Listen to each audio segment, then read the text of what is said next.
Alrighty.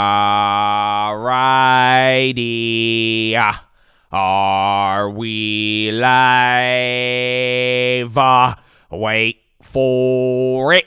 Wait for it. Oh, there it is. Good morning, ladies and gentlemen. I hope you're having a wonderful day. If you're watching this and it does not say live at the bottom of the screen, unfortunately, you're watching the recap. The good news is we are live Monday through Friday, 30 minutes before open. Drop your thumbs up on the video. Make sure you're subscribed. You're on mobile. Press hot chat. X out the chat. Hit the thumbs up button. Second link for the nightly watch list and main channel. First link for the Scream a Large Boat Campaign real estate course. But, ladies and gentlemen, very interesting day. It's another day where the futures are doing absolutely nothing. The Canada decision yesterday, believe it or not, it really did send reverberations. The number one topic today has been all about bonds, talking about what the bonds are pricing, not pricing, how it's affecting tech stocks. We're going to have to talk about that because depending on what happens with the rate cuts, if that keeps going like it did yesterday, it is probably going to start affecting tech stocks. So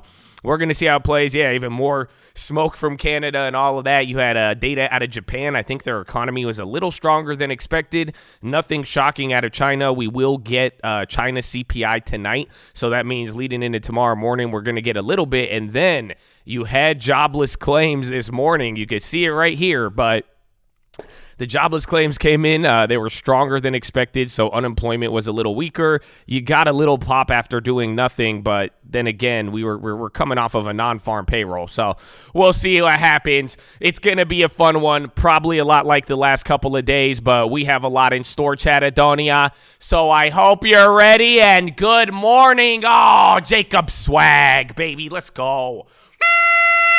That's how we're starting it, baby. Good morning, Chatadonia. What's up, baby? How you living, Chad? What's up, Lori? Tim Whitman, Forever Young, Colin. Oh, Forever Young, baby. Ansel, Open Face, Smosh, Lucky Soldier, Laker, J. Oh, good morning. What's up, Najee Wolf? What's up, Colin, Inverse King, The Don, Ben Stone, Jay Samuels, Brady. You feel me? Get some. Good morning. Good morning, Christina. Good morning, Jake Back. Oh, what's up, Edgex? What's up, Nuke? What's up, Ben Wood? Jay Madalia. Good morning. Camel Deep. What's up, baby? What's up, Avi? What's up, John Doe? Good morning, Christian. Oh, that's what I'm talking about. That's what I'm talking about. Lateral came to play. Wild Style came to play. Cortina, he's ready to go, baby. Let's go. Mr. Orman, what's up? Good morning. Greg, Ale, Ari, baby. Oh, what's up, GoPro? Dude, the chat goes. You guys are really active in the morning. What's up, Jan Roger? Good morning. That's what I'm talking about. Let's go, Jeff Kent. Let's go, Mr. Franklin. Let's go, Pucho. Let's go, Stafford. Let's go, D-Sane. It's game time. Good morning. It's Friday Junior. It's Friday Junior. I need that moolah. Well, let's get it. That's, because in 30 minutes till the next 7 hours, we got an opportunity. That's all we ever need. What's up, Twitch? What's up, Oracle, Lone Star, 8012, Dr. Suede, Busta, Robo Handtech, Preform, Servandos. Good morning. BDA Cookie Monster. Rocky Blowout, Charlie in the Tree, Trap King, Picky Audi. Good morning. Oh, let's go, Chatadonia. So, I hope you guys are ready.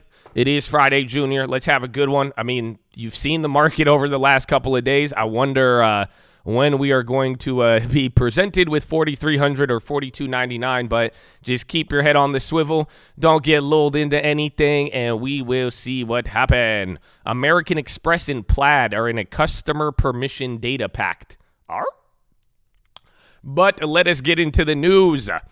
U.S. stock futures and treasuries were listless on Thursday against a backdrop of speculation over whether the Federal Reserve will keep interest rates higher for longer. ASML sank 1.2, the biggest drag on the Euro 600. In U.S. pre-market trading, GameStop plunged 20 after firing their chief executive and reporting sales that fell short. Technology stocks with rich valuations are continuing to come under pressure as investors rethink their bets on U.S. monetary policy, while most still believe that the Fed will hold rates steady next week. The surprise hikes from Australia and Canada have sown fresh uncertainty about those convictions. So this is what I was saying in the morning. I didn't even expect, I thought the market would ignore a lot of it, but the effect of Canada and Australia is definitely, you feel it a little bit from yesterday and today. The key thing to remember is that the fight against inflation is not over, said Helen Jewell, EMEA Deputy CIO of BlackRock. She said in an interview with Bloomberg, we're seeing the stickiness in inflation and concerns coming through from a rate perspective. U.S. equities are seeing early signs of a sector rotation as investors are shunning tech to favor energy and materials in June so far. Republicans revolt. You heard this one the other day by House McCarthy. He called off votes for the remainder of the week after Republican hardliners protested for a second day over the speaker's backing of compromise with the White House to avert a debt default. The group says McCarthy's debt limit deal with President Joe Biden broke promises he made for them to lower spending caps, though McCarthy disputes that he broke any pledge. I feel blindsided, McCarthy said, adding that some of these members don't know what to ask for. So literally what they mean by Republicans voting, it's just I think it's the Freedom Caucus. All the people who are mad at McCarthy, they're going to all the other bills, and then they're just voting no now just to like piss him off. So that's what they mean by Republican revolt, because it sounded weird when we first read it. Bond slump. Global bonds are slumping on signs that central banks are far from done in their fight against inflation. Short maturity yields are close to their highest since March as traders rethink their bets around the Federal Reserve rate cuts later this year. The big question now is whether the Fed might follow up with a hike of their own on next Wednesday, said Deutsche Bank strategist. Though traders still expect some easing by year-end, multiple rate cuts have been priced out of the market, flattening sections of the U.S. yield curve.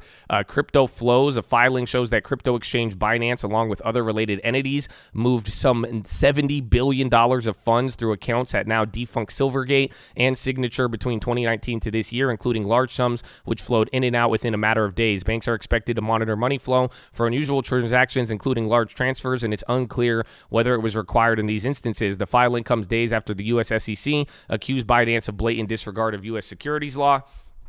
Flat market. Contracts on the tech-heavy NASDAQ were little changed but headed higher as 8:30 New York time, and short-dated treasuries are gaining slightly. Again, GameStop, they plunged 18%, firing their chief executive and reporting sales that fell short. And then Manchester United, they are set to extend gains after rising as much as 5.6 pre-market as Qatar's Sheikh Jassim submitted his fifth takeover for the Premier League. Okay, and again, U.S. futures slip. Treasuries hold their sharp move from the previous session after a surprise Bank of Canada rate hike. Global bonds are slumping after two shock interest rate hikes this week, giving a reality check to traders. After dominating bonds and equities for years, BlackRock is looking to become one of the top destinations for clients in private markets. Most Europeans consider China an economic partner, despite seeing limits to the relationship, according to a survey, as the bloc tries to find a safe way to engage with Beijing. And then China's economic recovery, further signs of weakening in May, including the outlook for the rest of the year, fueling calls for more central bank stimulus. There was even a bank cut, too. A couple of the banks cut their bank rate in China. And then, let's see, I think that's it. I think that's it for there. And then, let's see, on this day in history, do I have that one? Again, 3 days, dude. The 3 days in a row lately has just been dead. So, China CPI tonight again, 9 p.m. You have natural gas here at like 10:30, and then wholesale inventories at 10, and then that is it. And then on this day in history, June 8th, which one should I give you? Oh, this one's a good one. In 2008, on this day, June 8th, the world's longest line of pizzas was made in Sydney. And here, I'll give you another one. In 2017, on this day in history, Britons vote in an election following the Brexit referendum. Wow. Here, how about this one? How about for the sake of all the other headlines? In 2000, the year 2000, Russian President Vladimir Putin imposed direct presidential rule on Chechnya. Yeah. That all happened today. Who would have thought this day was so historic? Yeah. So, Chattadonia, very chill day. Again, I think we're going to get a lot of different movements, a lot of people focusing on the bonds. The news was very, very quick, but I do have a couple of pre-market. I have more pre-market movers for you than I do even just like news headlines. So the first one that we're going to start with, Smartsheet, they fall as much as 18% pre-market after the software company reported their first quarter results and gave an outlook. Analysts noted a weaker than expected billing forecast as a potential point of concern if losses hold. HashiCorp, HASI, they fall 23% after the infrastructure software company cut full-year revenue forecast despite the beats in the first quarter. Analysts were focused on the reduced guidance for full year 2024, with Piper Sandler saying it raises questions on sales and execution issues. Rent the Runway shares fall as much as 11% pre-market after the clothing retailer gave a weaker than expected second quarter sales outlook, hurt by a reduction in promotions to attract customers. The firm confirmed full-year guidance, but stressed their target hinges on a sales recovery in the second half, making the stock a show-me story in macro uncertainties, according to Wells Fargo. SMTC, Semtech shares rise as much as 29% pre-market after the semiconductor and Internet of Things company eked out a positive first quarter earning thanks to cost controls. Outgoing CEO Mohan Masaran said during a conference call that core operations probably found a bottom in the previous quarter, with second quarter set for an environment. Analysts said a key strategy update by the new CEO could be a key catalyst. Oh, Jacob spent years losing money in the market, got the long-term, made small good decisions, and changed my... And you woke up with that energy. You know what I'm saying? God bless you, bro. God bless you. Amen.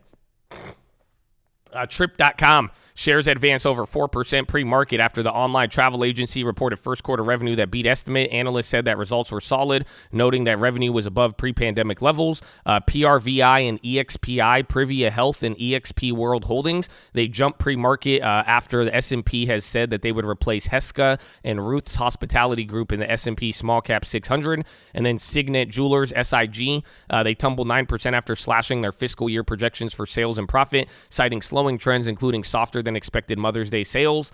And then Curve, CURV, Torrid Holdings slumps 11 after cutting full-year projections for net sales and adjusted EBITDA. Telsey Advisory Group downgrades the apparel retailer to market perform from outperform, also citing weaker than expected sales growth and margin in the first quarter. And then finally, OXM, clothing company Oxford Industries, tumbles 7% after the owner of Tommy Bahama, that's Tommy Bahama, they cut their profits and sales guidance for the full year. Wow. Chattadonia, there it is. Oh, Jake Odom in the house too. Y'all woke up with that energy. That's what man. Let's go, baby. It's Friday, Junior. I approve this message. You know what I'm saying? I approve this message. Oh, they have that Bloomberg conference going on right now, so you're probably going to hear from a lot of different people here this week too.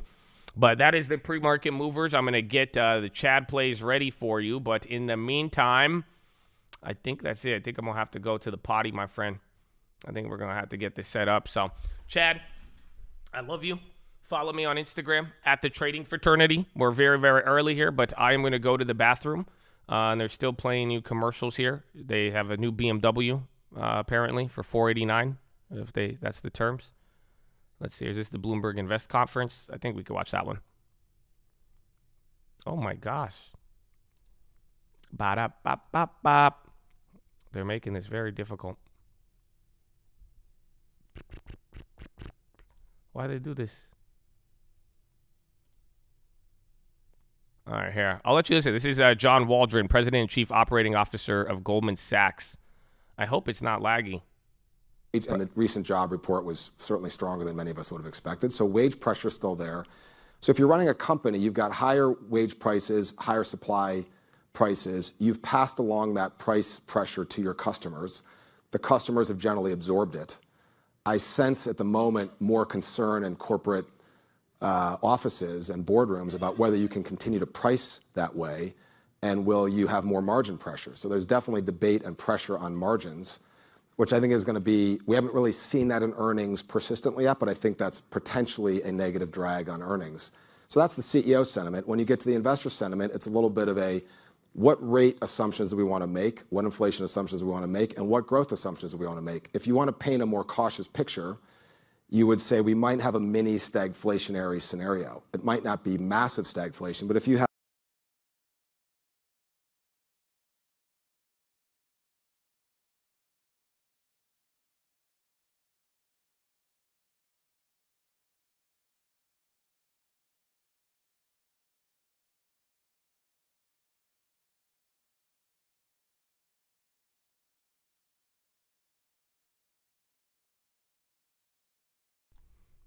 Yeah, bro, they hate me.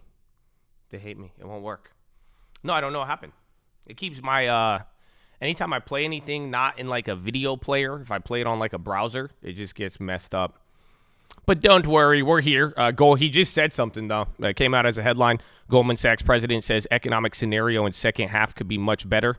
So don't worry. Don't worry. We're back. It's okay. You had a little technology. I heard it go out. I said I was peeing. I didn't, you have to wait a little bit. But Chattadonia, here it is. We have our plays for the day. I'm going to hear from you in the chat very, very soon. I asked a very important question here, given everything that was going on. You had GameStop earnings, and there wasn't that much going on in terms of overnight news. So my poll of the day was, do you still own GameStop? And out of 136 chads, 22% said yes, and 78% said no. Maybe some people never bought it, but we'll see. But let's see the plays. Team Nikki, baby, let's go. Tesla 180 puts 915, looking to see if this sector rotation continues. Tech seems to be taking profits and rotating into weaker sectors. Healthcare, staples, utilities, energy. Been scooping up dividends on discount thanks to this tech run-up. Ford, UA, 3M, CCL, AAL long, delayed 4 to 8 week bills coming tomorrow. How's that refunding going? Wait, they did? Oh, yeah, we should get the refunding there. I totally forgot. We're going to hear something from Yellen. Watching if the futures in China, PPI continues to be contractionary. It's already approaching 2020 levels and heading there fast. And after that, 2015 lows. So I'll be watching the futures and bonds during that time, considering how the market moved with Canada and Australia data. Mad love, and may God bless you all. Side note to the chads, be careful editing your commenters after the hearts. YouTube, remove my comment. Oh, I got you, bro. You got another one here, man. That's called. Yeah, thank you for the recaps too, bro. He been adopting the UMAD watch list, baby. I love it. FCX $36 put 616. Did you hear about the floating Ukrainian landmines are now being distributed by the flood in unknown locations? Yeah, I think we had that yesterday, but that was one of the headlines there. But surprisingly, we have not missed too much, or we have not seen too much escalation since the dam was burst. So that's what we're going to see. And then Friday for the WASDE report, BABA $85 calls, AMD puts, Airbnb shares, Palantir Butterfly 15 to 15.5, and then 16. CHRS leaps, Coherus thinking NQM2 is going to retest above 14,000 tomorrow. Watching ASST shorting oil futures after hit resistance around 73.50. You got to dig deep and reveal the truth, baby. Banks moving, waiting for another NVIDIA dip, gains on BANF. China CPI tomorrow overnight, like the chat said, could be that the event moves us further into the setup for JPOW. CPI is expected to move us up slightly and is at 2020 levels. PPI expected to move down into a fresh low below 2020, and then we got that China bank rate cut news. I agree with all of this. Amen, baby. I must be crazy. Microsoft, Tesla, NVIDIA, all puts, baby, and then docu calls. Wow. He said, I must be crazy. And then the Twitch just turn it up right now. Oh, let's go. Good morning, Chattadonia. So, good morning. That's what I'm talking about. I'm Canadian now. There's too much Canadian headlines for me not to be Canadian. So, Chattadonia, we got that out of the way. But now tell me, what is your first play of the day? You got to hear from the chat. You got to hear a little bit from Goldman until it lagged out. But tell me what you got, baby. Post your first play in the chat. Let's run it, man. A little bit of time left. We're making great time. Let's go. Uber puts, adding the Meta and Apple for the long term. I'm sorry, Chad. It's almost over. Long all God. Morning, guys. Happy Friday. Flapjacks, NVIDIA, Neo calls, Spy puts, SoFi calls, Bank of America, Lucid call, GM Chad, Meta put, Coin puts, Visa put, XOM, MODG shares, still holding XLF, UVXY, $3 call next week, Nike calls, XOM, Coin calls, Melly, Russell Long, IWM calls, NVIDIA calls, Apple puts, sitting on my hands, dump or pump today. That was Canadian. Long Netflix, AI at 35.80, NVIDIA calls, Carvana calls, Spy puts, Google put under 122, NQ under 14,250, Long, NEE, Tesla, Meta, Amazon calls, Bill shares, Palantir, saving 10%. Bye-bye, Halliburton, MOS calls, Amazon swing calls for yesterday's low, Pack W breaking out, puts on coffee, Tesla calls, NWL for the long-term dividends, AAL calls, prayers, risking NVIDIA, Tesla calls, 230, Neo, on my hands, 3M calls, puts, Allen disclosure calls on 20 or on Sunday, must be crazy for the Tesla, Airbnb puts, Target calls, COYI calls, Tesla puts, defense, VIX calls, Twitch Chad, affirm call, TSN call, give me that chicken, call comms, HCP is down 2022, QQQ, Roblox shares, GM, ASST, Tesla calls, Spy puts, 10 calls on Spy, Tesla at 220, Bior long, also scalping, and the final place, more shares of Netlist, Spy puts, Amazon calls, and Netflix call, Spy shorts, Iron Condors, Apple and Meta puts are the final play. Let's go.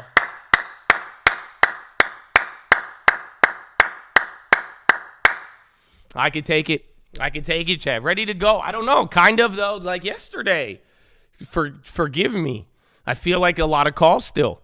So remember, yesterday morning, man, we had a nice run, but it was like 99% of calls. But I don't think it seems like the sentiment so far in the chat is feeling the same. Oh, no. But I got a couple of options I'm going to be watching. Like I told you, the Zaza yesterday, short the extremes. I'm telling you, it's going to be an easy play moving forward. I hope so, but we're going to watch that. But Fed futures, the Canada situation, the main theme of the day right now has to do with rate hikes, rate cuts, what's being priced in the future. I would watch the Zaza, then XLF and KRE. That is going to be the big one here because, like I said, they are now trading to their higher low levels. So we'll see if regionals could break out. Then SMTC, they're the ones, fired the CEO, got a new guy. They were up 30% in the morning. They came down to like 10%. That could be a decent one. It's Internet of Things as well as chips. And then MO, we sold it yesterday, but just keep in mind, there's a mini value rotation over the last 2 days. A lot of these names have ex-dividend. Let's see where they start to go. And then XLU, that's part of the rotation play. And then MICRIB as well. Also even IBB, maybe the biotechs, but it's not like the biotechs have been catching a bid per se. So we're going to see what happens. And then MPW 940. So here's the deal. It's 960. That is the price we want to look for because 960 is the 10-year low where it broke before going to 7. So pretty much if MPW gets above 960, it starts to reclaim its like 2013 levels or some shit. So we'll see. I did not sell MO from the long term. No, I did not. I sold it for flip shares. So you got to stay in touch with it. But the long term, I hope I've been consistent enough. So you should never have to question whether or not I've sold anything. Sold or sold, I think. But we'll see. But Chattadonia, we will see what we got here now. So tell me what you're looking for. But that is the day so far. We've gone over the place. I hope you're ready for it. We have about 3 minutes till it's game time. So what do you need, baby? What do you need and what do you got? How can I help you out today? Are you ready for the morning? Any pressing questions? Are you feeling good enough? Hopefully you're not too jumpy so we could get through this. Carvana, what up? I don't know what happened with Car. I didn't even see a headline on Carvana, but I see a lot of people saying it's up like 20%. So that one do very, very big, very, very big. Pump it up at 4,300 on SPX. Oh, Tinner PHILO. There's nothing new under the sun, and I want you to apply that to ideas. Ooh. We'll talk about it. We go talk about it, baby. I don't know because I can't give you the PHILO in like 3 minutes, but we gotta let that. That's a good way to start, though. I think you could start with that. They had updated earnings on Carvana, so there it is.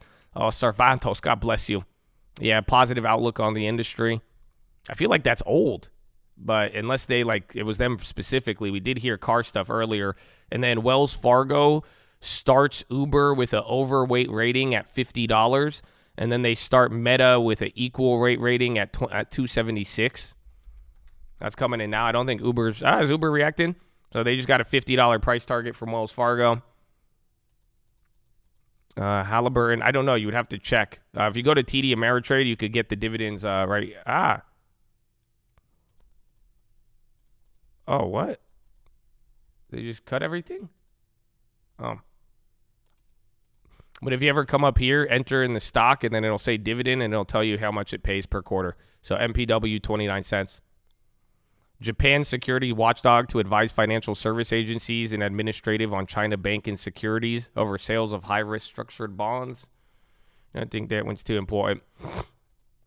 We should be watching the Fed futures and just keep in mind the next level of today is that if we start pricing out a rate cut, the tech stocks may start responding.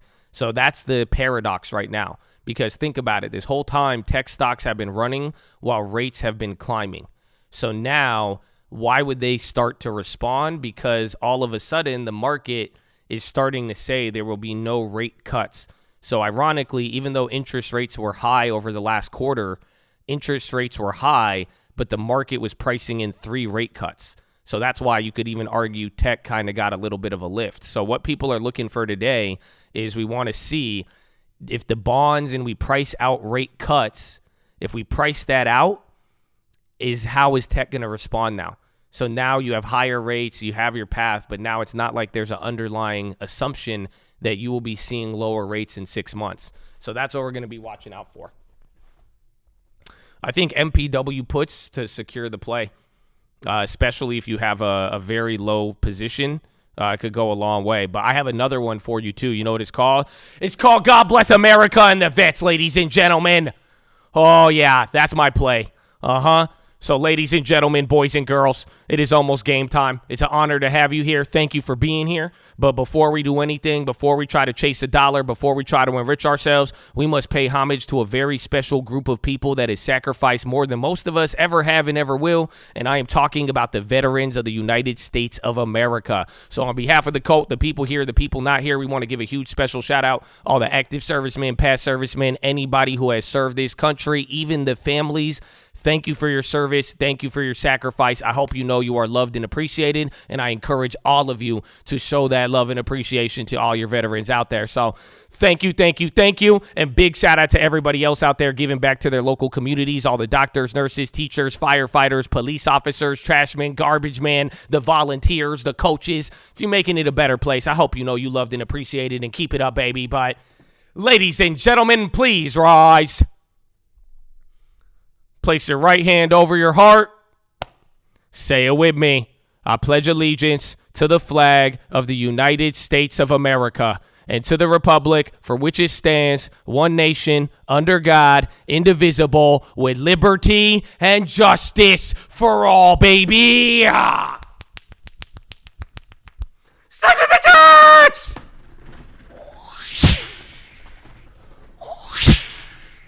Oh, it's game time, baby. Or not.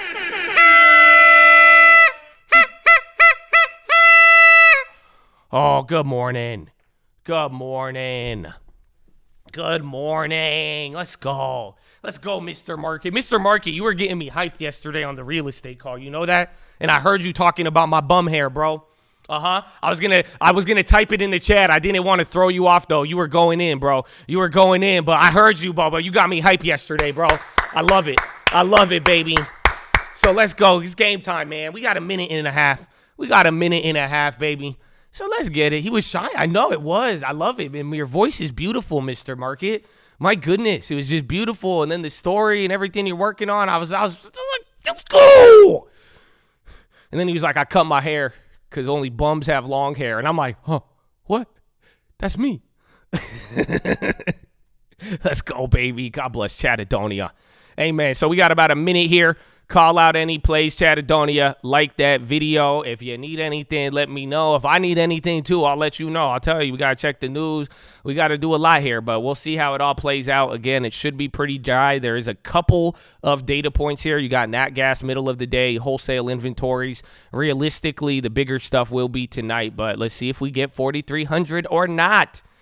Let's see if we get 4,300 or not. Again, keep an eye on the banks. You got about 50 seconds, Chad. Woo! So I hope you're ready. Hit that thumbs up. Hit that. I didn't even tell you the story from yesterday. I forgot. Y'all were lacking on the likes, so let's just get this out the way. You know what I'm saying? Let's just get this out the way. That's all we got to do. Bank of America. Goldman agrees with me on Amazon. I agree with you too. We should watch that. They're actually up now. I think, is it back to the price? Yeah, this is like right at the price point from when that news came out yesterday. The jobs number it came in higher, so there was more unemployment claims. So it was stronger, bad jobs data, good for the market, but it's stupid. Why? Because, I mean, we popped and came back down to it, but it's like jobless claims is nothing compared to non-farm payrolls. Round one, fight. All right, and then again, bonds even reacted to all the data. You did have jobless claims in the morning, so we'll see. Keep an eye on anything currency related too. That could get interesting. Wouldn't rate cuts be bullish? It would be, but we're pricing out the rate cuts. That's the whole thing. So we're gonna watch it today. I think it's gonna be very interesting. You've seen the Fed futures so far; they move in their own little way. All right, so what are we looking like? SPY and Dow are kind of matched up. NASDAQ, slight outperformer right now. And then Russell is down, so keep that in mind. Russell, you could kind of view as part of the rotation element, but then you got to tie it into the banks. So see what happens there. But keep an eye on what's going to lead. It looks like tech is the first one to go. Apple's in the green. PayPal's even in the green. Watch those credit card companies from yesterday. You guys remember Visa, MasterCard, AXP. They all got knocked yesterday. Dips being bought, MO pop. Uber's popping again right before the bell there. They got to upgrade. $50 price target from Wells Fargo. I think it's their first time covering it. Meta's down 1.1. Google's down 0.3. Bonds are up a quarter. SPY 0.04. Again, the Nasdaq's the only one. Dow did go red. And then watch the yen too. We need to see that. It's Japanese. Roblo. Boeing's up 2.5. Again, where's the LMT? And then is Meta down? Oh, shit. We should do something with the, what's it called? The Meta put is 100%. I forgot about that one. That one, we should sell it. It's a good play if it dumps next week, but if you don't want to get clapped on the options. All right, I sold the Meta play. That was 100% from the other day. We got a little bit more than 100%. Bought for 70, sold out at 150. And then we still have the LMT. I think that one came down or break even now. But that Meta, hold it. If you think Meta is going to die, hold it, because that play is already up 100%. Or ghetto spread it.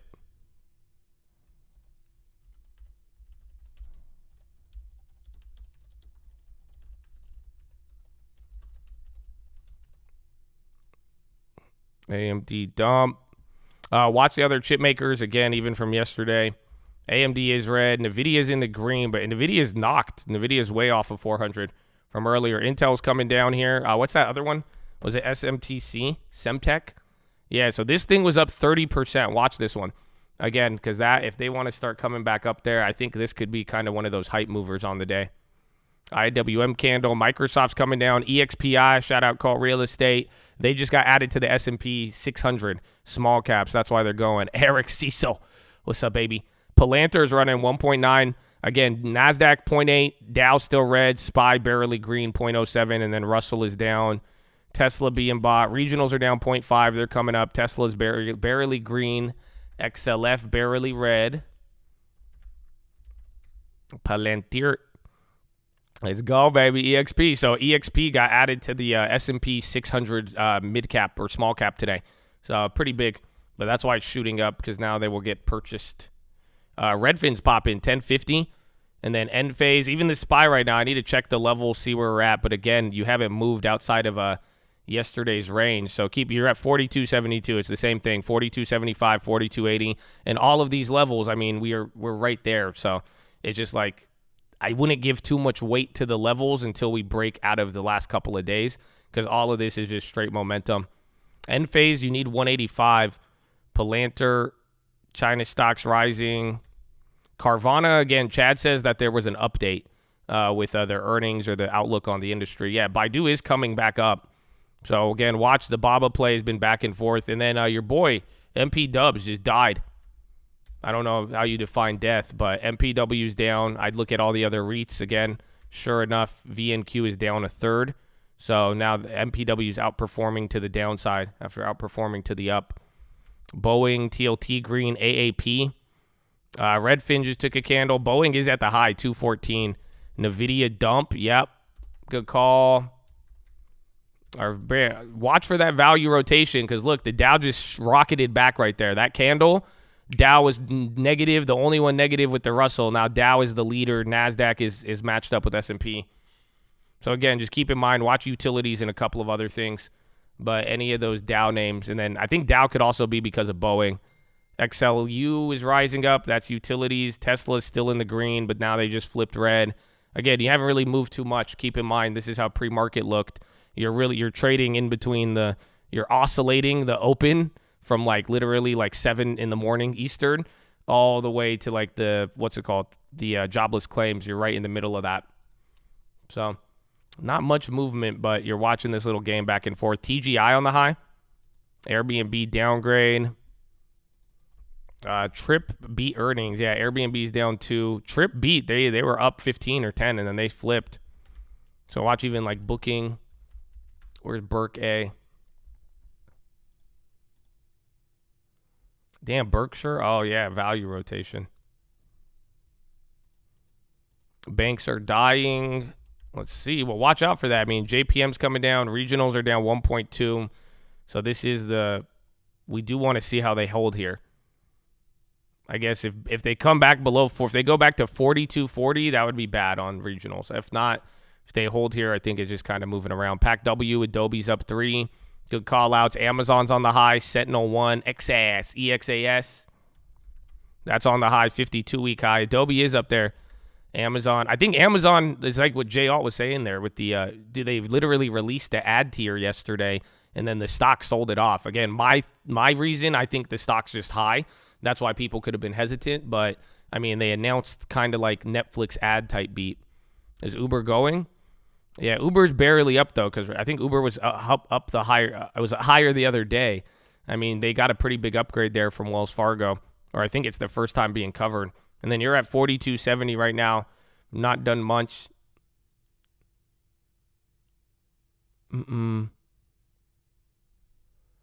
HD. Oracle is the AI sleeper. So I've heard. I think the AI sleeper is like Adobe. But I don't know. Oracle, there's one more we brought up too. But they are starting to move up. DraftKings on the high. So that's 0.62. SPY's right at VWAP again, 42.70. HD's coming up a little bit, 0.8. Unity's on the high. Remember, they ran up a ton after the Apple event. Then they sold down after going like 38%. And then now it's starting to rise back up here. And then PayPal dropped to 64. Now it's bouncing. Let's see.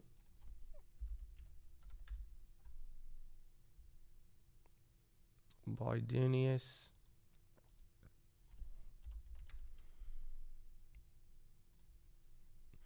HD, GTG. Pump it up. No, we could be very close, but you gotta get up right back up here. We're lower than we were yesterday, or a little bit, yeah. So yesterday you got pump it up, but we started 10 points higher. So, but then again, you could do 10 points in a minute. Adobe's running. Unity's going up again. Adobe. That's also the AI play. I don't know if there's anything else tied to it, but they're up 3.74. That's definitely leading there. SPY just wicked into a high right there of the day. AI is starting to break out. They're up 2% right now. $37 on AI. And then bonds have been going up this whole time. EXP real estate, another high again added to the S&P 600. IBM, that was yesterday and today. So keep in mind, because like IBM and Oracle, they were moving with stuff yesterday, but now the other value plays aren't moving. So those are kind of doing their own thing. Unity 178, they're going up there. So Baba's still up there again. Watch Baidu, JD, Pinduoduo. Yeah, gold went up after jobless claims. So I think it's still kind of holding there. Gold is up.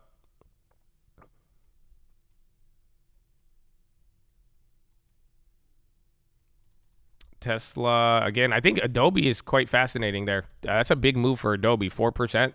That Tesla's starting to break out, 226. AI, once again, I know a lot of you guys got that one. Take Two on the high, too. They're up 0.5 right now. Roblo.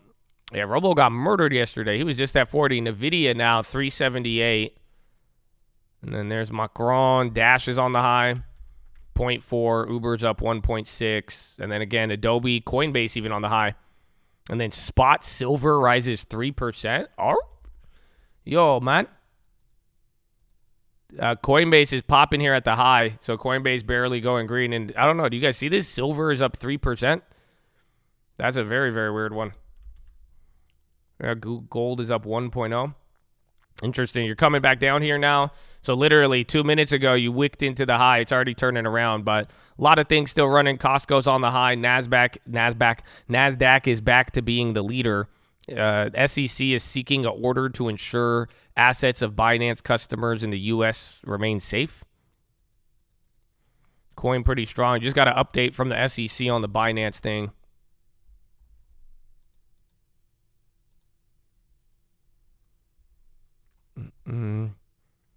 Snap back coin. Tesla's still going. Again, NVIDIA woke up. Man, SoFi's about to hit $8. Let's see Carvana too. Carvana $18. ARVN on the high. So is ETNB. WDC low. Enphase just wicked into the high. Yeah, WDC is getting murked right now. And STX. Both of them are down 1.5 right now. And then AMD's trying to get some. Tesla's breaking out. MDB, that's earnings from the other day. Meta, too, now. Again, we sold the Meta put. LMT is coming down. And then Bill, bro. Did y'all notice how big Bill moved today? You're already gapping up off of the first week of Bill. I love this shit. Good job, Bill. Bro, they don't feel me, bro. They don't feel me. So, like, now your Bill after, like, what, 5 days? We're pretty much to the price of almost 2 weeks at other times. Amazon, SoFi breaking out. Meta's on the high now again. So, a lot of tech is starting to move here. So, tech is now up 0.3. Dow is negative. SPY is only up 0.4. Yeah, you feel me? It's because, dude, I'm looking at it on one of the accounts. I'm like, shit, bro, that bill is hitting. So depending on size, like even a 0.05 move today is very, very nice. I think we should be getting above 5% on bill as we move forward here.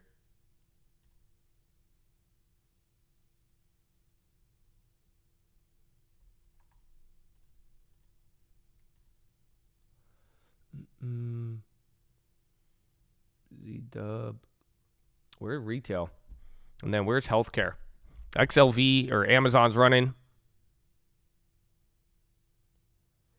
Out of Fidelity. Nah, Fidelity's chill because you could keep, as long as you get it, like Fidelity, they pay you without doing anything. So like Bill, you have to actually fucking move shit. But if you could get away with like 4.5, 5 there, yeah, someone says Lyft takeover note. I need to confirm that, but keep it on watch. I mean, we've heard that one a lot. Yeah, Lyft takeover from Bernstein. They say we could see GM as a potential suitor given its history with Lyft, and it was interested in purchasing them in 2016. So it's just the speculation, but it's no real offer or anything. But right now, Bernstein is talking about Lyft buyout. Yeah, it's a straight speculation article. Let's see.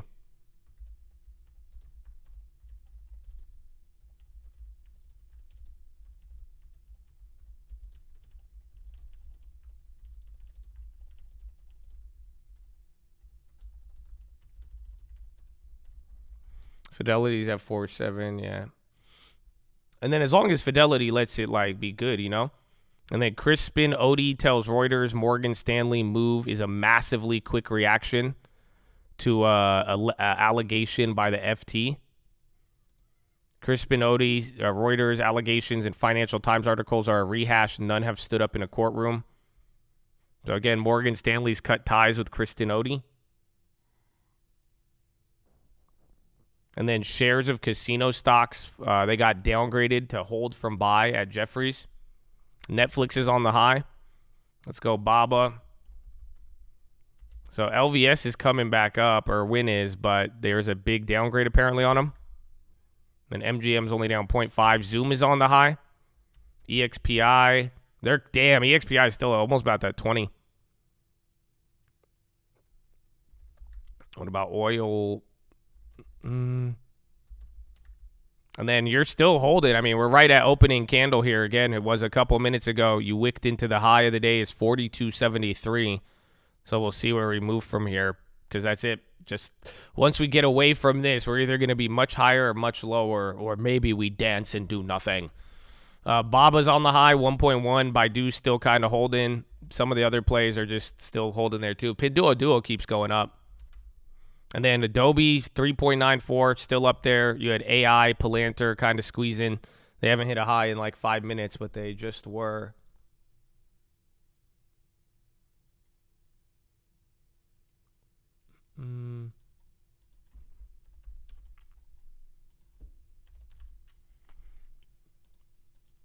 Wholesale inventories in 15 minutes, yeah.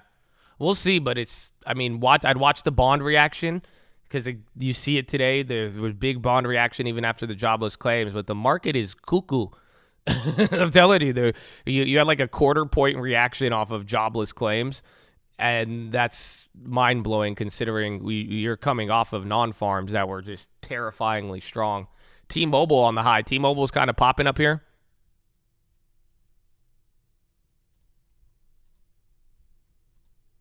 QBTS, is that another quant? What was the other one? Who was it? Was it CRM? Yeah, QBTS is running. But who came out, or was that Texas Instruments? Someone said Quantum yesterday. I think CRM had Google partnership. Carvana's on the high now again. And then SPY just had a little flush candle. So 4269 to 4265. This is like you just bounced within like a point or two of yesterday's low. So let's see what happens.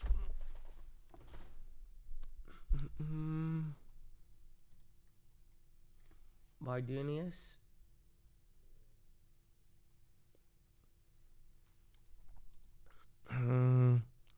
Would love one of those flash crashes right now.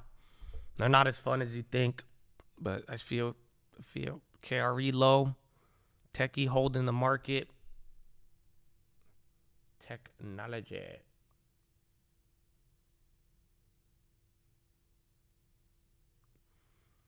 When is it time to go long on bonds? Maybe right when the bond market finally doesn't price in a rate cut, because then that means you're not getting front ran. So that's kind of, in a weird way, the news that the market is reacting to over the last couple of days it's very bittersweet. But in a weird way, this is what you want. I mean, it's not. So now we could start talking about it. But I'm telling you, it's when to buy the bonds, what we do with the market plan. Pretty much when you're going to see me change my mind from agnostic and make a move. It's going to be once we confirm this whole situation. Once the yield curve, once the Fed and the communication isn't this little back and forth, put it all on the next meeting type beat. So. As long as you're aware of that, I think you'll be good. But it's like some of this stuff going on, very bittersweet. But in a weird way, this is kind of what you want. If you really want to buy bonds, this little shakeout is very, very, very good for you, because that means the market is starting to unwind this idea of pricing in the rate cut. You could still make money if everybody's pricing in a rate cut and you buy the bonds, but just think about it. You're going to make way, way more money. You're going to get a way better return if the trade is not already crowded and ran up. You see what I'm saying? So this is what I was telling you like I said, and it's starting to look like it, but just don't forget the pump fakes in the yield curve. So I think we got this could be it, the real one, or maybe we got one more yield curve pump fake, and then the final one will be it. But we'll see. But I'm going to get ready to buy the bonds once. I genuinely think we'll get a signal from Powell, from the economy, that will make it okay, boom, that's the clear thing we were looking for. So in a weird way, though, but it's very good, though, that the bonds are calming down and unwinding this. The GP, where is bonds? Uber's breaking out. Microsoft off the bottom. Uber's hitting a high. XLF is down. It's weird. They're doing this back and forth. Russell is getting clapped. Dow is matched up with SPY, and then Nasdaq's still green by a quarter. WBD, I've never bought it for the long term, but we got it for free with our AT&T. So I don't know if I would buy WBD, but I'm down to hold it with the dividend shares we got from AT&T.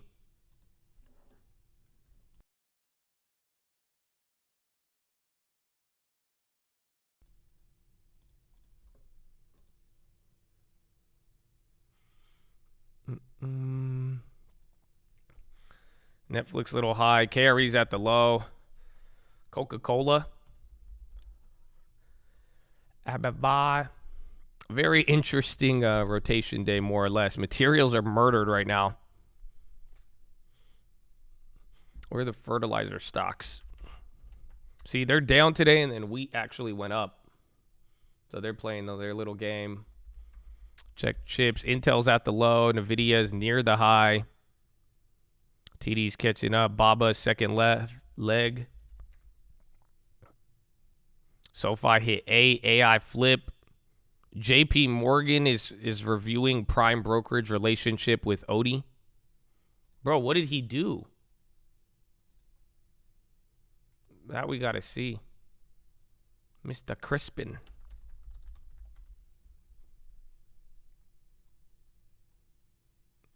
How Crispin Odie evaded sexual assault allegations for decades. 13 women accused the hedge fund titan of harassment, abuse, and fostering a toxic workplace. So it's sexual assault or people with sexual misconduct.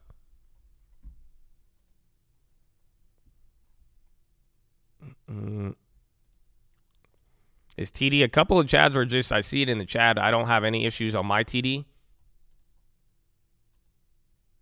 No, yeah, I'm still seeing the same prices and everything. TD's frozen. Wasn't it E-Trade that got froze earlier?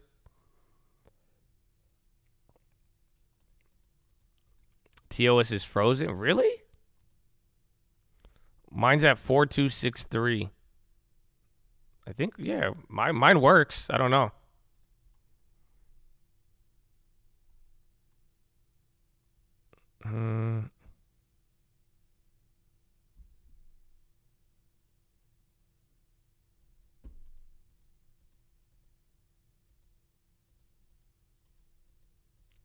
Frozen for me. Mine's fine. TOS. So I think half of you guys are out. It's probably geography related, depending on where you're at. And then Microsoft's off the bottom. Baba's trying to go up. KR is on the high. Kroger. It's weird. Grocery stores. I mean, Walmart's up. Where's Target? Target's actually flushing right now. Bud just got a lift. Palo Alto's on the high.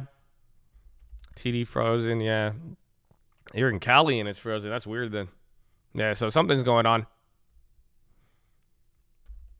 And then Boeing's ripping right now. Boeing through the high. Looks like it's news, kind of, but it's just running.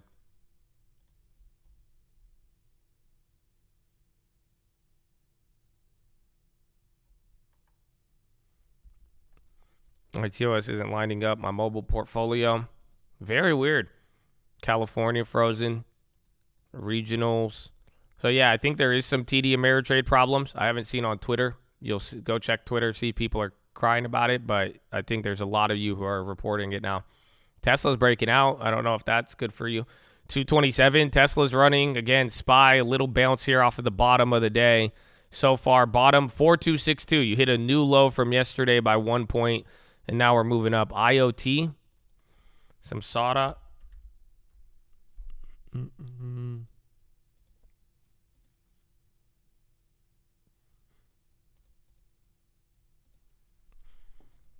Hopefully it gets fixed. Disney gapped up. So IoT's on the high. Again, SMTC is an IoT company. Amazon came down. They're still up 1.6. That SPY candle's turning red, though. So watch out. Uber's up 1. Uber's still holding, but now it'll come down if everything does. Yeah, Disney gapped down 20 cents. 91 still kind of high, but I think, didn't the news come in at like 90.80 the other day from the Apple meeting? And then NVIDIA's still up there. Tesla's still going. Pepsi and Coca-Cola have been on the high all day. And then again, materials have been murdered. I think utilities as well. And then XLV is like kind of right at break even. And then XLF and regionals are already down. Yeah, XLF's down 0.79. Regionals down 2.5. So $42, $42.50. If regionals go below there, that won't be pretty. And then we got 5 minutes till wholesale inventories. I don't know how big it'll be, but keep your eyes out for it.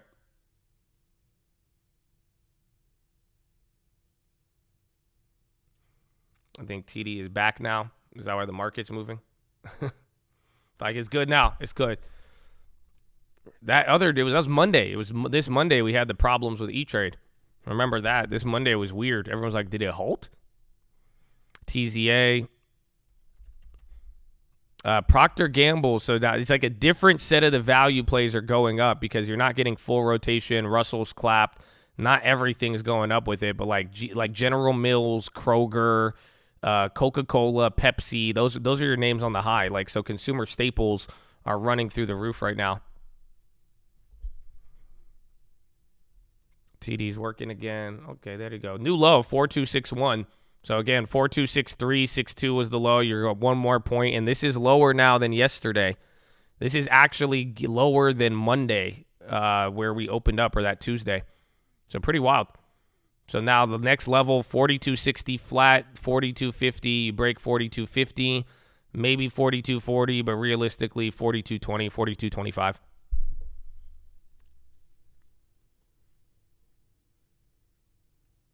All the data was 3. Yeah, it was weird because I saw the data come in on like other places, but there was a weird, really, really weird lag this morning on the non-farms. So we'll see what happens. And then it's crazy.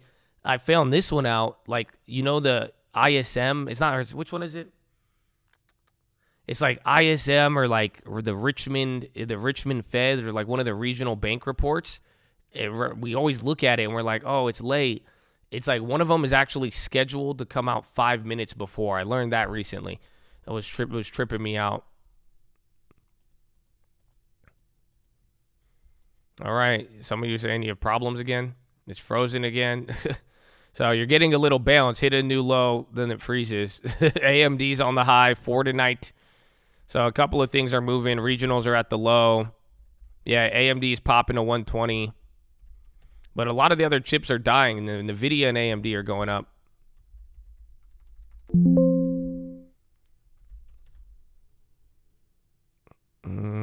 NVIDIA breaking out, but still much, much lower than yesterday, I believe. Yeah. This is like the second level, but back to Tuesday's low. SPY just hit a new low. We're bouncing a little bit. Fortnite, kind of. Fortinet. I call it Fortnite. It's fun to say. Uber, whoa. NVIDIA, AMD, that's pretty there. Oracle, you guys keep talking about that one as the AI play. Uber, again, Uber was at $41. They had a big catalyst today, but they're not moving. MGRX, biotech play. It's up 52%. Mango. Oh, we went over this one. Mangoceuticals. I think even yesterday, I forgot what I think it was, data center approval, but they're up 50%. MNSO. Gold is on the high. Again, silver is already up 3% today. Yeah, NVIDIA, big volume at the high, 383. This is the level pretty much of their low from yesterday. Then AMD at the pop. Tesla's still up too. Then Uber, another high, about to be at 40 once again. Apple's barely red or barely green. Pinduoduo now more China plays. Not all of them, just Pinduoduo's been straight up. EXPI still strong. Yeah, 19. And then SPY's bouncing a VWAP. TLT is hitting a high. So that was interesting. I don't know if this is a platform issue. You started bouncing 1 point below yesterday's low, then you just went another point lower, but then now we're bouncing back up. So but you're still relatively within the opening candle right now. We haven't done much. And then data in 2 minutes right now.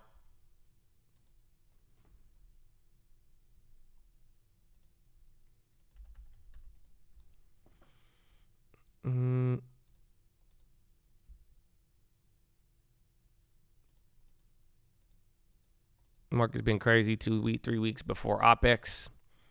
Quarterly is 6:30. I thought it's next week. I thought after Powell was the big options expiration. I know there's a couple of, that's where the NQ and a couple of other expire. But I think just take the game slow. I'd stick to what you believe, and hopefully the price movements don't make you change your mind, or hopefully if you do change your mind, it's responding the right way soon enough. But I'm slow now. I think the craziness, I've learned to embrace it. I don't expect anything. I'm gonna keep watching the bonds. I think the answer will be revealed within the bonds, and if we be patient with the yield curve, and as long as you got a long term, you'll get to capture a little bit.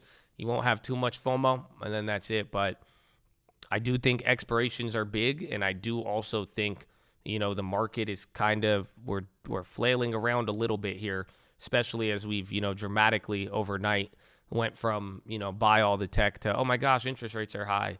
What's it going to do? And then they do the rate cuts. So, but then again, the timing, so I'd say be patient. Be patient with all of it. Yeah, man, tune down. Serious for real though. Tune down the noise. You have no idea. That's been something recently that has gone a very long way. Moses, welcome, my friend. God bless you. He's showing some love. Let's go get hype. Tesla new high. Disney still dying.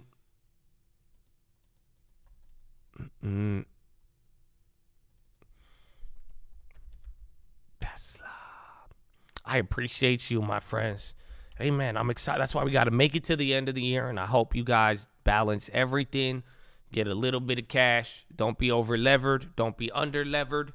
Or just have exposure, and we'll be good, man. At this point, This year has been fun. It's been difficult as well, but nothing was as difficult as last year. So, we got good experience. I think we're getting good.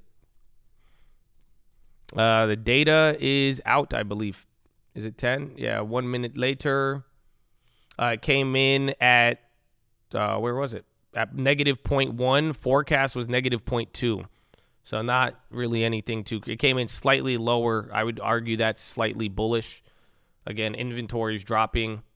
That could be decent, but then depending on how you want to apply it to the inflation, supply side inflation, that's up to you.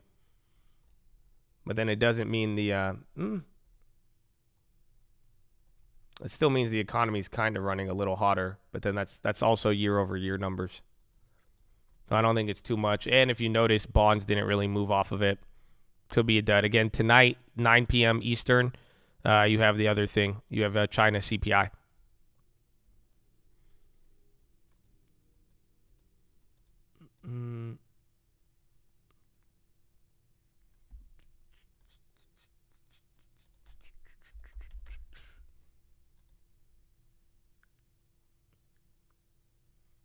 Oh, there it is. Oh, shit. All right, I got my dividend from Bill on one of them. And so last month, every 200K paid out $800 on Bill, or 196,000. So how much is that?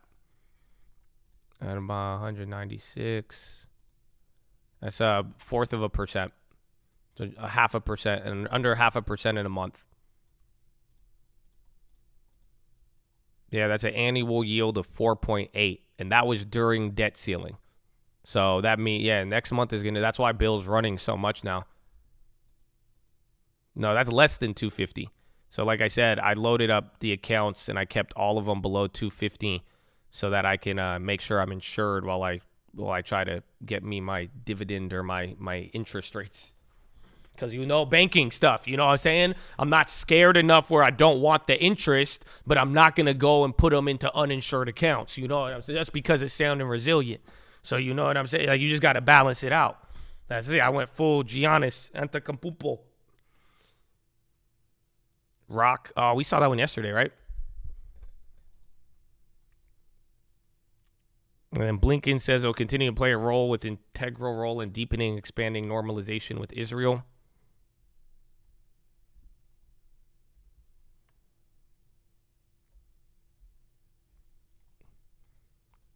Any reason? Ford, there was like an upgrade, then the partnership stuff with Tesla, and they had one more thing the other day. I think it was off the GM comments, ROK, Rockwell. Yeah, Tesla's running right now. Then Eli Lilly as well, too. Pfizer's at the bottom. SPY made it back up to VWAP. I have no idea if your platforms are running. But it was just like, my platform won't work. Bounce. Bounce. Suave, MCD on the high. So far.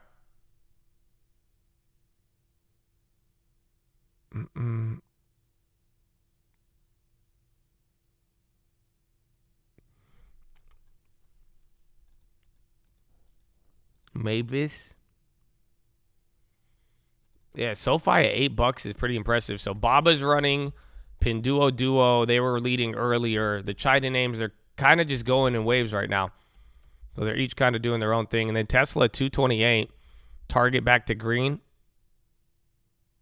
Morning, long time with the good vibe. Let's go. Diogenes. Good morning, baby. Tell where the banks. So banks are the only ones struggling right now? I think so. And then utilities and some of the other rotation stuff. Dow's back up. Russell's down 0.8. Dow and SPY 0.05. NASDAQ a quarter. You're right back to the higher candles of the morning, but I'm sure it's below 42.70 right now. Oh, you're at 42.71. So it's about 10 points from that earlier wick, literally 10 minutes ago. Tesla factory in Valencia. Unity. We saw that one's running again. Unity from Apple Vision headset. They went up 37%. And they're pretty much just holding the Apple gains. So, but that is they ran the biggest, I think, out of all of those names. Microsoft on the high. Microsoft, 2 big candles straight up. Yo, Microsoft 323.70 to 325.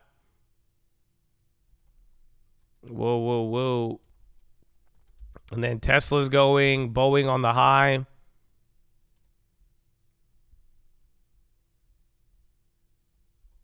I'm not seeing anything on Microsoftian. But again, that's like a $2 pop on Microsoft right there.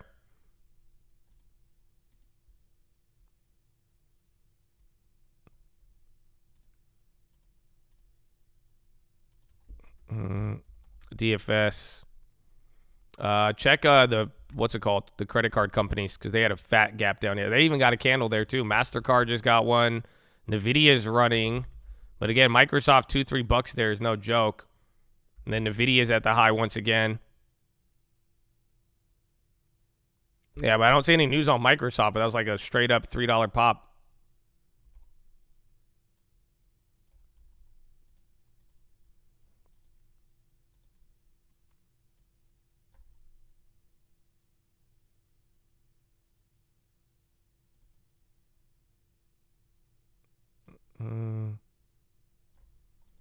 You missed wholesale data. It came out like right here. We didn't move off of it unless it's like a delay, but I didn't even see the bond market really move at all. It seemed like it came in line. It's like both good and bad at the same time. I mean, the Zaza is pretty much just holding. We're waiting for an extreme move to be able to just short the extreme and call it a day. Abivai 120. 120 to 117 is the next level. And then if you're technical, it's funny because like that's the last price that I bought it at, and like I really like that price, and it's like an earnings level. But I even believe that like it correlates with like a Fibonacci point or whatever. But pretty much right here, 120. That is like the breakout level. Maybe 125, but 120 to 117. That is where I think that's a great price on Abivai in terms of above 100. But if it doesn't get there, I don't know if I'd want to take it.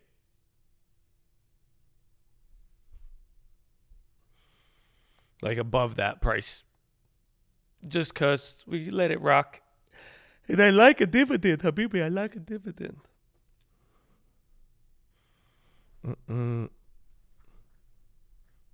Old Navy reports there's shoplifters 12 to 14 times a day.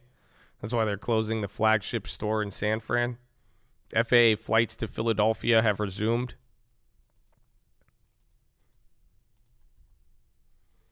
So again, you just wicked into a high there, kind of chilled out. I mean, you just saw some big moves. And Microsoft's doing something. I'm not seeing any news on Microsoft, but take a look if you find it. But Microsoft's moving. A couple of the credit card names had some. What do we have? You had the Win. And then the other stuff this morning from the hotels. Boeing's popping 216, even SPR, I think.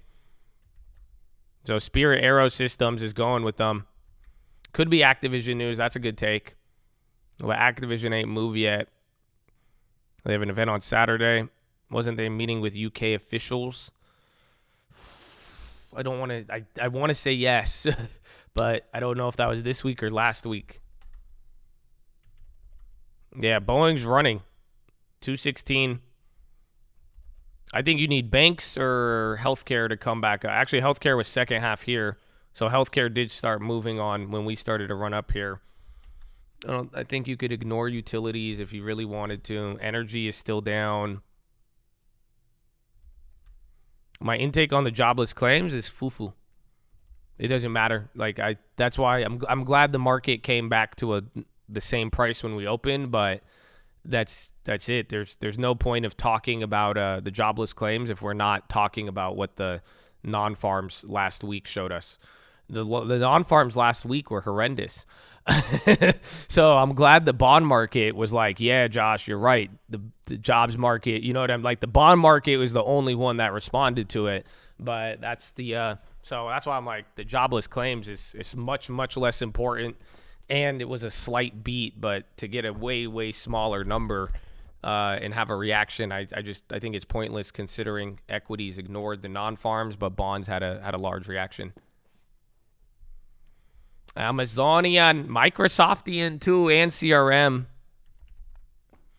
Amazonian, there he is. Even Netflix.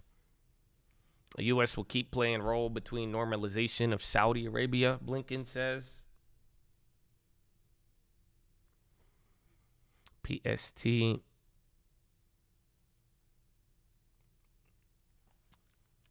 3M. Netflix is running. DPST, regional banks. They're down a lot. Just they've been moving 2%. Remember, the first day I was like, banks move 6%. The next day they were down 3%. So we'll see. Oh, Jacob Swag. He said, life changing. Oh, dude. Okay, we're good. Hold on. Jacob, you're getting me too hype, bro. You're getting me too hype. Horna. Oh, let's go. Yeah, again, baby. Again. He ready to go. Did y'all see the watch list yesterday? Did y'all see what I did? Did you see what happened at the end? I didn't mean to do that. I wasn't like I almost broke my whole shit, bro. I was so nervous. If you saw that yesterday, that's what just happened in there with the horn. I just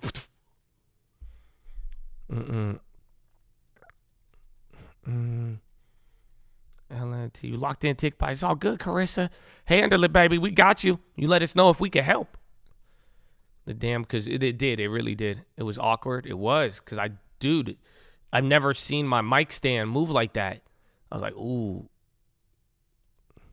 Do you have dreads? I don't have, like, dreads on purpose. So my hair just gets tangled. And depending on how I sleep, like, I could wake up with, like, a random dreadlock.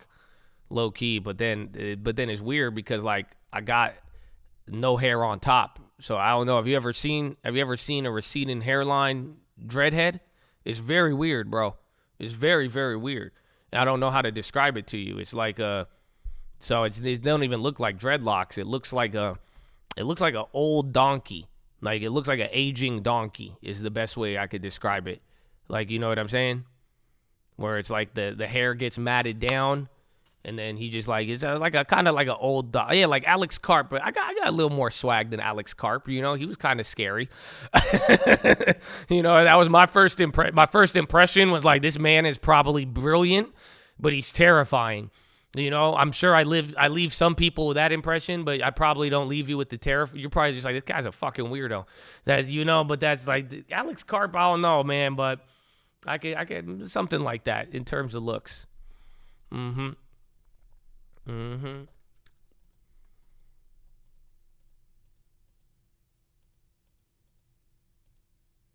had that no hair on top, easy fix, go bald. Girlfriends love it, I promise. Nah, man, I have Snapchat. I've tried the bald hair filter, bro. It don't look, nah, man, I look like I need like assistance. Like, honestly, it looked like I felt like I looked at myself in the Snapchat filter and I called my doctor. I was just like, hey, man, can we get a checkup? Because I was like, I don't think I look well right now. I just looked I did not look like Josh. I looked like, it looked like I looked skinnier too. I was like, nah, man, we'll see. Got buzzed at 0. It's okay, man. It's okay. I'm over hairlines. It's fine. He was just noticing my hair. I was just telling him about my unique dreadlocks.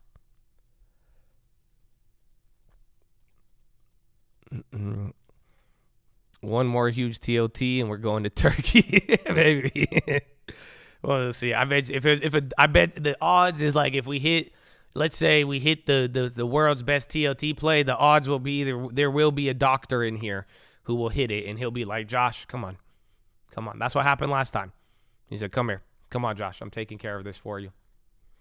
But even then, I just don't want to bleed, bro. I feel like Zoolander. I ain't trying to get no surgery, bro. I don't give a shit.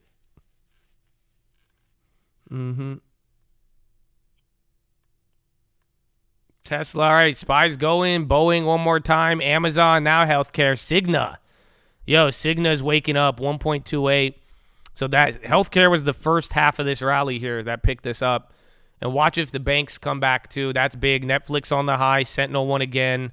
Gasoline stocks in Europe fall 1.3 million. CVS on the high. Humana. I'd watch those healthcare names because that's a weird like rotation type beat, but then it wasn't rotating, but then it was, and then now it's starting to to like run up while the other rotations are kind of left behind from the last 2 days.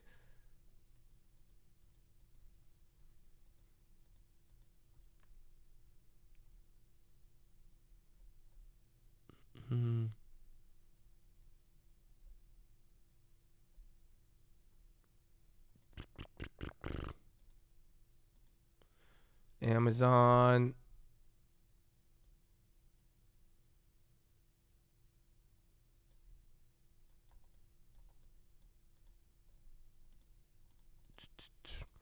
Defense moving. Well, LMT is not up as much. But we got some gains on there, but I don't know. RTX Meta is starting to move. I'm glad we closed that Meta contract. Great. But we'll see. But if they kept dropping, we got pretty close. 150 on the Affirm. What time is it? 7. Dude, it hasn't even been an hour. So not bad, honestly. So being under an hour here, just bear it. Like, if you don't see the oscillation, it's just down. Like, we're up now. We'll see if it takes us one more down. Then we're going to spend a lot of time dancing. If you do break out, though, this can change a little bit how we look and make it somewhat more interesting. Because remember, 4280, 4285, these are the levels that we were looking at from yesterday. But we'll see even around Europe close. No real updates. You've heard a couple things from Blinken. Wholesale inventories didn't move much. And then that's it. And tech is leading right now. But now so is the Dow. So look at that. They came out of nowhere. But still, it's still a big one. Still a big gap between the Dow and the NASDAQ here today. A lot of tech stocks on the back half of the morning started to move. Even some of the chips too. The refunding, we're going to get an announcement today. So that's the thing. They already have been refunding the Treasury right before your eyes. So the other day, I brought it up on the watch list. They literally announced it. They subtly just said, hey, we're going to sell 30 billion, which is 5 billion higher than last month. Right? They're subtly doing it. So we just, based on what Yellen said last week, she said they will begin on June 6th, and then June 8th, we're going to get an update. And then I think it was supposed to be the Monday, and then now today. But they're already raising it. We just want to see the headlines and the amounts. I believe right now, I think they expect to have 460 billion in the Treasury by the end of the month already. So they're going to be done with half of it by the end of June. We'll receive an announcement on the refunding sometime today. Got any Bible stories in the chamber this morning? Haven't been around the stream as much. I've been missing those. Nothing makes me think more than that, Josh. Bible feeler, no pressure, baby. Honestly, Ecclesiastes, bro. I have a really good philo, but it's a funny book in the Bible because it's the book in the Bible that tells you to go party and live your life. A lot of people don't know it exists.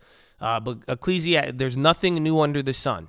We are going to talk about it today in a couple of hours, but I hope that could hold you over till then. But be careful. Don't read Ecclesiastes if you're feeling shaky because, you might read that book and you'll end up in Vegas the next day.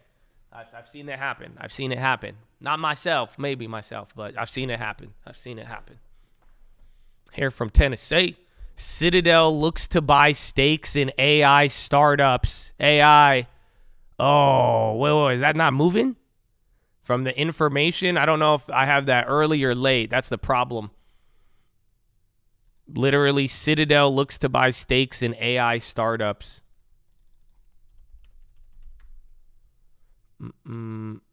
Yeah, 9 seconds ago, Citadel looks to buy stakes in AI startups. That's it.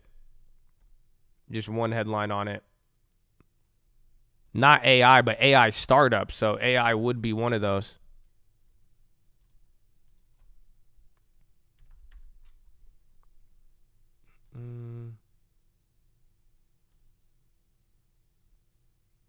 It's Quantum, QBTS. Quantum's moving a little bit off of that. What's the other one? Ion Q. They're running a little bit too.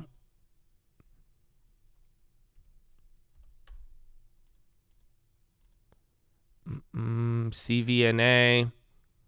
Private companies, AI startups, just smaller ones, but Citadel getting involved with AI. That came out. We got it a little bit early there, but I don't know if there's even a real reaction, but no names are listed. Yeah, it's coming out. Now people are taking it out. They're saying, Wall Street firms, core AI startups for trading edge. There's another source posting it.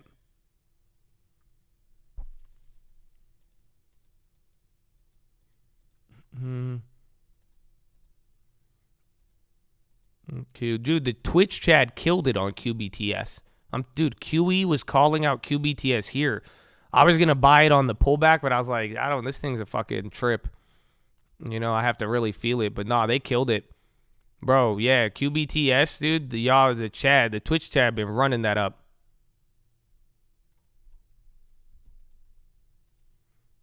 Interesting interpretation of Ecclesiastes. The whole book is very interesting. You should see it. The book is crazy.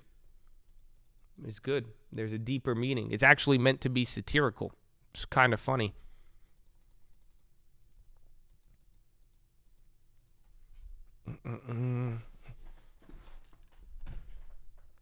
You ever think about streaming on Kick? Why do people do that now? I've just recently discovered that. I feel like that's a new trend. I thought Kick was only for the catfish girls who DM me back in 2010. I thought back then they were like, yo, hit me up on Kick. I'm like, what the fuck is Kick, girl? You don't got an iPhone? I know it's still like, I'm just saying, but it was like 20. Did we have iPhones then? We did.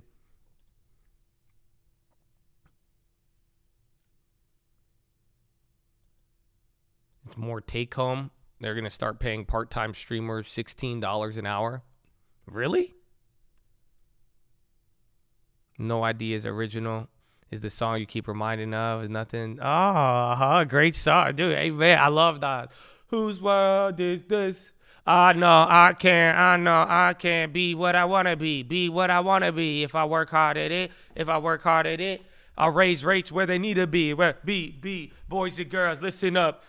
Inflation is much too high. We must keep rates really high, 5%, maybe a 6%. But nothing comes easy. It takes much long and leading factors. I knew this bank. It's becoming a star. They were SVB, leaving people in awe. Buying long-term bonds in the wrong versions in the race. Okay, I'm sorry. I got way too into that. 42719. Amazon, overweight. Yeah, Wells Fargo upgraded to Amazon and then Uber this morning. Am I short on Tesla? No. The last thing I did on Tesla was take just around $3,000 on the upside lately. We just sold out early. So I sold out at like 222-ish, or I think around there, a little bit below. Van Santana. Mr. Santana. Saudi foreign minister, Syria made very clear commitments to address concerns to the international community.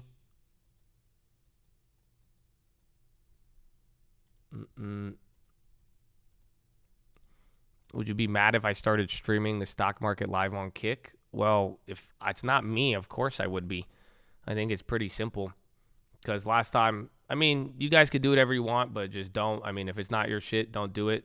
Then, it's cool. I don't really care too much. Like, that one chat, he's still here today. He posted that one song, but, it fucks shit up. So, it's just if you want to be annoying, feel free to. But you will get contacted by whoever. It's and then it fucks shit up. Because ever since that one guy did that shit with the song that I told him not to do it, lateral, it fucked up the YouTube channel for Uncle. So you just gotta be looking at that. But just be respectful. If I find it though, as of lately, I've kind of just been, even with everything, just you should know what it is. We'll send our letters and do whatever, and that's it. Trying to make $16 an hour off of you. Yeah, but nobody wants the door knock.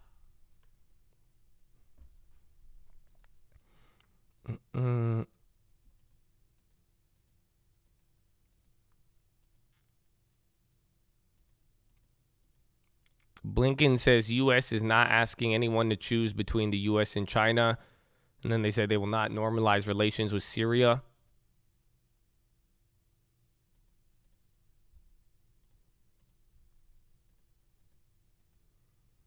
It's a rumor that Twitch is trying to ban streamers from getting sponsors. They want to be the middleman. Like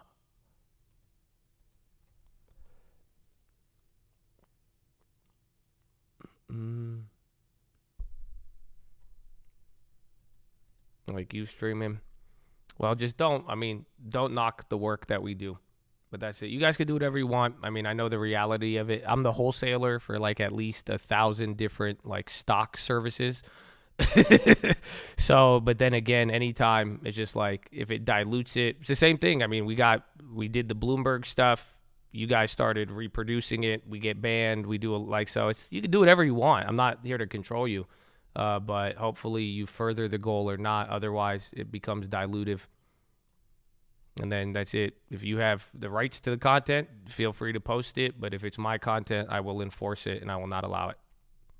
Super simple. A video about aliens? What? Pump it up? 25 points. 25 points. We'll be there. Food stock. Yeah, today was weird though. Commodities came up a little bit, but then the fertilizer plays, they reversed, and then it's the same thing like the what's it called? There's like the bank stocks. Carvana. That one's still going. We won't hit 40. I feel like we will. I feel like because we're not expecting to hit 4,300, we will. Because yesterday and the day before that, we were like, oh, yeah, we're hitting 4,300. And then we went to 1 point, and then that's it. Mm-hmm.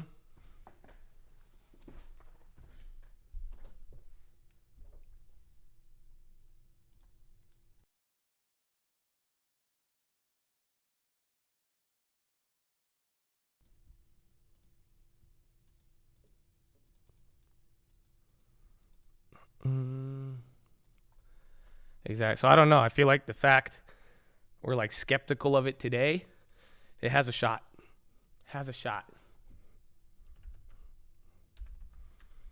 By Body. Pinduoduo's running up. Maybe if you take it off the screen. That's funny because we do look at it all the time. Maybe, man. Maybe you're onto something. Maybe we go no spy. QBTS, it came down after the, what was it? Was it Citadel or whoever was buying them?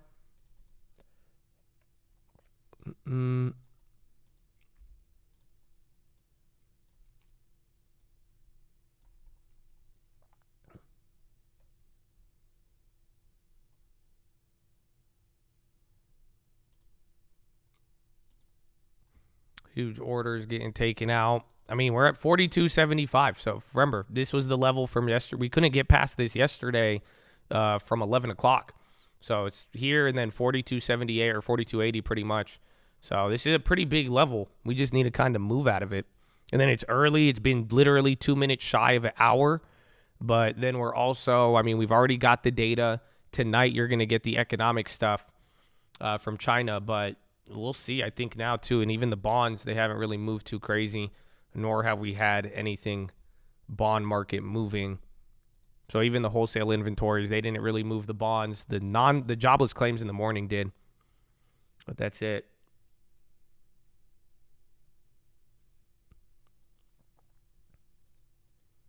Double trouble. Oh, Admiral Mike Rogers? Oh, dude, why does this thing always lag? I just have too many tabs. Relationship is not in a good place, and it's not where we want it to be. But the flip side is we continue to engage in economic activity. We continue to talk to each other, even if it is not at the level or with the frequency, and certainly at the seniority I'm gonna go that we pee. would like. Follow me on Instagram. Right, that we At would the like Trading to Fraternity. see. Natural gas But as long inventories as that just came continues, out. Look, guys, there's hope here. I love that you. We can work our way through it, even as I acknowledge it's not in a good place, and I don't see this dynamic fundamentally changing in the near term. I wish I could tell you, hey, 2 years we're going to be in a very different place. I hope that's the case, but I doubt it. Admiral Mike Rogers, Thank you very so much. much for Cannot joining. go to the bathroom Versa now. distinguished scientific advice. I can't. That's it. I got to figure out the commercial thing. That's the only thing. I mean, man, we might just get Uncle now. Let's see. CNBC, what you got for me, CNBC? You ain't got nothing for me, CNBC? Don't got nothing for me, M-Phase? Again, natural gas just came out. You're getting some reactions to that. That was Top Gun? Really? They came in 104 billion versus 110. Estimate was 115. Industry was actually. What is playing right now? Oh, I was like, dude, my thing is tweaking. All right, see, now that broke too. I don't know why video content on this computer is just awful. Do you say follow me on Instagram each time you go pee? Yes, I do. Because if you haven't noticed, you don't really get, besides you Google forcing advertisements because their revenue dropped. But, I don't really give you everything to sell you on shit all day, So we only promote our Instagram and social media every time I go to the bathroom. You get told one time every 7 hours to look at the first link or anything that is not for free or to check out the main channel. So, yeah, I do. I use those opportunities in the bathroom to let you know to stay in touch. Stay in touch with the cult, baby. Stay in touch with the cult. Oh, you thought I was peeing on Instagram. Oh, I could understand the confusion. As well. Stand in terms of where they're marking things and what those portfolios. All right. I hope this works. I don't know. I can't get any video chat. I don't think I could even play you a song without it lagging. That's so weird that I could even stream. This thing is tweaking today. 4278 too right now. So see, Ford on track to triple F-150 Lightning by a year rate of 150,000. Yeah, so it's a really good question, David. There's a lag usually with. Yo, Ford giving guidance on what's it called? The Ford Lightning. They said Ford Lightning. And then what else? To increase production, reduce customer wait times, and something about a platinum model.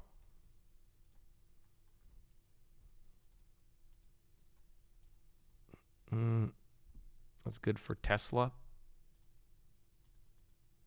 Still ahead.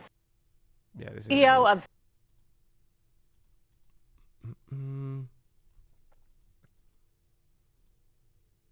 Bitcoin, Bernard Kern.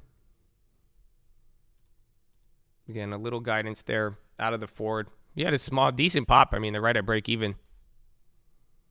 Ron might get pricing and rate cut in November. Really? Or will that be good for tech stocks? So that's the dynamic we talked about this morning. And I hope you guys understand that one quickly. But we do need it. You do need it to stick.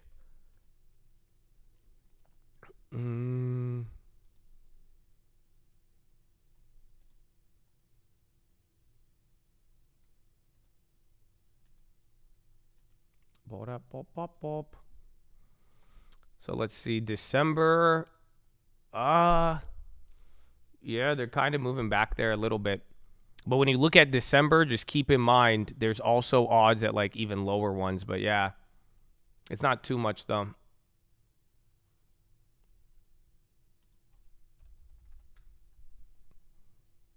Oh, bargain.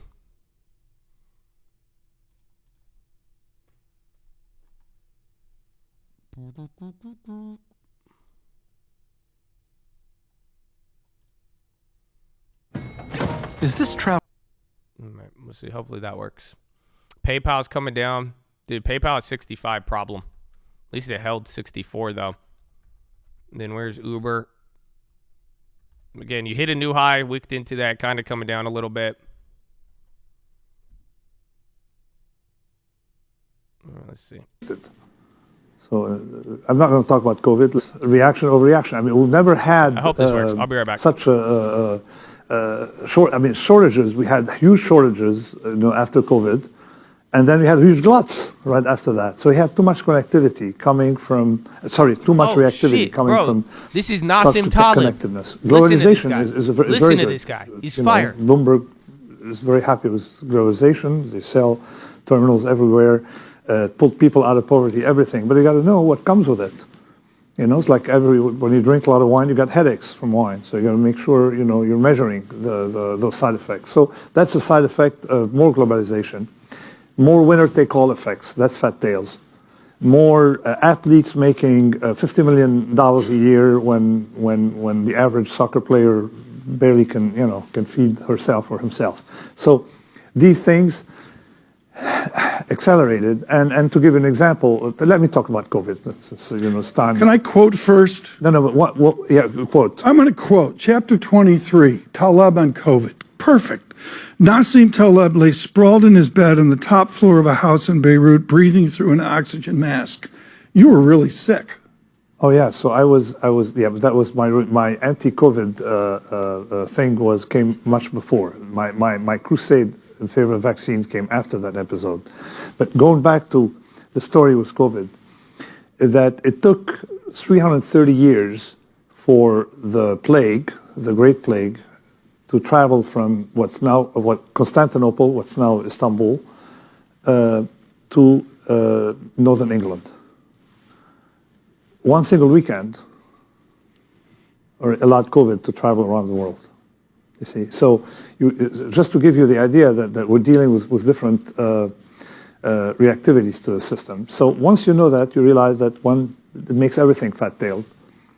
So when COVID came, we rushed to publish, my friends and I, in journals, in epidemiology journals, because about what happens when the process is fat tails, why your analytics got to be different, and we realized that even epidemiologists, all right, didn't know they would make economists look good. Okay. Well, you go after the libertarians here on a policy basis. You just say the libertarians are out of control early in COVID. I did an interview with someone in England, I think at Imperial College, I can't remember, and they had three differential equations going on the mathematics of COVID and the epidemiology of COVID is well. Did we get any wiser in finance? Any new humility out of what we witnessed in COVID? Let me comment on libertarians. I'm not going against libertarians, about pseudo-libertarians, because if you read the site Hayek, have they read Hayek? No, because Hayek was in favor of government intervention for deforestation, Canadians dumping stuff over New York, all right? Ashes or whatever it is. It's not a volcano now. And war. And the same, even von Mises was in favor of intervention. So what I'm saying is that there are systemic things that we got to avoid, the left tail, and let people buy whatever vacuum cleaner they want. So don't interfere in people's personal matters, and actually libertarians were against the government getting involved in commerce. They were not against the government getting involved in defense, okay, and that's a matter of defense. So I'm saying that the libertarians were not interpreting their own literature, largely because it attracted a crowd of people who probably have never read books. So that was my comment on libertarians. Mm-hmm. But to comment more generally on what we have learned from COVID, the system learned a lot from COVID. We learned to use masks. We have masks. It helped me today. We learned. It's like what I describe in Anti-Fragile, the adaptability of systems to shock that don't end it. So, for example, COVID was a tragedy. Many died. But we're going to be better off because should we have a bigger threat, like something that can kill faster, we'll be ready. We have Zoom, we can continue business as usual, so we're better off than pre-COVID. Mm-hmm. And that is central. Maybe the economists are not better off than before because they're academic. Maybe epidemiologists that keep writing equations that make no sense. But overall society as a whole is stronger and a lot more capable of dealing with the threat of large-scale pandemics. I want to review how we got here because I think Taleb has become so big and such a media guy that people forget the absolute shock of Nero Tulip and John the high yield trader long ago and far away. There are exactly 2 books I've thrown at my children and said, shut up and read it. One was Fareed Zakaria's Post-American World, which was revolutionary at the time. And I should note that both of these guys coming out of an old world view. And the other was Fooled by Randomness. And what's unique here, folks, is this is a guy who didn't do it once, but he did it twice, 3 times, 4 times, skin in the game. Is there a book in progress here? Are we working on something? Maybe. I'm not sure. You only know that you have a book when you finish the book. That's how it happens. I wanna- And the book doesn't tell you how and when it will finish. So you follow until it's done. It says right here, Bloomberg Invest. So we're going to get to invest part and rates here in a minute. But could Nero Tulip and John... Yeah, there's no video. That's why it lagged. I had a bathroom emergency there. That's why it took so long. Yeah, that's Nassim Taleb. He's very controversial. Again, I mean, even somebody said, they're like, I can't believe you like this guy, Josh. Well, you know, I don't judge people based on their political beliefs. For real, if Nassim isn't a good example, I mean, for real, I judge people but based on their intellect and what I think they provide. That's it. If I believe they know something, if I believe the knowledge and information is there, I don't care who you are. I could get behind it. That's it. So I do like him. He is the inventor of the term black swan. You know what I'm saying? Like he's, well, maybe some of the stuff he says now, again, I don't agree with everything he says. However, it's just, if you've studied his work, he's a genius. I believe, I've learned a lot from him. I've learned a lot from his work, and he's especially if you're into macro and all that. And you'll find out that is something, yeah, he's the guy who invented black swan. Black swan theory is all him. There's no, like, he's the guy who made up the term black swan. So if you haven't even read the book, too, it's crazy. It's a very, very good one. But he's just like, I think even in the world of macroeconomics to a degree, if you haven't noticed, everybody's a character. You know what I'm saying? So, like, that's all it comes down to is, like, if you most people who deal with the economy, economics, the world, global political economy, all of them are characters. And everybody is going to have their opinion. That's just sadly, kind of what happens. Talib Kweli, no, Nassim Taleb.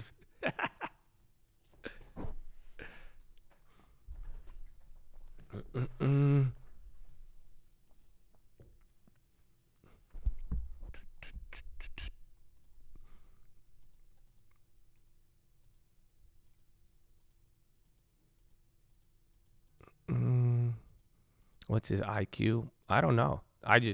He said a lot in the past, and he even says stuff even to this day that I like, but I don't agree with everything everybody says, but I do, I know when somebody knows about economics. I could just tell. And that's it. I don't care who they are. That's it. Like, that's what you guys get mad too. You guys are like, you George Soros. Like, I don't like George Soros, but I cannot deny that man knows fucking money. He knows macroeconomics. He knows currency. Like, that's why we're here. So I hope it's not, I hope you don't get too caught up into it. You're like, dare you? But you could learn a lot from everybody. You could take a lot. I mean, and it doesn't even matter who's like smarter or not smarter. I love that when we were talking to Hugh, because like you don't need to be smarter than everybody. It's not as if your intellect level will define it all, but it's stay curious, and everybody has their own strengths and weaknesses, and you could take a lot from people, and there's truth and there's stuff out there.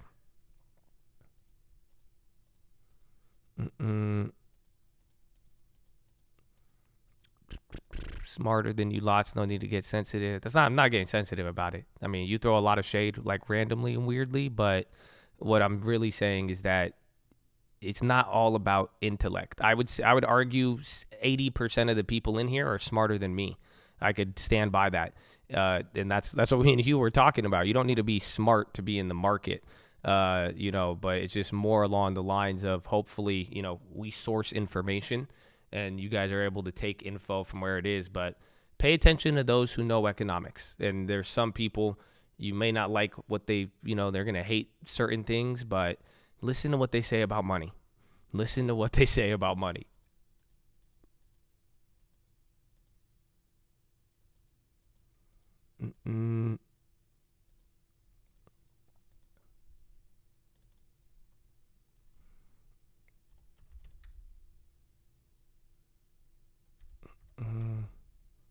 We are smart but dumb. Nah, just keep it simple. Keep it simple. That's it. We had that talk. We had that whole talk with Hugh. Like, you really need to find what you're good at. It's not about like, you don't need to be better than everybody at everything in this game. You just need to find your lane, and then that's it.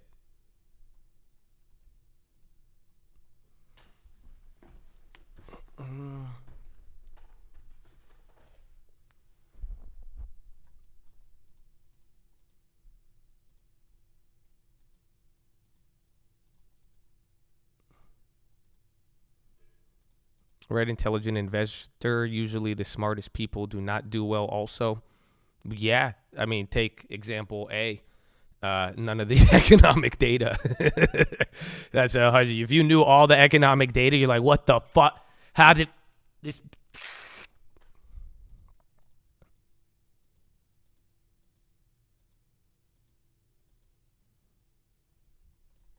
PayPal. Bonds all day since the jobless claims, too. That's crazy.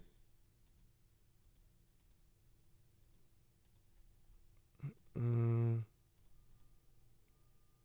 then nothing. The Citadel stuff didn't cause anything. That was AI. Microsoft, another top candle. PayPal. Hubs. Blinken in meeting with Yemeni Presidential Leadership Council. AAP, they just cut their dividend, I'm pretty sure. So I'm not a fan. Bill is paying over 4% a month. Or not a month, excuse me, a year. So it pays out 0.4 on the last month. And then I think this next month it'll go up a little higher. My wife sent me a vid of my mom dancing to Uncle Answers. Let's go. So I talk about. There you go. Tell mama what's up. Amen.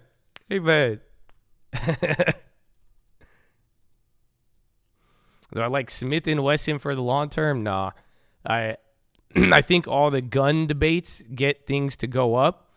But I'm not I'm not an owner of gun stocks, actually. So I don't know why, but I just don't feel like I want to own them.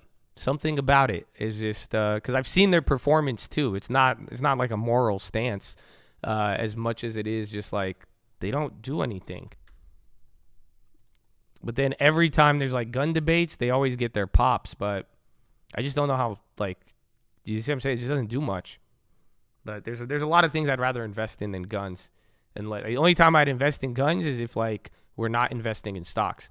So if the world really changed, yeah, but that would be it. But not I don't know if I'd invest in a SWBI.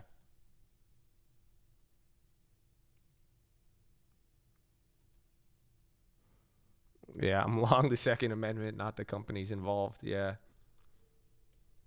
But all of the gun debates, every time, like, anytime people get worried, they like, that's the sad part. That's why I don't like the company, because the only time sales of guns rally is when people are worried that guns are going to get banned. So it's like, it does it every time. Like you'd be all the political debates about guns every time. I think you could correlate it with like every single pop and fade of the company, but it's just like, it's all based on getting banned and everyone's like, oh, they're going to sell a lot. And then that's it.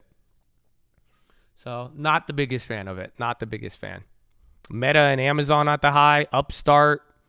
So you're getting some breakouts here, and we're creeping up here. Zoe turns 9 today. Happy birthday, Zoe. Let's go. Oh, my TD did freeze earlier. Unity's on the high, yeah.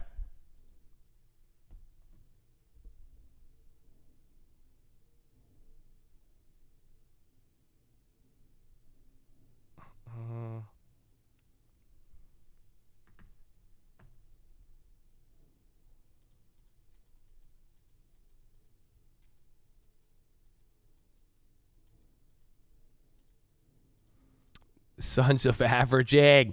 You think the bonds will come down with refunding news? Possibly, but like we saw from earlier this week, the first little addition, Coinbase is on the high. Coinbase and Uber, but Coinbase starting to break out. But last week or this week earlier, I think what day? I showed it. I was right here. I think that was 2 days ago. On Tuesday, they issued a slightly higher amount, and then the bonds dropped a little bit, and then we caught a bid, but then we dropped the next day. So I don't know if we're going to watch an immediate effect of it, but theoretically it should bring the bonds down. That's what we're going to look for. But then, again, that jobs data today helped bring the bonds down a little bit, but it doesn't make any sense considering where was Friday. It does. I mean, we're still lower than the non-farm bond reaction, but it kind of helped unwind that a little bit. And Blinken's in that meeting. So we'll give it a couple days, but it should bring it down, but we'll really get the full story. The gold caps, like gold plays, I don't think they're not there yet. Especially now with rate cuts being unwound, that's not good for gold. So I'd keep that in mind.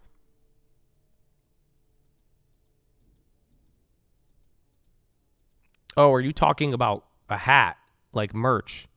Oh, I thought you were talking about gold.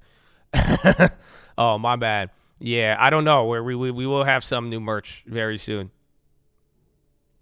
Your gold Colt caps. Yeah. I thought you were. I was like, what do you mean gold cap? I was like, I thought you meant like gold was capped out. I thought it was a macroeconomic question. I thought he was talking about mushroom. I figured it was a mix between those. NXPL on the high. Gold could be in trouble if we stop pricing in rate cuts. That could also, again, that's just more pressure for commodities there. And then again, if there's no rate cuts, that means higher interest rates, bad for gold. But then it's also meaning that they don't think that the economy is going to suffer something. So that's the craziest part about it. Like that's what I took a step back yesterday and I got to look at it. Like you have to really ask yourself that. Like if the bond market right now is pricing in a rate cut for December, do you realize it's saying that in the next 6 months, almost less than 6 months, we are going to have a problem? It's literally saying, it's like straight up, it's saying that we are going to have something imminent because 6 months is imminent. Remember, it was January or December, and we were talking about 2023, and people were pricing in the rate cuts because there was a year of time left, right? So now, if you're pricing in one rate cut or even more, think about it. That means that that bet is imminent. That is saying in the next 6 months, in the next 2 quarters, something is going to break to the point where the Fed will have to start cutting. So think about that. Think about that. So that's why it's so interesting, because right now, as we're running out of time on the year and things are developing or not developing, if we unwind that rate cut or not, it says a lot. But depending on where we're at as we get to the final moment, because we're running out of time, it's very close. That it's a very tight box that it's in now.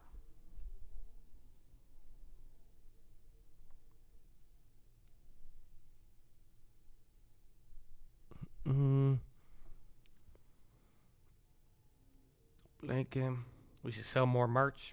Well, we got some. I mean, I want you guys to, get the most of it. We try not to sell the merch a lot. Like, it's not really the big focus. You guys have showed a lot of love, but I want you to save your money too. At the end of the day, it's cool if you get merch, and I love it, and I appreciate the support. But I also want to make sure you get that long term. You know what I'm saying? We get that long term merch.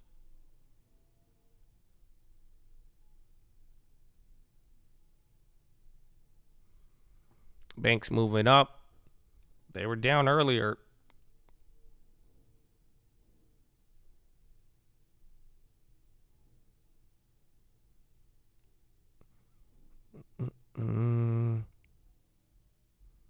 Get hair plugs for the merch.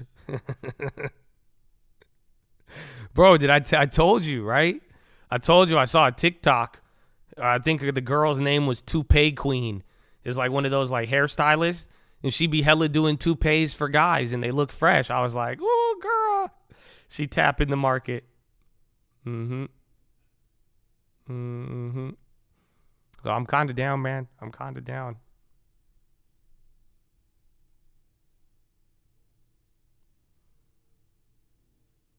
If I buys rupees. Now, Blinken and meeting, we already have that one. Again, SPY's working its way up, Chad. It might be time.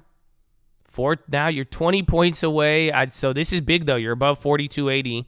So now see what happens at 42, like 85 here. This will be the baby level, or like the final check. But low key, you're slowly working here. Like I said, we may not expect it today, but you're like finally working your way up here to 4,300. Coin and Mara on the high as well. So is Apple now. They're starting to run. Again, even wheat caught a bid.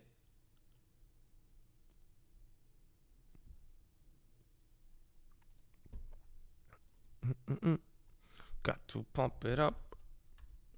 Bitcoin, another pop.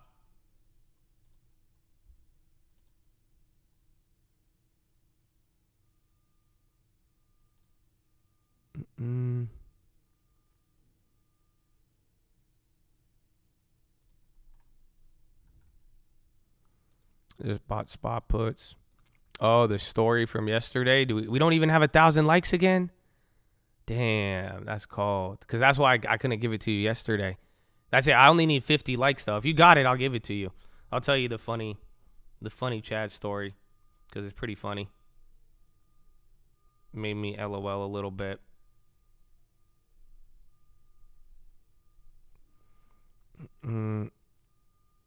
Hope I'm here when we pump it up. I hope so, too, man.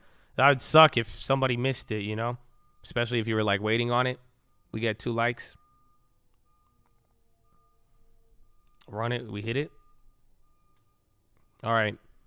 So, thank you for liking the video. I hope you're having a good day. But my good friend, like I've known this guy since college, like super good homie of mine. He's traveling abroad, and he goes to this conference, and sure enough, he meets a Chad at the conference. Like a real full-blown Chad, like straight up Chad listens to the youtube.com/the stock market every day. He said, he's like, literally, he was telling my homie, he's like, I've listened to Josh every day since 2020. He's like, I could tell you Josh's entire life story, like full-blown. He said even the conference, he was like, that's the first time. He's like, this is the first time I've gone 3-4 days without listening to Josh. Okay? So then they share their Chad bond. Okay? They have their Chad bond. He's like, no way. I know Josh. He's like literally, they have their Chad bond. And then guess what they do? Since they're Chads, right? Of course. They go out and they party that night. Sure enough, that's you Chads can't hold back. That's why you guys are always like, Josh, when are we going to do this? When are we going to do the meetup? I'm like, man, do you realize what happens if we all come together? Because every time I've heard stories, something happens. They go out and party. So now my good friend from growing up meets random Chad. They connect. They're bonding. They're like, let's go fucking party. So then they go out and party. Then my friend tells me it's like super late, like 1, 2 a.m. They're drinking. They're at the bar. And then he's like, all right, I have to go step out. And I step out for a second. I leave for a little bit. I was going to come back. And then he's like, I leave. And sure enough, I come back. And then I see Chad is in a headlock by 2 other guys. And I'm like, oh my gosh. So then he's like, the Chad he just met, the guy who's like, yo, man, you listen to Josh?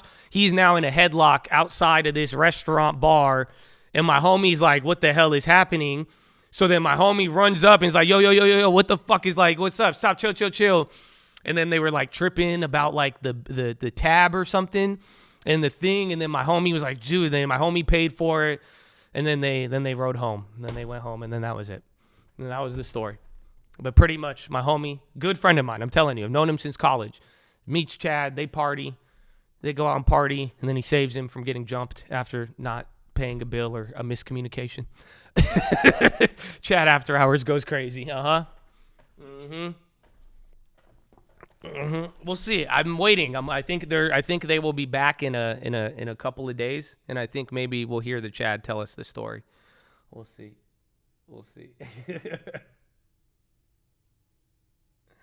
Good times, though. Good times.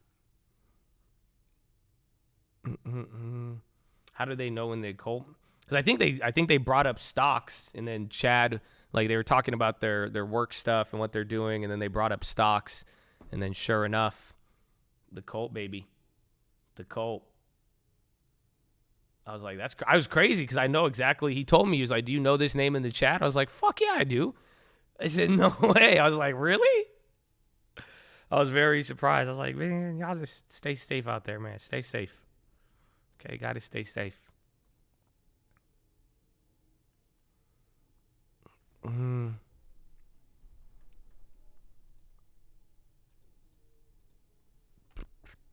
DNL on the high.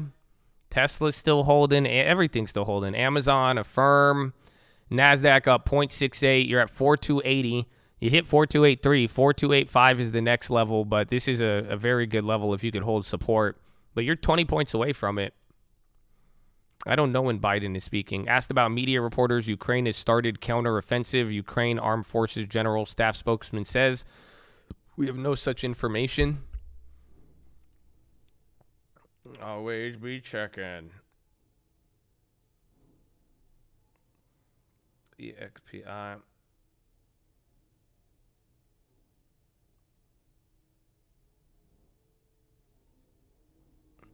Shout out to John Lang. Found out my manager at work is in the cold after telling him about AI stocks last month. Let's go. You both better have a long term. That's it. You know that anytime. I love it because like two Chads meet and you guys all like, you're like, whoa, Chad. And then I have to turn into fucking the angry old uncle. And I make sure you get your long term, you fucker. Stop it. Stop celebrating. Hey, stop it. You got a long term or what? You got a 10%? I don't care. Fuck it. You met up with each other. You can say the 10% or not. Come on. Seriously. We need it. So that's it. That's the every time. Amazon breaking out. Is that cute? And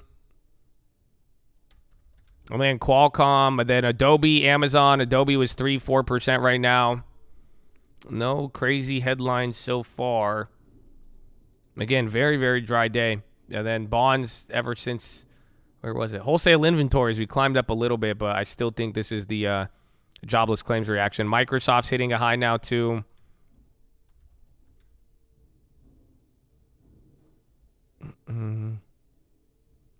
D-Wave, the Q, those things came. I think still a lot. NVIDIA now. So NVIDIA still has to get to like 390s. AIG to curb home insurance policies on climate risks. Jeez.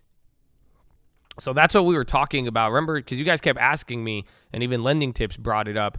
Something weird is going on if they start doing this with the insurance companies, but then my belief is I feel like it's just going to create a new, what's it called? I feel like it's going to create a new marketplace, more or less, because I feel like I don't think you can refuse to insure, because if everybody does that for climate risks, and it's not like, depending on how big of a risk it is, it's very weird. But that's another one you've heard now in the last week, maybe 2 weeks, of like insurance providers pulling out on home insurance on different areas, which is very fascinating. So yeah, I think it could create a new category, because all I'm saying is like if you mean to tell me there's like a house in Ohio or like somewhere, like again even in California, like in a normal insurance company won't insure it over something new. I feel like there's other people who would be down there. I wonder what it would create with the market, but it's a very interesting concept for sure. But that's another update you're getting on it.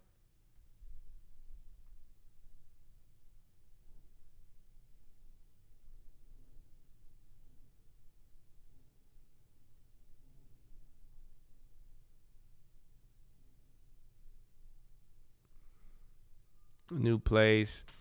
I'm going to very soon. I think if you want to roll early, you should.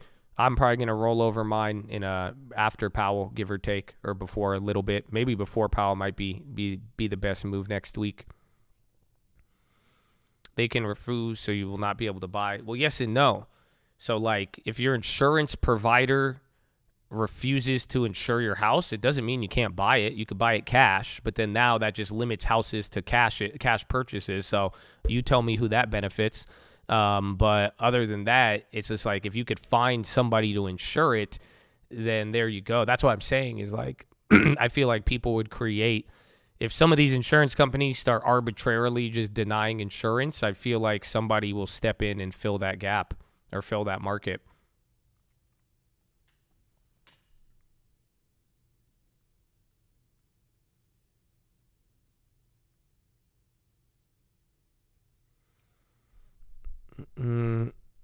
Apple, it's kind of like Microsoft.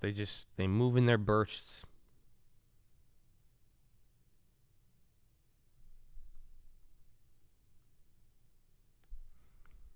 Docu earnings, I have not looked into it yet. I know they got clapped a little bit with the Apple thing, but I feel like they'll do good. I need to see what they did last month or last quarter.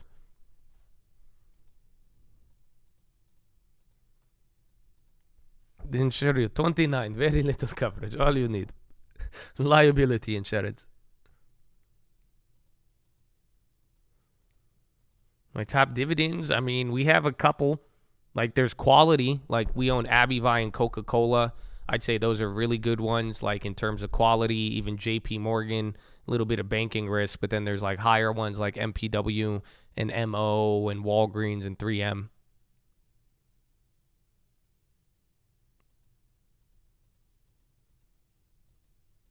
Tesla, dude, 230. Whoa, Tesla's gone. What the hell? Yeah, Tesla's gone. 230, that's 3% on this day, and it's still, I mean, 0.7 on the NASDAQ isn't small. Kind of impressive, though. Kind of impressive. Where's the China names? Again, AIG's on the low. Unity's going up. Yeah, Baba's still up there. Pinduoduo, they hit a high earlier. Unity is going up. Roblo.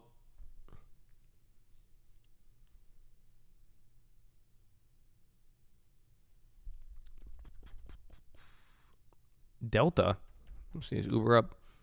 Even Uber above 40 now. Do you think big money will cycle out of this tech pump? I don't think big money chased the tech pump as much as people think. So that's I think the paradox. But yes, I think a lot of people will do a lot. I think there's a lot of big money who are doing what I told you, in the sense where I don't think they're levering up. I still think they have exposure, but I think a lot of people, there's a lot of cash on the sidelines, and I think people are waiting there. But even off of the 13Fs, you know, what we just got last quarter, it's not like you saw it's not like you saw a massive amount of people buy at these high, like literally, like David Tepper was probably the biggest NVIDIA purchase I saw individually, and he bought it way before it rallied. So, but it's like, it's not as if the 13Fs were highlighting hand over fist buying from some of the big money. So I would maybe even argue there's more big money on the sidelines right now than participating in this.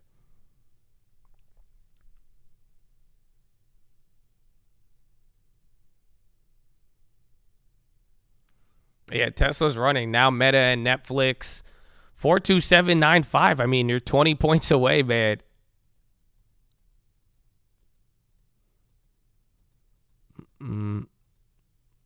Imagine they get back in. They're not.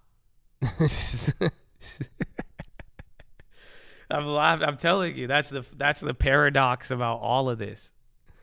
Dude, if you had $1 billion right now and you were literally, what's his name? Druckenmiller, literally a billionaire yesterday. If you had $1 billion right now, right? You had $100 million, $200 million, and like you are, and you've acquired that amount of capital.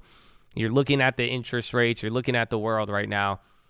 Are you really going to chase Nvidia or the Nasdaq up 30% in this time period, or are you going to go and buy a fucking bond and get 5%?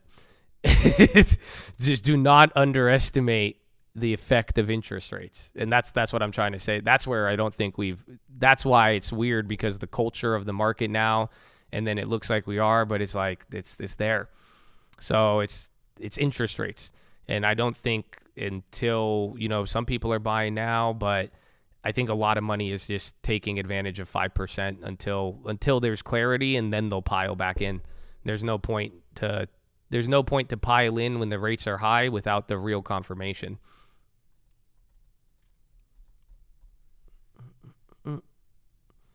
BlackRock to acquire private debt manager Kraos Capital. Shares are down 1.6.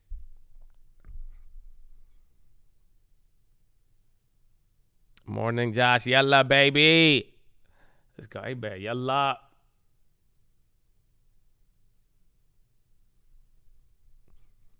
Our shorts being destroyed by Tesla. We were talking about Tesla lagging, and it sure enough did exactly that. We wrote it up for a little extra, but this, I don't know what the second half is. I think it was I think this week you had positive EV guidance based on the tax credits, but other than that, I don't know any of the other drivers because again, 230 is impressive. Only other reason would be their earnings. They've been lagging since then.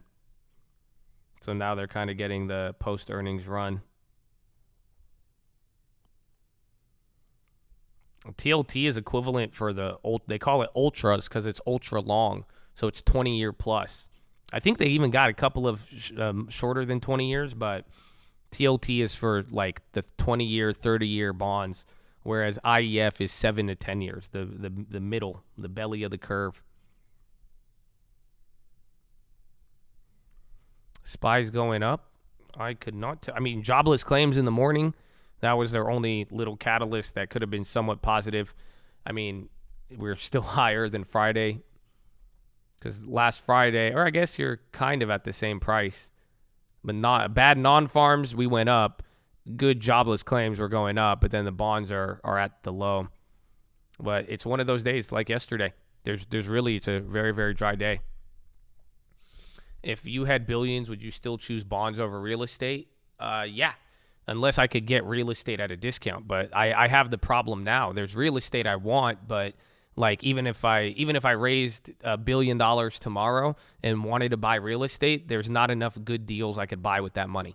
So you know what I'm saying? So if I had $1 billion right now, I couldn't find you $1 billion worth of real estate at 30%, 20% below. I could find you a decent amount, but I couldn't. Without making bad purchases on real estate with that size, I don't think I'd be able to. It'd take me time. Whereas bonds, I could buy it today, let it sit, and have liquidity, or tie it up for 6 months, a year, and then that's it. You could buy bonds on, what's it called? TD Ameritrade. You could participate in bond auctions from the Treasury, or you could even buy bond ETFs that are similar.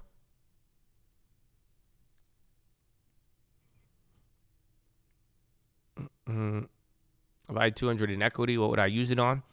I would look for like a real estate deal, something I could get at a good price. Because again, that's the thing you got to realize. Like what's his name? Lending Tips. He says sell it all. It's gonna crash. But Lending Tips has like multiple projects he's working on. The difference is that Lending Tips he's just as cheap as I am. He's buying these at really, really low prices. It's not like he's scared of real estate. He's scared of kind of the higher end. So if you have 200K, I'd look for a property. But even in the meantime, I would get it into a CD, a money market, a bill account, anything where you're getting 4.5%, 5% because it adds up. So again, even on $200,000, even with just bill, which is not even the most 100% optimal, but with bill on 200 grand, you're making a little over $800 a month.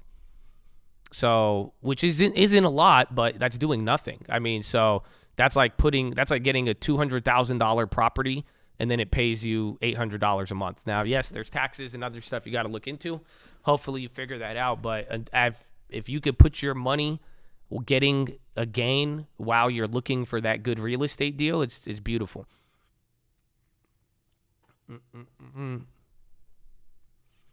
Yeah, bill divvies have been paid out now. Yeah, no, Chad has been on QBTS early, bro. I wanted to buy one of those dips, and then it went crazy. But the Twitch Chads, they were on top of it.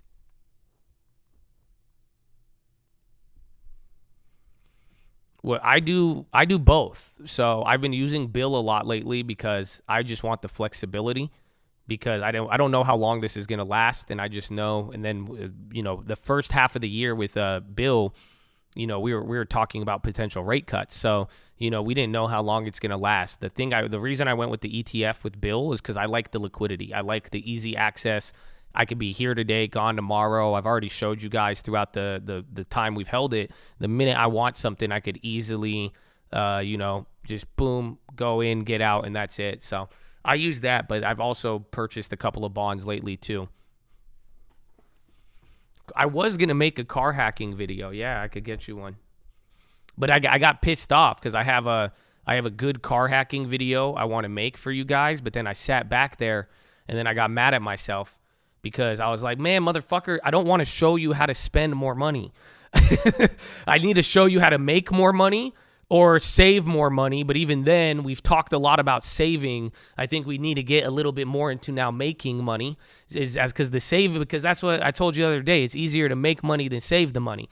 So, but then that's why I was like, because that's the other way that I have hacked life. So it's one part about making money, but the other part is about like I've found the hacks on spending money. So that's the different side of it, where it's like I'm telling you, you could go like legitimately. I drove a Lamborghini Urus for a year and a half. I crashed it and I got paid $100,000 to do it. But it took money to spend. Again, the property stuff, you guys call it, what do you call it? Hacking, lease hacking, renting out a property. You know what I'm saying? So it's, oh yes, you earn money, you generate it. Nobody makes money but the Fed. Indeed, my friend. But there's a lot of hacks in life that you could get economic benefits, but it's about spending money properly. So like I have a video this is the one I was going to give you. I was going to go over all of my life hacks. I was going to go over all of my life hacks from how to save money on food, living, shelter, cars, anything in life, entertainment. I'll even give you the dates, everything. I got everything for it. But then I sat back and I'm still going to make the video probably for you, but I was just like, man, I don't know. I don't want everybody to spend money though. I'm not trying to that's the problem because there's like a lot of little hacks that are beneficial. Like I could show you how to get a rental property. I could save you 3 months on your lease. So, we could go get you a penthouse for dirt cheap, but it's like you still have to pay money as opposed to saving money and then finding ways to, generate easy money and hopefully passive money. Hotel hack is not on there. No. Sorry.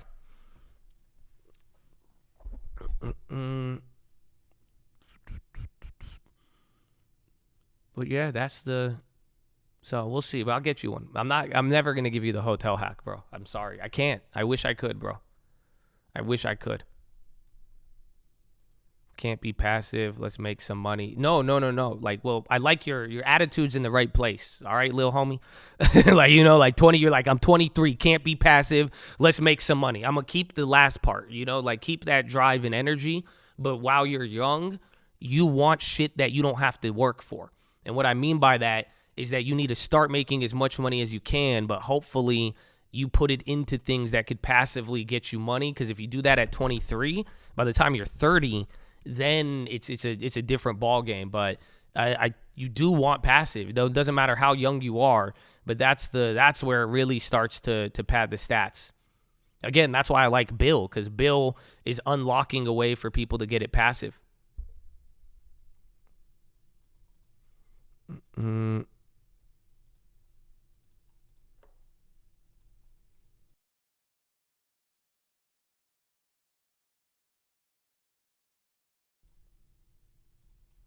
What bonds would you recommend to an average person to look into at the moment? So that's the problem. Are you ready? For the average person probably shouldn't touch a bond without the help of a financial advisor. Realistically, if you've never traded bonds, if it's not part of your financial strategy, if you've never done it, usually the average person is not just fucking, oh, wow, interest rates are high. I'm going to go participate in the bond auction now. Now, thankfully, technology and brokerages, they allow you to participate. So you could do it very, very, it's not like you're limited from it. But for the most part, it's more sophisticated, or it's just a different level of adding bonds to your portfolio, your strategy, right? So for the average person, if you really wanted to that's why I would say straight up, just go to a money market account, go to the Apple account, go to Bill, go to Fidelity, and just get it in a money market where it's which is in an account, and it generates interest based on utilizing whatever's in that account. So that's if you're really average. That's what I'm saying. If you got a little bit of sophistication. You've traded for a little bit. You know how to work a TD Ameritrade platform. You know what I'm saying? You know what a bond is, right? It's like then, and you already are comfortable kind of, managing your own money to a degree. Then I would look into some of the 1 to 12 month short-term bills. That's what I'm looking at just for liquidity. Now, if you do not have any major plans, this is why you got to talk to somebody about it, because what are your plans? Because if you don't have major plans with a lot of money or a decent amount of money and you don't need it for the next 2 years, then maybe you could utilize something higher, longer term, higher yielding as well too. But right now, I just want to take advantage of the bills, anything equivalent to cash 12 months or less on the bonds. None of this is a recommendation. You will lose money. See, because I'm not a financial provider, because I don't know these questions. You see what I'm saying? Nor am I going to sit you down and ask you your age, or you know what I'm saying? So that's why. But if you really want to keep it like normal, less thinking, no thinking at all, put it in a money market, call it a day. Apple account, bill, that's it.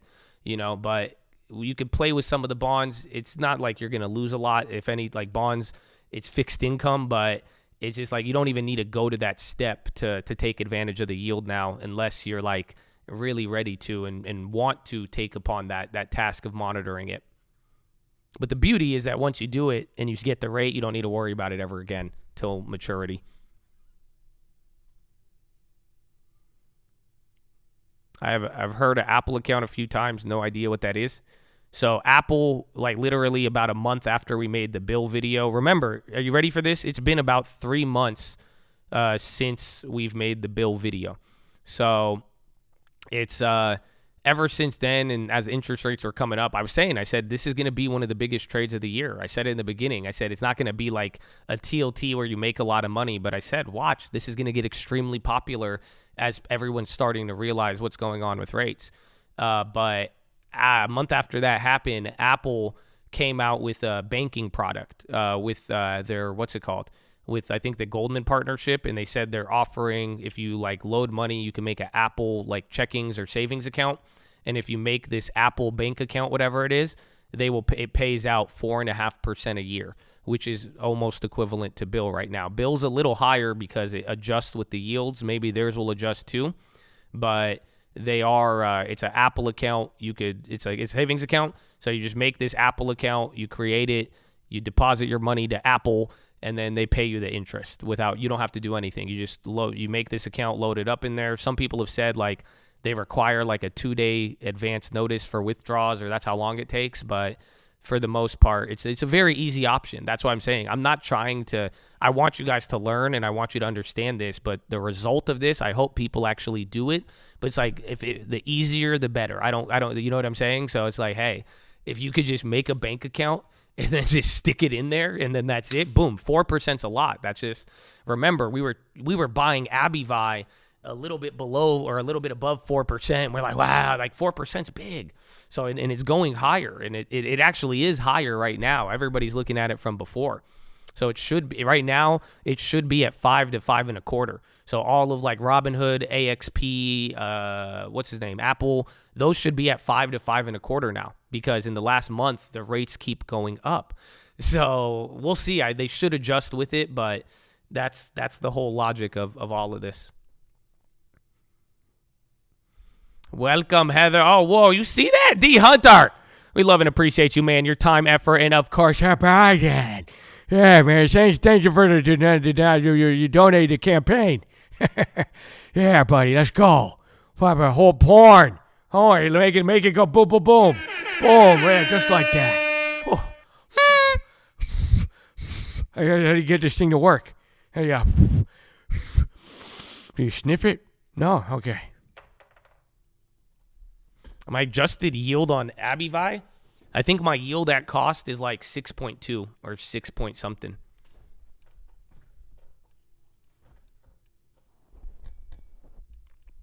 Pump it up. Nah, man. 4284 is a big level, but we got some work to do.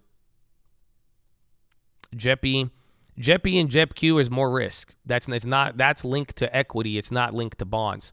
So it's a similar logic. You get high yield, and I like it. I would consider JEPI if the equity value came lower and it didn't have a premium. But the difference with JEPI between a money market bill or anything else, you get a high yield with JEPI, but you have equity risk, meaning that the stock value is going to move. So, like, you got to realize it. You have seen on bill now for 3 months in a row, our value is not lost at all. So, again, if the worst thing that's happened on one of the months, that last month, and that was debt ceiling, we went up, we were 5 cents lower than where we bought the first shares, I think. And then what happened? After 2 days, you're back up, and then every single month, we have collected that dividend. So that's why I'm saying, like, you got to think about that. In the last 3 months, yes, the market has moved a lot. That's the crazy part, right? But that's the whole point, is as we've been waiting and we're trying to, slow things down, digest, make the right decisions, we have a vehicle where all of our money is staying the same value while generating that return. So it's like 3 months in a row. Let me see. But, like, remember, Bill, the first time we bought Bill, where is it? It says April. I think it's because we sold out the March shares, I think, the first time. But 91.47, it's the same thing. And then again, you get it says year to date we've made some money, and I don't even think that includes the dividends we've already received. But the value is there. That's the only difference. JEPI, you just don't know what the value will be. JEPI, it's actually stayed stable for the last, 6 months here, 100 days, but, you can move pretty much a couple percentage points every single day. I think even from the bottom here, just in March, that was 10% right there. So that's the only thing, is stability in guaranteeing your money back. But that's it. I've guaranteed the money back every single month. So that's the big element to those types of plays.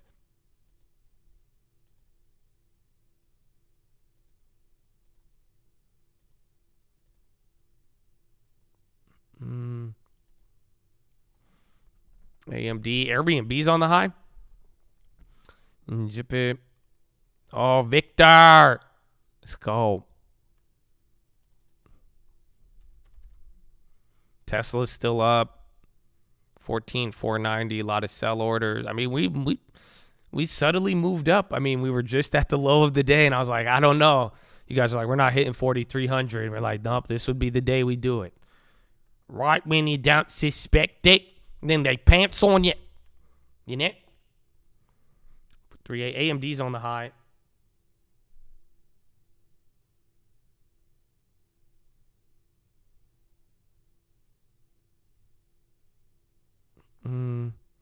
Tego. Let's go, Chatadonia. Good morning. Amen. Nigel. Indeed. Running out of gas. No, we have a lot of gas. That's why I'm saying, just how slow everything's been. We got a lot of gas.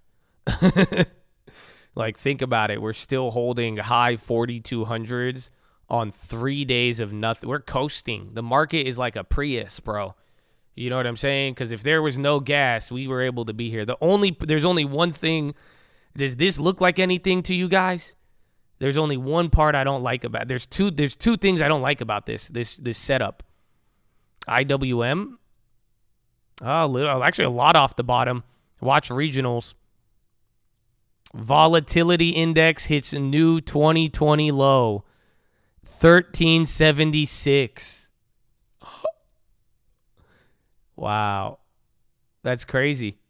That's it, bro. You're back. The VIX was the same price when we were making videos on COVID. At the end of Jan. That's insane. You haven't seen that in 3 years almost, bro. That's it. The VIX is really starting to die. Then maybe we return volatility back to the good old days. And yeah, Euro close right now. Again, VIX is dying. Market's already bouncing. No, that's real. That's real. 13, dude, that's it. We're back to 2020. It's still kind of high, but the VIX is coming back to normal price. Maybe some of the option money is running out. Who knows? But that's wild.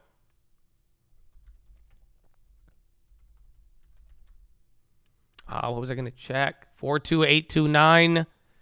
You're running. Oh, yeah, that's what I was going to show you, though. The problem is that this little setup here, it looks very familiar. It looks like we are either...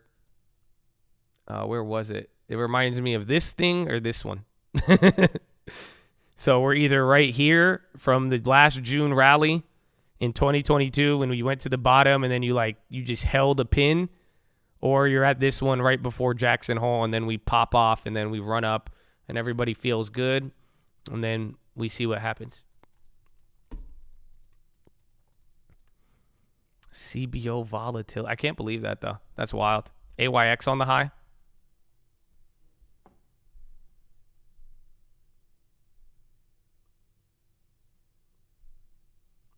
Ba-da-ba-ba-ba.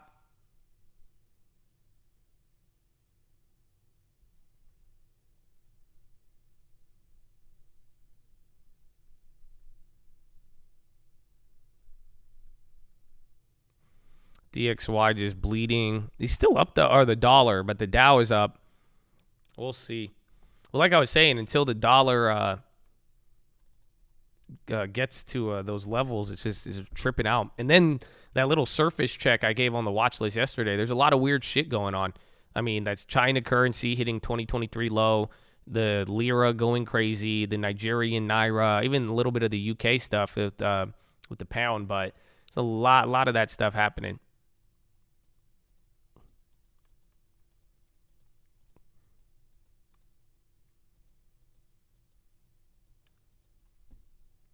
But it's still there. Pull out. And then Meta's climbing. Spy 2. Uber is gassing. Corn pop. Bitcoin? I think if banks could come up, that'll be nice.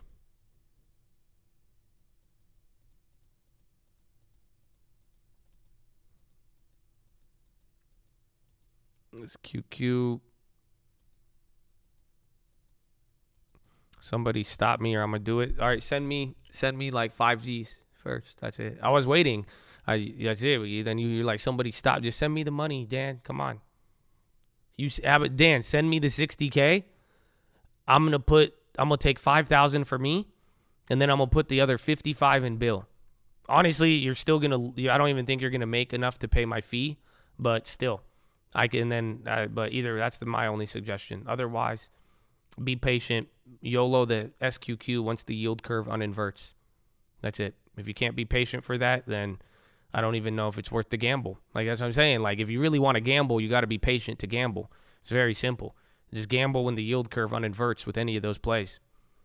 If there's anything in the back of your mind that's telling you, hey, I should take this big amount of money and make a play on the market, wait till the yield curve uninverts. That's it. For anybody out there, if that $10,000, 20, 50, 40, 30, 60, 100, $1 million in your bank account is looking at you and saying, make a play. Let's YOLO. Let's just put it all in on one play. Real quick. Let's just short it all. Let's just wait till the yield curve uninverts. That's it. That's it. That's my stance. Otherwise, just give it to me now.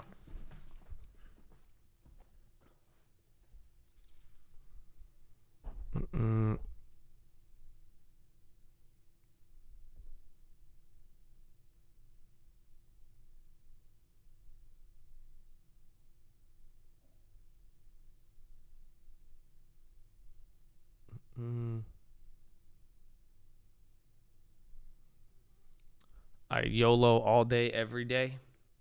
You realize that's like an oxymoron, right? Be like, I only live once all day, every day. No, you live all day, every day, sir. What do you mean YOLO all day? That makes zero sense. All I hear is that you're just living your life every single day. And then, so it's not like that. That's it. What risk are you even feeling if it's every single day you have the same amount to be able to risk the same exact, it's the same exact thing. So it's not as actually, but yeah. Just saying, I don't know.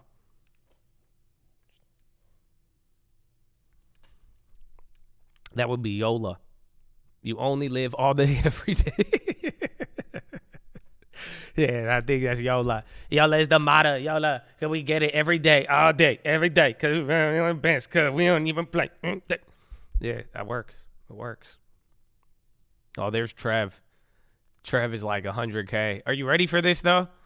Dude, it's fucked. Trev, I know you wanted to invest 100K into the housing project. So I have an update for you. Because Lending Tips was getting so mad at me. Because I think it's because Lending Tips sent me a project that he asked me about it, and I said, no, that thing sucks.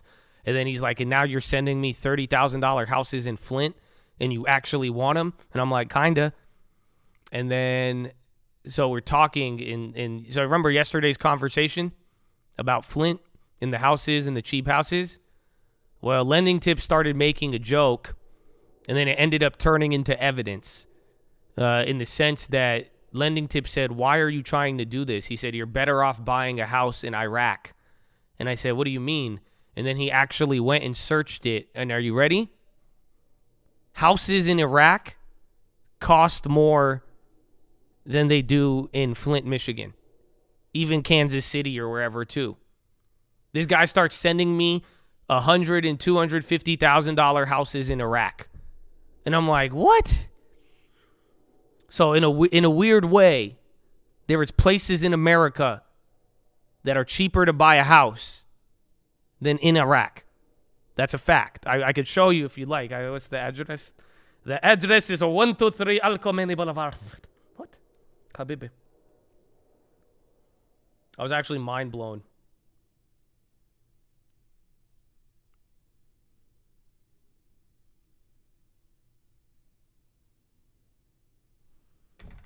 Yeah, let me see.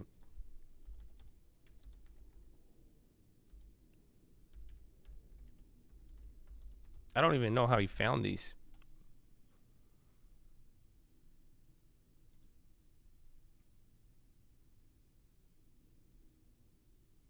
Yeah, bro, it's crazy. IraqRealEstate.com, bro. These are like 180 grand. Like y'all keep complaining about inflation and this, and you're like, I can't live in America. Bro, I don't even think we'd make it in Iraq. Bro, it's 200 grand for a condo in Baghdad, bro. Look at this. Oh, you can rent for 660. That's the rent's cheap, but to own is expensive, bro. Mm-hmm. Isn't that wild? I really just didn't think houses in Iraq were like, I don't know, maybe they're built on oil or something, but that's crazy. Dog, that's 200,000 for Iraqi real estate. It's crazy. The TGA, the replenishing, we're going to find out. No, it's still hotly debated. Half of the market says no effect. The other half says it's going to kill everybody. Too much cash sloshing around in Iraq. Yep.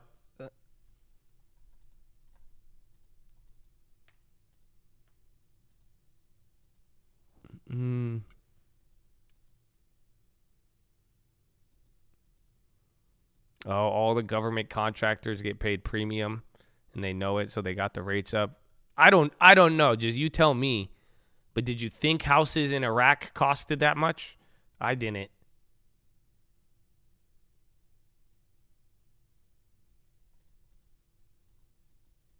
And relax, I'm not trying to buy houses in Iraq. It's not like that, man. Just I'm saying, we were talking about it started from something. That's not what's happening. He's like, leave the Iraqis alone, Josh. Why are you trying to get the? Sir, I'm not trying to.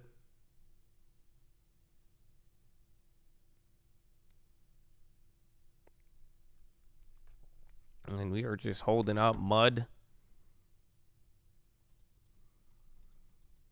You just got added to the watch list. Habibi, joke on you. Already on the watch list. Yalla, Monday, 4 p.m. every day. Yalla.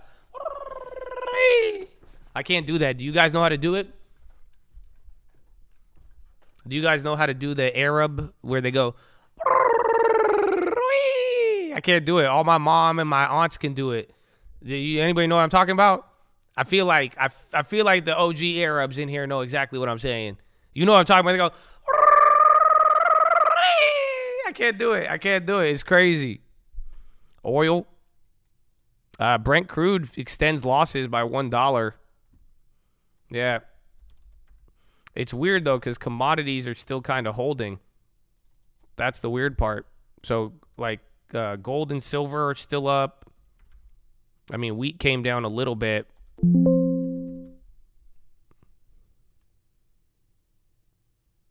Yeah, it's what they do at the weddings, uh-huh.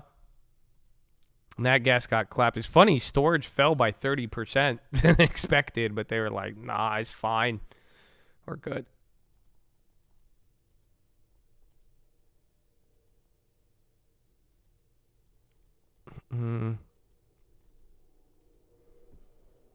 So, dude, it feels like we haven't moved. What's the volume right now? Again, Euro close was like 10 minutes ago. Volume, 20 million on the day. We're still just holding this level. Have yet to do our break again tomorrow. Friday Junior. Still a lot of time on the day, though, my friends.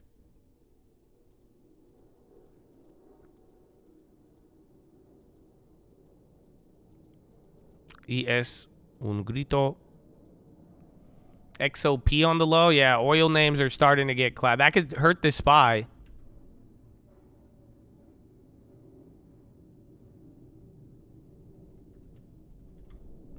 BAOS. Burke B. Nice. I mean, especially if you think there's going to be a value rotation. They got a premium, but there's a reason why Berkshire just broke out after only 2 days of any sort of rotation.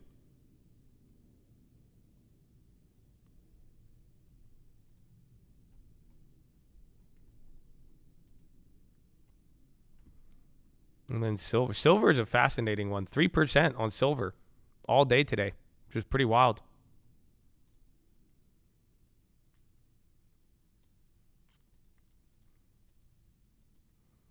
So it's colder. Tesla, Meta. Where's MP Dubs? He's down today. Still holding $9 though. It's actually pretty impressive. He just loves to vomit. VNQ. So see if REITs come up again. Energy is dying now. I think utilities are kind of down too, even materials. So all of the rotation stuff yesterday, except staples, went down. It was like a half a rotation today. But then tech got the bid.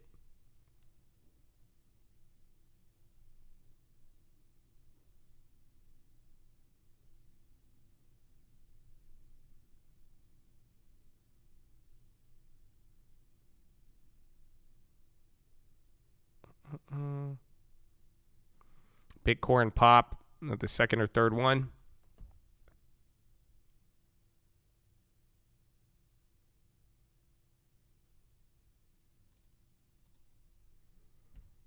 Or is it Tesla? Wild, very wild. Yeah, Bitcoin. I'm comparing everything to Friday. So use Friday as a signal. I want to see where we're at relative prices. Because, again, jobless claims was on today. The non-farms were on Friday. The bonds are literally to the low of Friday right now, or they're about to be. So a lot of things are like kind of trading under there. But that's what I'm going to see.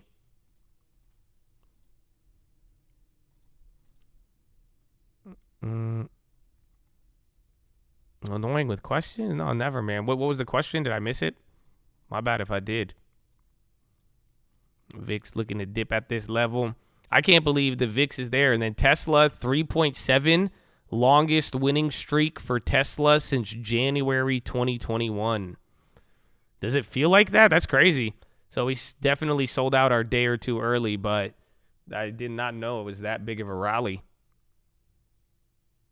So literally Tesla, longest streak since January 2021.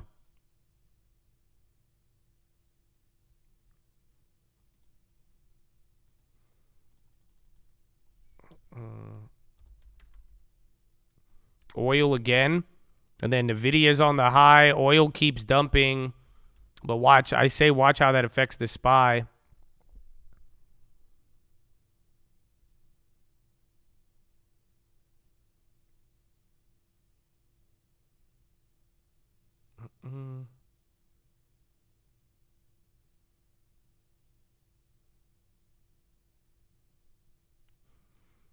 We can replay the meta puts. Did they come back? I'm very glad we sold that. We would have got, because I say, and we said it yesterday too, even if it bounced, we would have got destroyed, but even today. But then also too, that play was, you were $1 dropping from being up 300% probably. That one surprisingly moved, which I was very surprised about.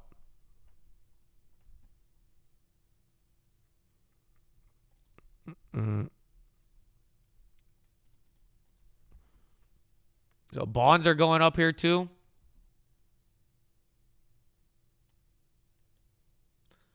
What's it? Well, we had June 16th, right? Oh, it's the same price we paid for them. Damn, they went up to 180.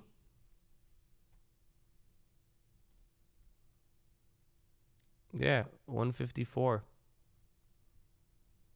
Carvana now, Palo Alto, W, and Nvidia, and Meta's already up there. So you're getting a couple things there. Biden speaking alongside Sunak.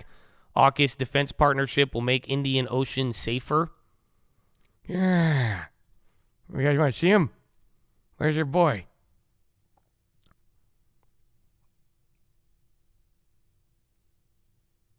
They're doing a Canadian wild. I don't see the Sunak thing. Oh, Biden will talk with Sunak. I thought he was quoting him. He said they're going to discuss artificial intelligence. Biden said AI. I feel like last time he said AI, there was a little pop, but we'll see.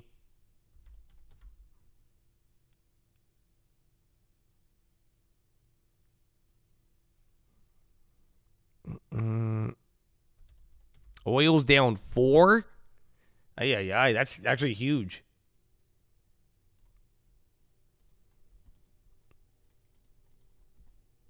But I'm down, like I said, if it breaks 7. Oh, whoa. That 15-minute. Dude, oil is dying.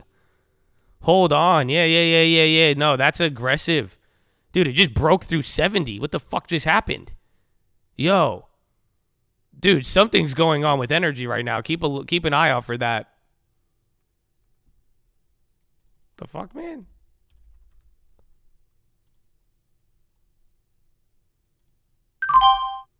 Fuck y'all. I bought me an MCL. I bought me an oil.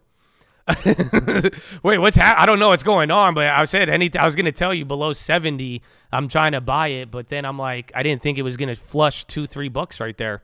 I grabbed one one MCL on. I'm only up $10. Yeah, but I like it below 6. Something's happening though. That's really weird. That's very, very, very weird. $3 a barrel in a couple minutes is not normal unless the economy crashed or something else.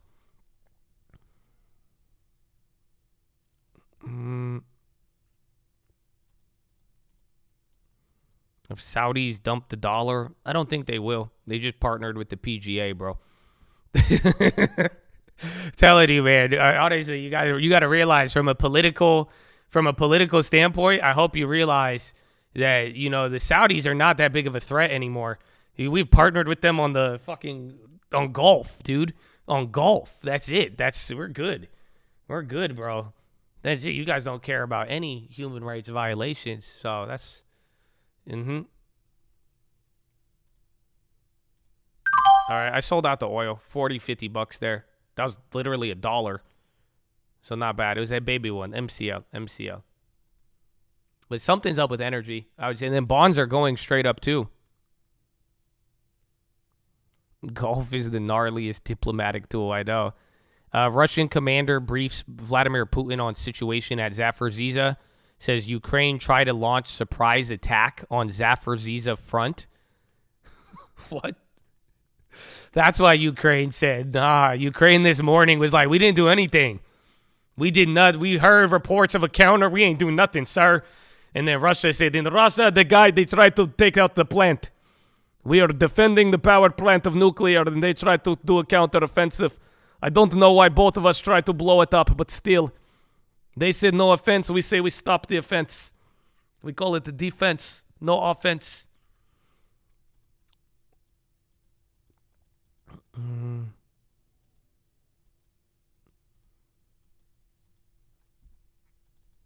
BG, Bungie. Oh, Big Pop, Bungie. Ah, shit. Check Bungie. Remember the news? They were the buyout from last week. Remember they were going to do the deal. Bungie, $5 pop. It's already came down, though. But still, nothing's coming across yet. Bungie. Again, Bungie, who was it the other day? Try to buy him. Russian Commander. Closing canola prices. They had Form 4s yesterday. You had the buyout thing. Nothing for now. Looks like Biden just jumped another 10 million barrels. Oof. Still kind of high. Again, Bungie was the one. Somebody was trying to get involved. It was a Bungie, and then check, what's Archer Daniels?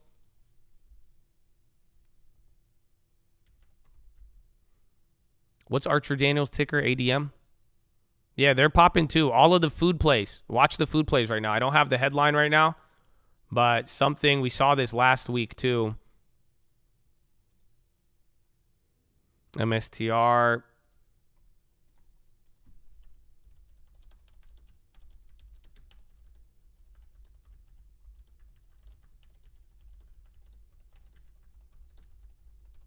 XLK on the high. NTR, no. Food plays, fertilizer is fertilizer. Food is like Archer Daniels. You know, they make like beef jerky and shit. And then like Bungie, it's like food products delivered to Americans.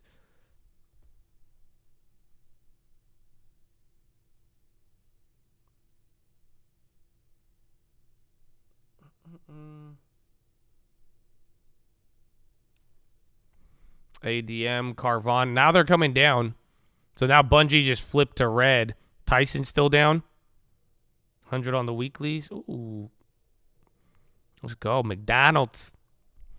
Did you go for upside on Mickey D's? Maybe. Maybe we need to stop fighting the clown. That's actually a nice move for them.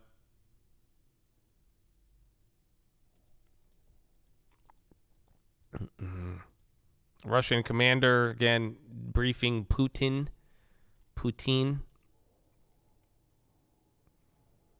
Brief. Is this old? Teamsters say 777. Oh, have filed additional unfair labor practices. Okay, I thought that was Boeing 777. I said, wait a minute.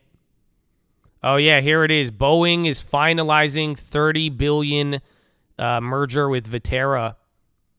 People unfamiliar with the matter said the deal, whose terms have not been reported, their value is around $14 billion. Oh, shit, this is huge. And carries out a net cash of about $2.7 billion. Will pay most of the deal with stock, but will also use cash and has lined up debt financing. A debt net of cash of $2 billion, so 16. So Bungie's getting bought out. I have the confirmation here now. It's from Reuters or sources.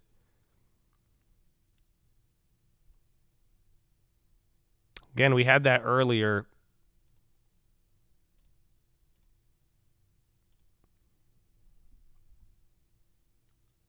It sucked. They're kind of at the same price. So again, it's saying $14 billion deal. It's already there, and it's not even. And then there's still going to be remaining debt, and then Viterra is going to give them shares for it as well too. Yeah, I don't know. So I don't even think you could. That's why it's down. So maybe ADM goes up as a sympathy, but it looks like that deal is getting confirmed. And it's just not a premium. QQQ over 353.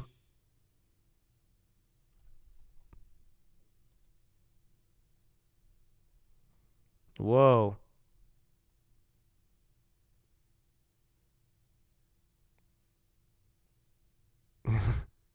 This is a weird source. That's what I have a warning on this piece of news that says watch the source. But apparently there was a crocodile virgin gave birth to a baby crocodile. I have a headline here. It's a whole article. I don't know why this one just came up after the Vitaris thing. It literally says crocodile's virgin birth is a first for science history books. Yeah, is this like the story of Raptor Jesus and the AI? This can't be how AI Jesus comes about. I'm tripping. He was born from a virgin alligator. You read that? Yes. Okay, so that's real. Okay, at least somebody. I hope because again, like as I've tweaked this little news thing, I think I even got you the Bungie news. I don't even think it's out yet. So like I get some things like early and late, and I don't know what's what all the time. So I don't know if anybody read that. That's why I was like, is that a real article?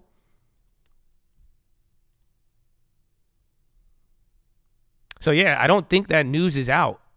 So I don't even see it on Twitter or anywhere.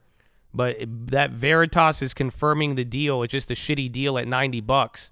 So I don't know. The stock's moving there, but that news hasn't even hit the wire yet. Interestingly enough. No BA news I haven't seen.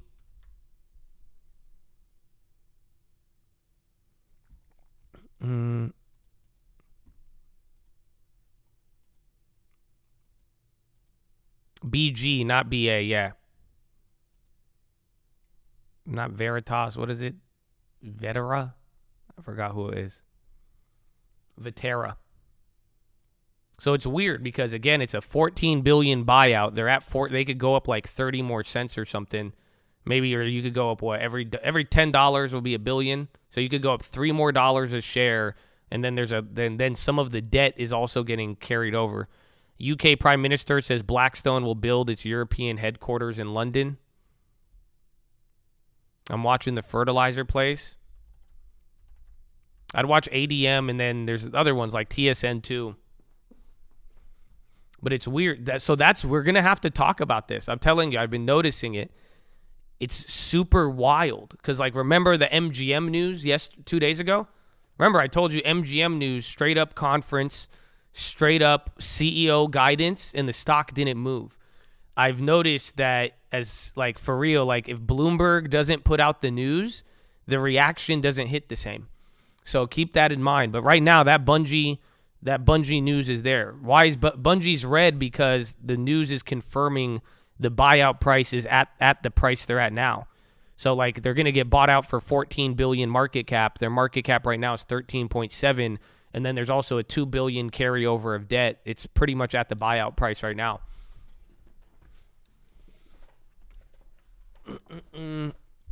But we'll see.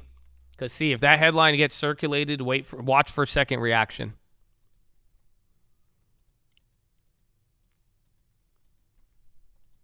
And then Bungie, what's the other one? ADM. Again, Spies is doing his thing. Microsoft working up. So honestly, yeah, you could. Low key. And then oil's coming back down here. Dude, that oil is weird. Bro, oil dropped straight up like $3 in like 5 minutes. Dude, I don't know what the Saudis gonna do.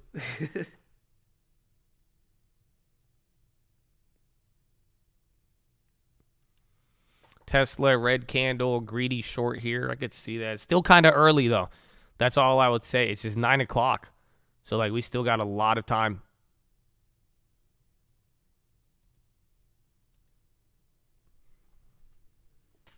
The Saudi short smoked.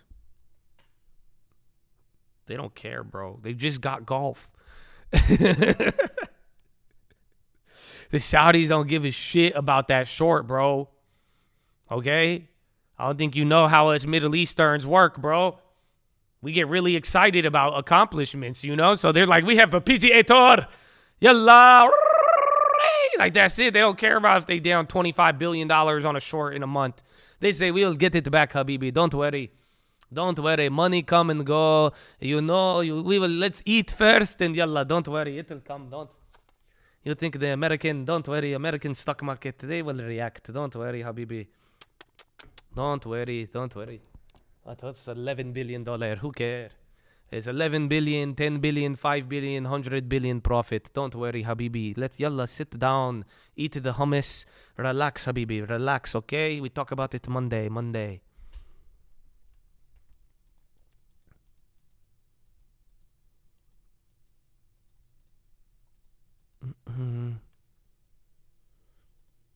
Golf. Dude, they're buying everything.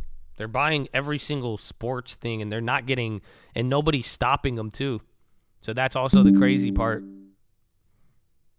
Because it's not like, dude, that's it. They could go and take over. That's it. I think the only team they're not allowed to buy would be the New York Jets. That's it. Maybe the Pirates too, but that's it. Otherwise it's free game. And then America, we're letting them buy whatever they want. We're letting them buy whatever they want.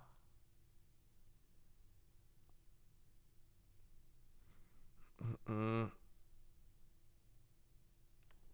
right, someone said greedy short earlier, but like I said, it's early, man. It's early. But if you really see, I'd watch oil. If you guys could get a what's it called? If you could get a jump on that oil headline, whatever it is, that would be nice.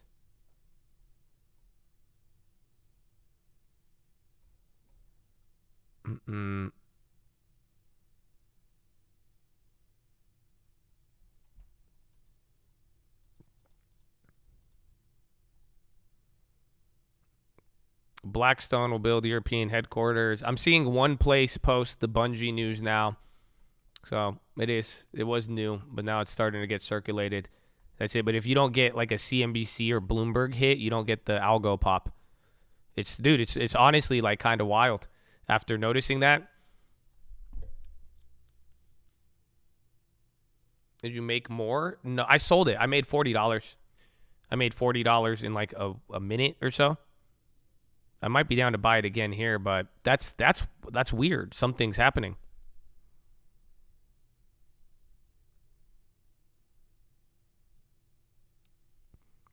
Carvana.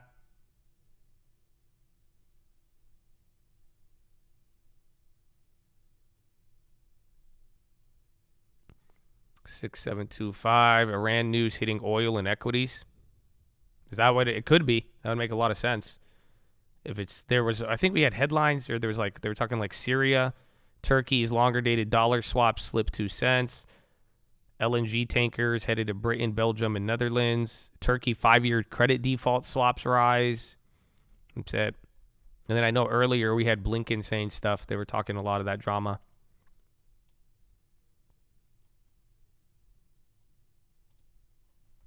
Oh, we took off VWAP? My bad. I didn't notice that.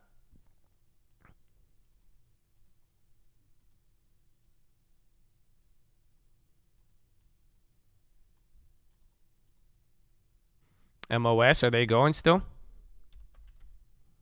They're just dying. It's weird because wheat is up though. And then NTR. So like literally yesterday, wheat goes down, fertilizer up. Today, fertilizer down, wheat goes up. And now we have oil just getting murdered. Carvana is running through the high now. They're breaking out.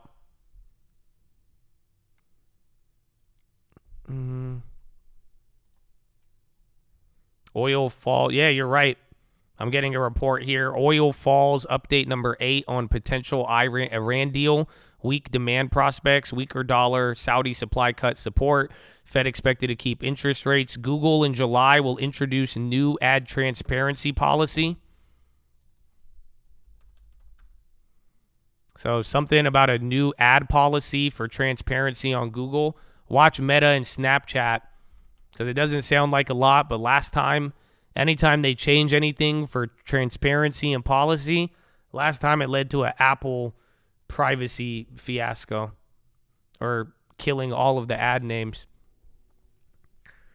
They said U.S. crude stocks, but yeah.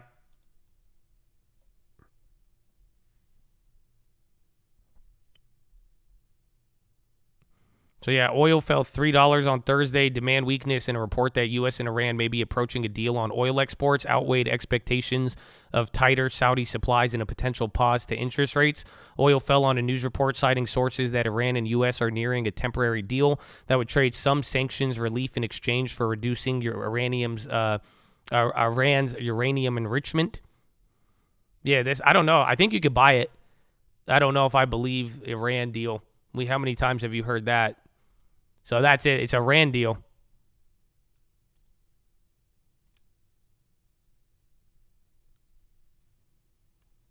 Damn, I already left some on the table. I grabbed two MCL, 69.50, but I bought the high candle of it. Again, we should have bought it here, but we'll see.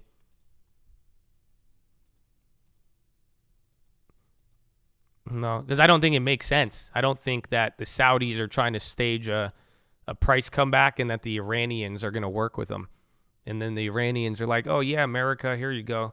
You fucked us on 10 deals in a row. I don't think that's, and then again, we've seen that. How many times last year do you remember Iranian deals impacting the price of oil? 30-year mortgage, SPY gapped up a little bit. That's crazy. It moved it $3 though. That's not small. That's not small, Habibi. Yeah, it was down really bad. Jay Alt was calling it out. He called it out the first time and it was down like $1. And I was like, all right, let's see. I don't care until it goes below 70. And then he called it out again and I'm like, yo. So then there was this report of Iran. I was able to confirm it here. Is this thing still playing? 6,000 delays. Delays are obviously. I like this. They got their little radio. All right. I'm going to go to the bathroom. Follow me on Instagram at The Trading Fraternity. I love you. Oh, BRB.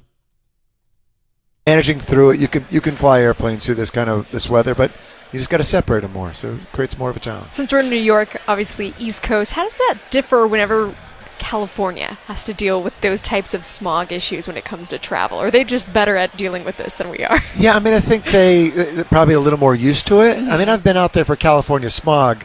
What we saw in the last couple of days, I think, is well above was sort of the typical California smog. Even last night, I was out actually near the Newark approach, and in the thick of it, you could still see airplanes overhead, coming in. All those instrument landing systems work. Again, you just give them a little more spread. I mean, one of the other challenges here, too, is, we know the FAA is a little bit down in staffing. They've asked the airlines to do a little less activity in and out of New York this summer because of their staffing issues. Creates a challenge because those controllers have to manage airplanes a little closer when things are stressful job. Yeah, incredibly stressful. Especially probably last night was pretty rough. Yesterday afternoon. So where are we, George? Just in terms of traffic across the U.S. You're talking compared to 2019 recovery. Yeah. So we're 2Q, 3Q, 4Q this year. I think we're going to exceed the number of seats in the marketplace. In the U.S. domestic marketplace, so we're pretty good. We're going to beat 2019 levels. I think it's been a full recovery on the domestic business. We're still waiting for business to come back. So I think the good news on that has been leisure has come in enough to compensate for that lack of business on the domestic front. I think it's going to be a good year volume for the airlines. Internationally, Europe, we see a lot of capacity into Europe. It's above 2019 levels, too, in seats. We look at seats. Yep. Oddly enough, when you look at number of flights are down. Airlines flying bigger airplanes right now. Pilot shortage part of that issue. Better efficiency, putting one pilot in front of 190, 200 people in the back in one of those narrow bodies. That improves profitability at the airlines. So when we look at Europe, too, seats up compared to 2019. We think it's going to be a pretty strong summer in Europe. That's why... I joke when I see Scott Kirby, he's always smiling, it seems like. So United's kind of happy. That plays right to their strength. Delta's pretty strong too, American. Yeah, we got three Sweeneys over there in Europe for a couple of weeks, so they're spending U.S. dollars. Good stuff. Yeah, I had to have a little conversation, which you picked up pretty quickly on with my 18-year-old about exchange rates and how that all works. And that's driving. The exchange rate's strong still, not as good as it was, and that's driving a lot of that traffic. If you look into Asia, actually, seats are down. Bank of America announces investment bank leadership changes in staff memo. Hello. Man, they're talking airlines, talking Cali or New York smoke. My goodness. Well, welcome back. It's early, man. I was looking at it. I was like, I kind of want a carbo. But then I was like, it's early. Super early. So we've only been here for a couple hours. LMT's climbing back up. You got $20. We bought the contract for $50. So that's $70. That was the other one. PLTK didn't play Tika. Oh, or someone Privia. They got added to the SPX 600 alongside EXP this morning, but Playtika, I feel like we've seen that go a couple of times.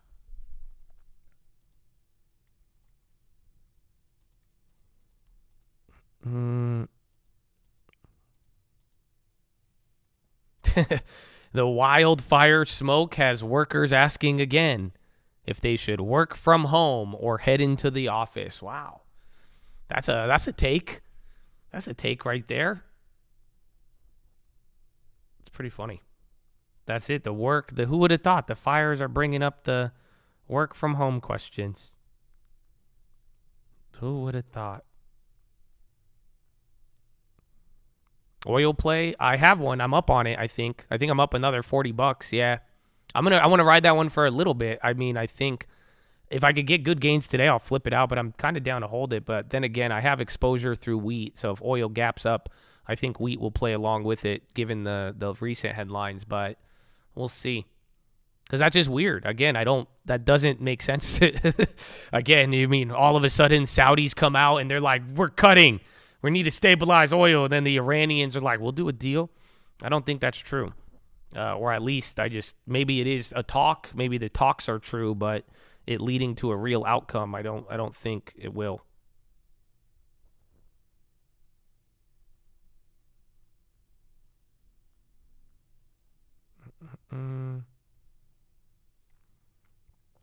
Allah habibi, yalla.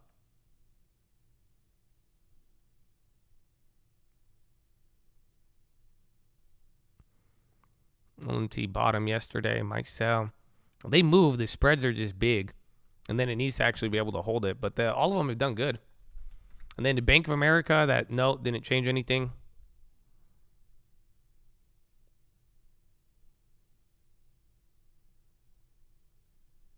Pop.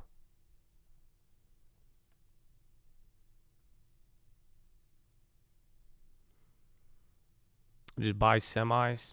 I think the cheap ones. That's it. I think if you could get a cheap one, but then again, the cheap ones have been underperforming, like Intel. Who else? I mean, Micron a little bit, but they came up. Upstart.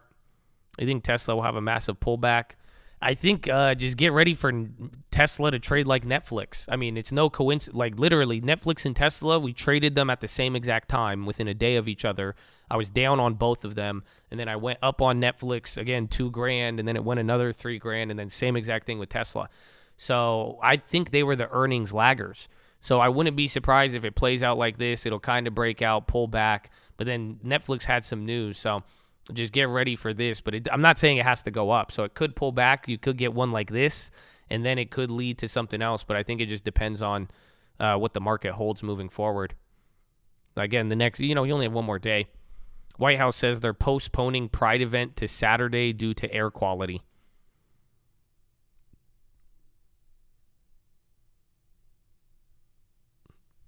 Good morning, amigos. Good morning.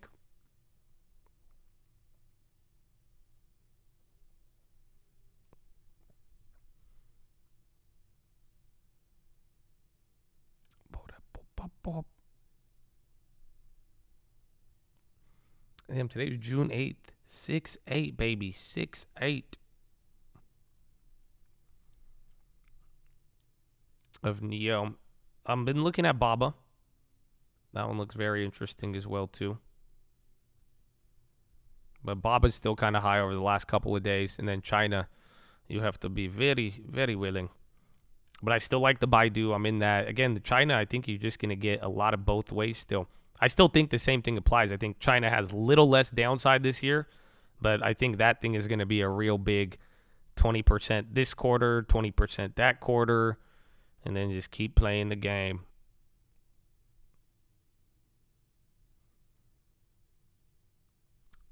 BR.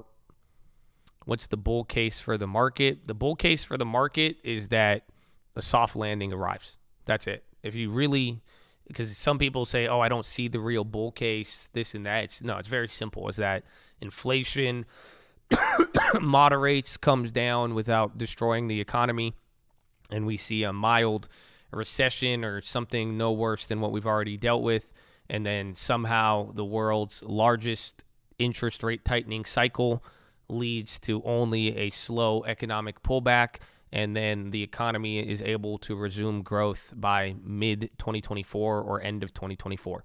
So forward looking, that's why people bought it. That's why people bought tech stocks with interest rates high, because they were buying tech stocks with the underlying logic that there was not only good things happening in the future that could lead to a soft landing, but literally to the point of they were buying tech stocks because rate cuts were also priced in. Trio of wealthy investors seek solution to debt-laden casino woes. I think that was from the morning. So that's what I was saying. That's what's happening between today and, like, it's doing it a little today, and that's what we got to watch out for. But quite simply, it's like this whole 6 months or whatever, ever since January when the bonds first popped, like right here, I hope you guys remember that. Right here, we went and we started shooting up on the first high. So why was everybody buying tech when interest rates were at 5%? Because as of January this year, the market started pricing in a rate cut. That's why people were buying tech stocks. They're saying, because guess what? In 8 months from now, 10, 12 months from now, we're going to have lower rates. I'm going to want to own tech. So, or that's what gave the idea. That's where we confused it with maybe no risk, safe haven. And then the rate hike odds came down, right? And then so did the market. And then SVB brought the bonds, and then rate cuts got priced in again. And now we are about to unwind said rate cuts once again. And then we'll see how, if people still want to own tech.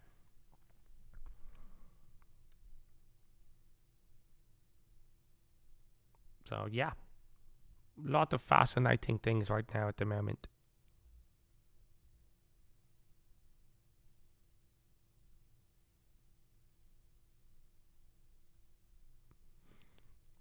BG starting to pop now. The news was confirmed. We were like a solid 10 minutes ahead of it, but that's something you're going to have to get used to with some of this stuff now, because there will be news headlines, and it's kind of a scam, but hey, it is what it is. But if it doesn't get mass picked up by all of the big algos, that's it. Again, I saw good news hit yesterday, and just because it wasn't posted on the Bloomberg wire, it didn't have the same pop. It ended up melting up, but still a little weird. So, but that Bungie news was confirmed, but I don't know then, given the facts of it, I think it shouldn't go up.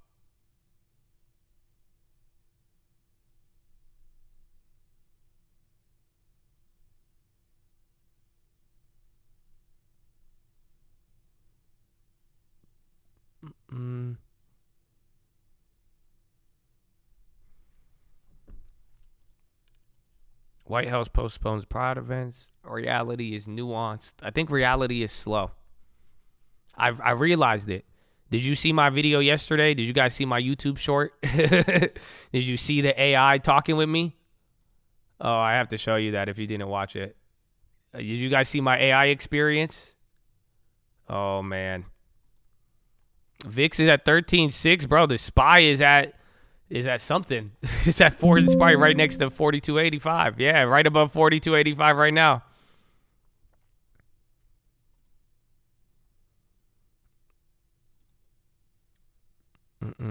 Yeah, you ready?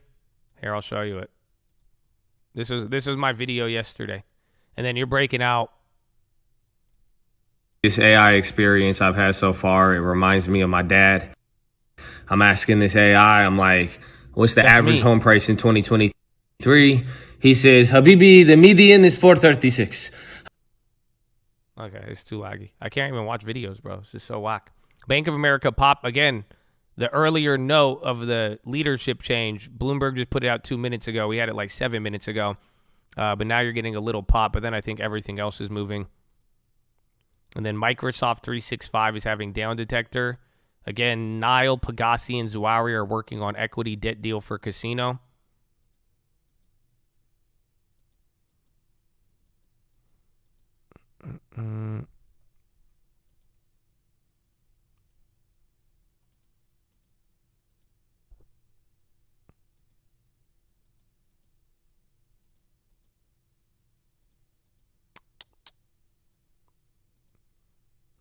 Yeah.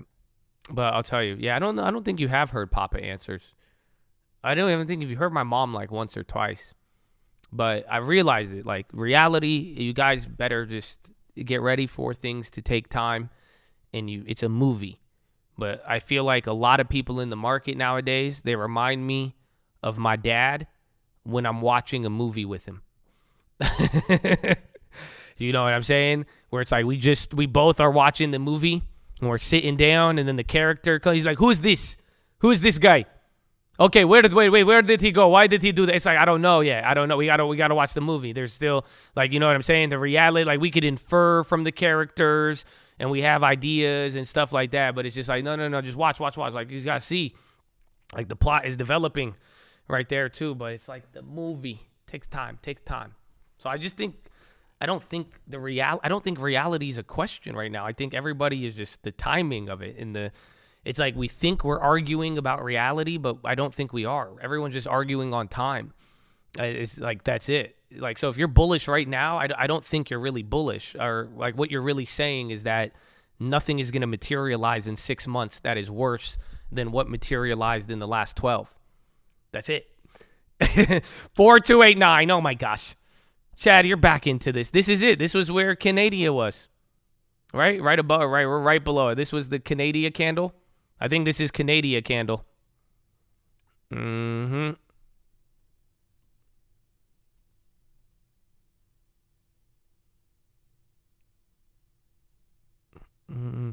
I was ready to be so bare. I know, I gave you a good warning, though. I gave you a good warning. Because that's it. Right when we were at the low and mother effers were like, yep, we're not hitting 4,300. I was like, yep, we might hit it today. Because every day we thought we were going to hit it and we got to 42.99 and I had the song ready to go. It never happened. So now I think it kind of got there. But now you're only 10 points away. So we'll see. Unity broke the high. Bank of America reacted a little bit.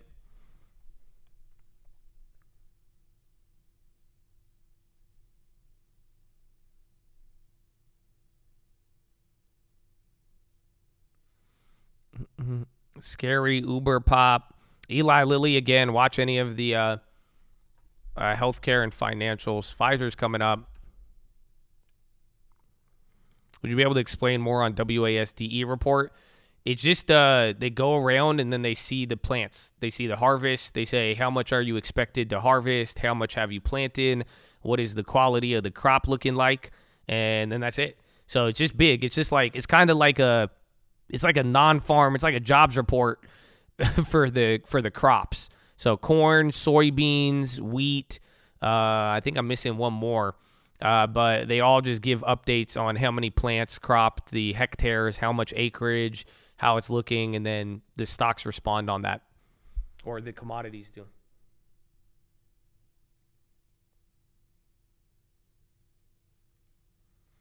It could go, yeah. It could. We've seen a lot, depending on what is in that report. Oh yeah, it could be huge. So like tomorrow, if somehow the harvest wasn't good, but now we have updates, so it's not like, I don't think there's anything that will make it really bad. But if we find out there that the actual number of planted and harvest was lower, wheat will pop. Or if there's a good amount of harvest, but then they're downgrading or they're lowering how much they'll plant next quarter, then you'll watch wheat pop too. But then if there's also an oversupply of wheat will dump, and then it won't even care about the headlines you've been dealing with as of late.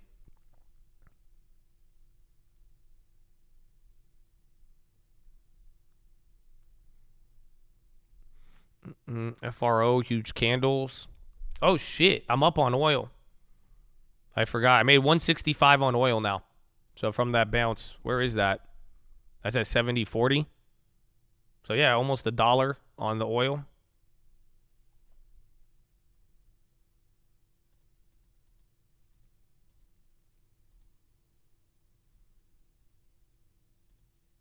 Oh.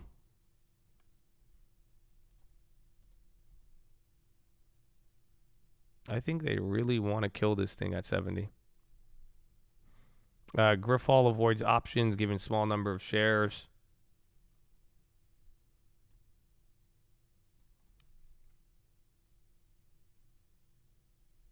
They can no longer use it to cool reactors. Are you sure? You need that confirmed. Because that's huge. But then again, like I was saying from yesterday, nobody even gave a shit about any of these headlines. All right, I sold oil. I made $200 surprisingly. So those 2 plays there on oil, just from that drop. Thank you for the call out too on that J alt. But those are just the small plays. It's moved a lot. That was like 1.5%, 2% moves.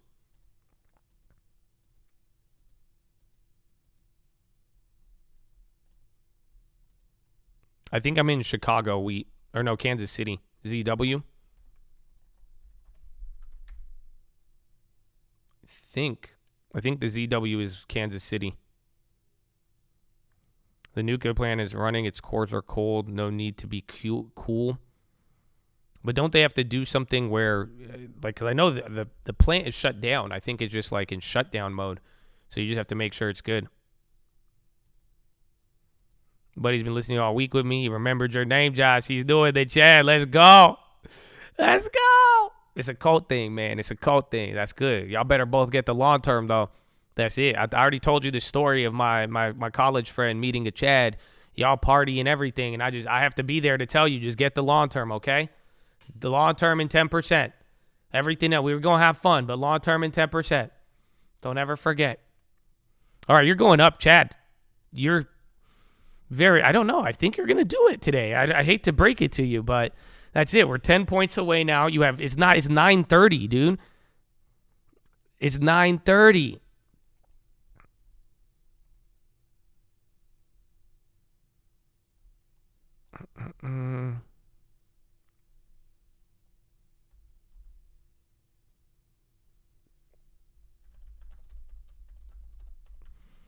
Well, we'll see.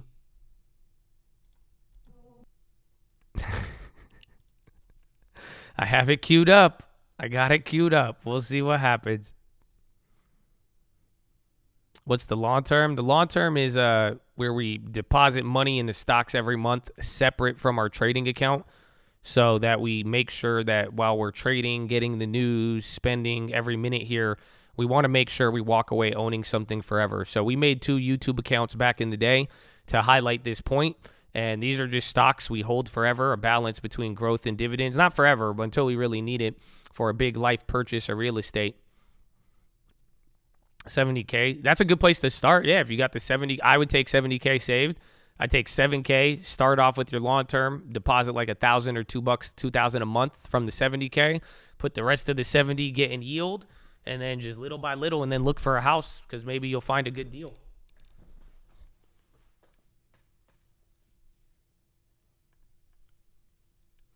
Do you time it? No, I use stock. I use my long term unrelated to stocks, so it's actually really funny. And I tell you to do the same thing, but I don't look at the price of stock. I don't care. I genuinely do not care. That's why I think it's so humorous how the reactions are produced, even the responses I've gotten. But my determinations are made on what I need to do. So I'm not just trying to take money out because it went up. Right? That's not, if that's the case, I would have sold everything and I would have made 5% my whole life, and well, that's it. Because oh my gosh, hold on. You're gassing a little bit. 9, dude, that's a big candle. That's 5 points. 4292. He's climbing, Chad. Hold on.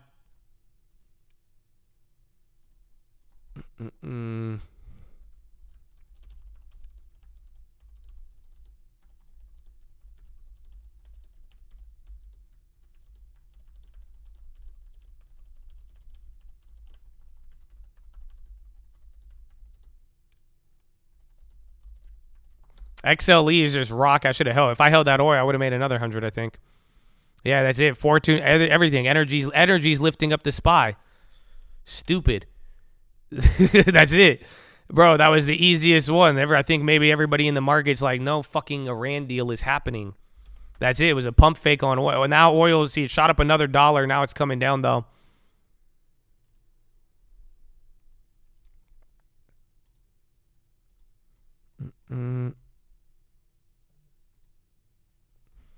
So let's see. But oil just lifted up a bunch of those names. And then XLV, again, XLE, XLV, the 2 ones. Where's XLF? That's the only other one. You get XLF playing along, you might be able to hit it. Marvel's on the high. Oil had a $3 drop. Oil got killed. SEC Gensler says crypto security issuers need to register the offer and sale of their investment contracts with the SEC or meet requirements for exemption. Damn, says the vast majority of crypto tokens meet the SEC's investment contract test. Says we don't believe it when crypto asset market participants go on Twitter or TV and say they lacked fair notice that their conduct was illegal.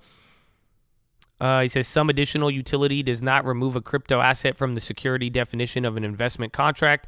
U.S. SEC chair says crypto asset market participants have made a calculated economic decision to take the risk of enforcement as the cost of doing business. The U.S. SEC chair says since most crypto tokens are subject to securities laws, most crypto intermediaries have to comply with securities law too. U.S. SEC chair says crypto intermediaries complying with registration is core to providing the public and markets with basic protections.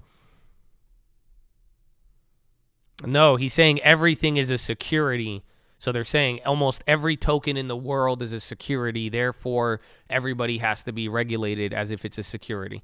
He brings up a very good point. I mean, but that's kind of scary because, like what he said, where is it?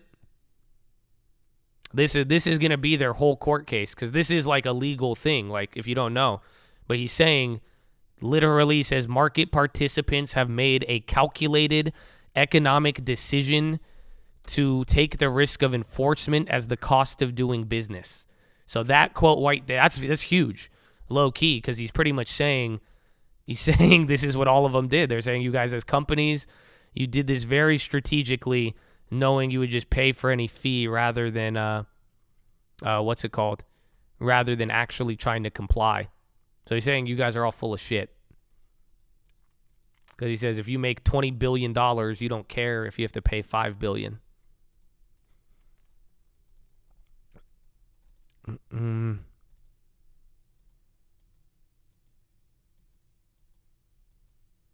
Maybe now do real banks. It's okay, bro. It's okay. They'll give him a BTFP. They'll give him a bank term funding program. They don't give him lawsuits. Just free money. But then again, the Fed is low-key. The Fed made money on it. Yeah, SEC Gensler blasts crypto firms for unregistered staking.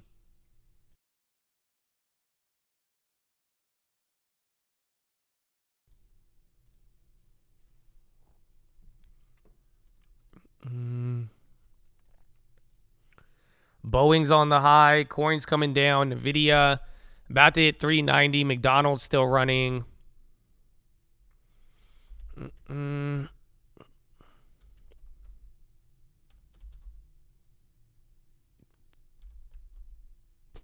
I can feel it. It's coming. No, you can't. Just trust me. Just relax. Nothing. I'm freeing everybody. We will be free from all biases and expectations, for we will not be disappointed, nor demand that the expectation or reaction will happen as we demand it. No, my friend, we must vibe. We must vibe. That's it. It's a game of musical chairs. It's a game of music. That's it. You could feel it sometimes, but then the song don't stop. The SPY jumped because of oil. I'm arguing. I would put it on that. That was it. Because again, we barely dropped, but then oil, that was a little fiasco right there, man. This shit's crazy. Honestly, I think even over the next couple days, depending on what we get, I don't think the Saudis like this, but pretty much Iran deal or Iran rumors brought it down $3. So you didn't drop too much, but then now all of the tech held up, and then oil rebounded off of the news. So then all those oil names just ripped.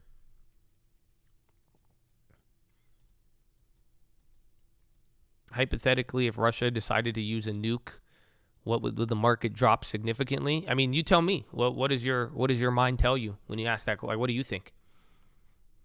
Wall Street Journal correspondents tweet on the latest rumors of a deal on Iran hashed out between Mali and Iran ambassador.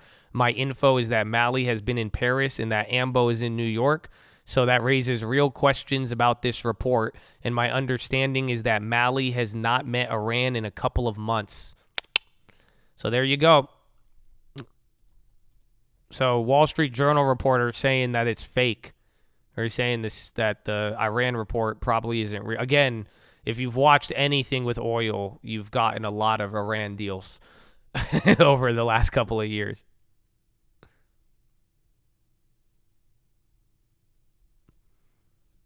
Mickey Mouse. Very, very Mickey Mouse. See, but that's why OPEC gets mad at them. Because OPEC just legitimately dropped like real physical production, right? And then the price of oil didn't go up. And then Americans tweet out that there's an Iran deal, and then oil drops $4. So this is exactly why they don't have our reporters. That's why they're like, where is your integrity? How come you guys always say this, you don't do this, you guys come in here, listen, you don't. So that's why I'm saying we'll see. Let's see how Saudis react to this moving forward.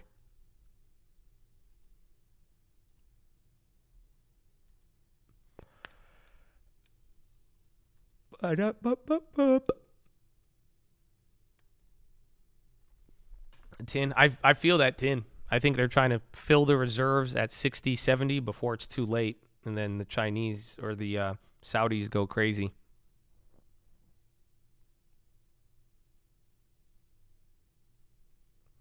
Brent should rock. It should at least go back up.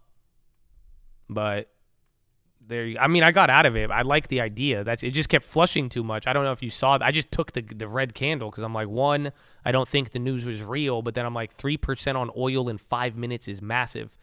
So it should come back up to $70, $72.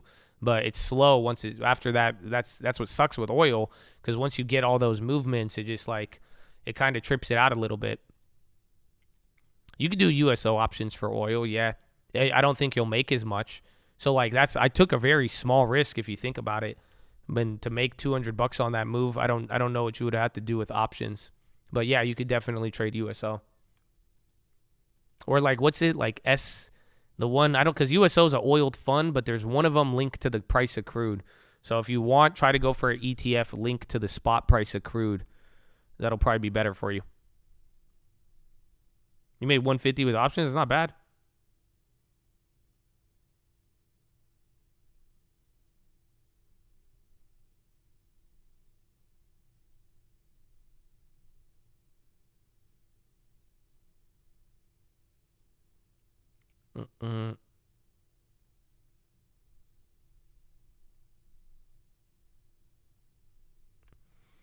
Wheat looking rippy. We got to be patient. We need to see. We need a headline, though. It's weird. I'm surprised. I'm very surprised. So I could tell you, though, all I know is that we had the news the other day with wheat. It was big out of the dam was big, but there's no reaction yet. So that's why we have until Friday, and then we have until next week.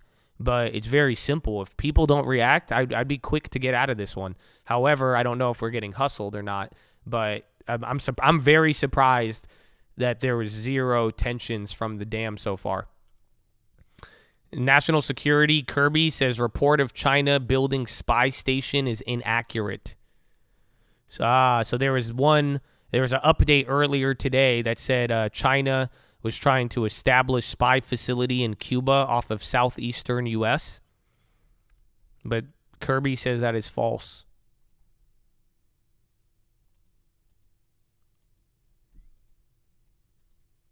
Let's add the long. It will, but I just think the news is big, but we need to hear the consequences. We need to see a material impact or a material change. So we'll have the WASDE report. We'll have a couple days next week, but it needs to pick up. But if none of those plays catch bids, just don't underestimate. The war trade has been dead for a while. So that's the only fear with that.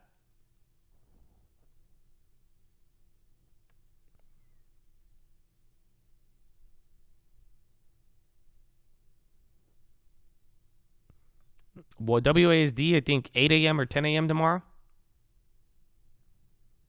You won't have to wait too long. But that's just the event to give you volatility. So that could even hurt the play too. Because if that report look like you see it, that's what I'm telling. Listen to what I just told you. Even with oil and commodities, this is why the Saudis are mad. This is that little rant I went on earlier. Something is weird. They changed a lot of stuff. I don't even have to point the finger. I could just tell you something is very, very weird. So it's going to be the same thing with agriculture and any commodities. Literally, OPEC made a physical real change to lower barrels, right? The price of oil goes up $1.50. Somebody tweets something bad about oil, it drops $4 a barrel. So keep that in mind for tomorrow and any of the commodities, because if you're in that play, you have a target on your back. I'm telling you, I know from experience. So it's like if that WASDE is bad tomorrow, it's dead. Wheat is going to die another time. So just keep that in mind there, where it still has the risk. So we got to see if it materializes. We're going to look for it and then go from there. But that's the problem just right now, is that the real supply demand, the real events have way, way less impact than something that sounds fearful or bullish, or depending on whatever journalist types what out, essentially, when it comes down to commodities.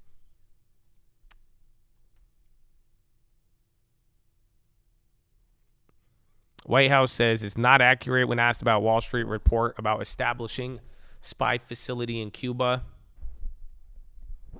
New York, remote instruction for schools.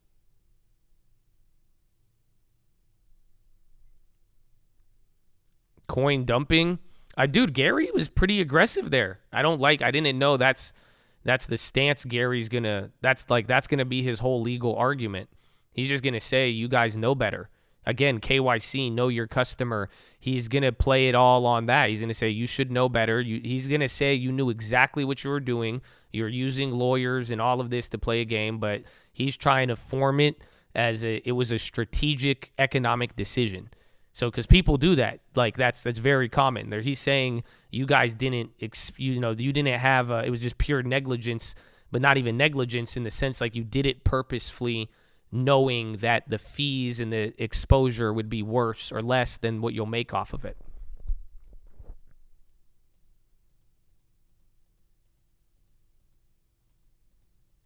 And then CBDC comes, they say, well, look at that.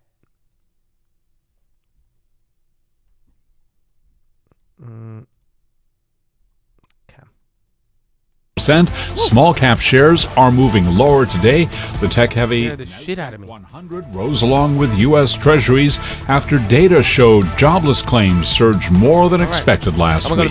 Right now, the S&P is up 21, up by about 0.5%. The Dow up 131 points, up 0.4%. Nasdaq up 115, up by 0.9%. 10-year yield 3.72%, with the 2-year right now 4.51%. Gold up $28 the ounce to $19.67, a gain of 1.4%. West Texas Intermediate crude now down 3.2%, $70.24 a barrel. Well, as for where to invest in this market, Amanda Rabello is head of passive sales at DWS Investment Management, and she was our guest right here on Bloomberg Markets. If you're on the fence, just buy dividend stocks, but high quality ones. And so we're very busy talking to our clients about HDEF in particular, which is our international high dividend yield equity ETF, and also linked to that as well, HDOR, which is the Aqua universe, so also incorporating EM as well. And right now we've got HDEF up by 1.2%, HDAW higher now by 0.9%. By the way, you can hear more of that conversation on the Bloomberg Markets podcast. You can download it wherever you get your podcasts. A group of Alphabet contract workers is launching a unionization campaign, saying they need a greater voice at the company that has tasked them with work on its most high-profile products, including training generative AI answers in Google's search engine and chatbot. Shares of Alphabet, parent of Google, up now by 0.3%. Recapping, stocks are higher. The S&P up 21, up 0.5%. I'm Charlie Pelleton. That is a Bloomberg Business Flash. All right, Charlie Pell, thank you so much. We appreciate it. I just want to repeat this coming across the Bloomberg terminal, this headline for our local audience. New York City schools announced Remote Instruction Day on June 9th. So in response to this impaired air quality out there, although, again, New York City looks darn good to me today as I look out the window here in Midtown versus the haze in New Jersey. It's pretty darn clear here today. It is. Blue Bright sky. Yeah. So I think we'll get the Yankees doubleheader in today and things are getting back to normal. Ira Jersey joins us. He's chief U.S. interest rate strategist, blah, blah, blah, for Bloomberg Intelligence. We'll talk about rates. We'll talk about Can we point out the Fed meeting. suspenders, the soccer suspenders? Yes, How we've got- amazing is this? Yes, we've got the soccer suspenders. So there's a million ways we're going to go here. But let's start first. Again, next week, Wednesday, you're going to get the Fed meeting. But it's also Flag Day. What does that mean For Ira. to you? It is. So in 1777, on June 14th, the United States Second Continental Congress passed the Flag Act, making the flag. So I was used to be the president of the Crossroads of the American Revolution National Heritage Area, and that's down in the Princeton area, that's right? it's actually about 2/3 of New Jersey is in the National Heritage Area, Including So Washington's Crossing, New Jersey. correct, Right. Washington Crossing, and as well as the Clark House and Yep. Fort Lee up there. Morristown National Park, for example, is all within the area, and we're getting ready to celebrate the 2026. 2026 is the 250th anniversary of the signing of the Declaration of Independence. So we're preparing for all of that, those things. So you're all in on like this, the founding fathers in the early days and the flag and all that stuff. Well, I think it's important from a historical context. I have Dutch roots, so Okay. my family first came here in the 1640s to Manhattan. So, Wow. So I can trace my roots way back then to then. So that kind of got It's me interested incredible. in it. All right, so that's what. So you're all in on Flag Day. You'll raise that flag in addition to what. They're having too much fun. They're having way too much fun. Hold on. Wait, where is it? We should be more sustainable. I gotta hold on. All right. All righty. It's almost 10. It's almost 10. So you had that oil. Anyone for CCI, for dividend? Well, if you have any dividend plays, see if you have any cushion on them and go see the quarterly dividend. And depending on how volatile the play is, you could go with the divvy strategy. Almost 10, brother. Mm-hmm.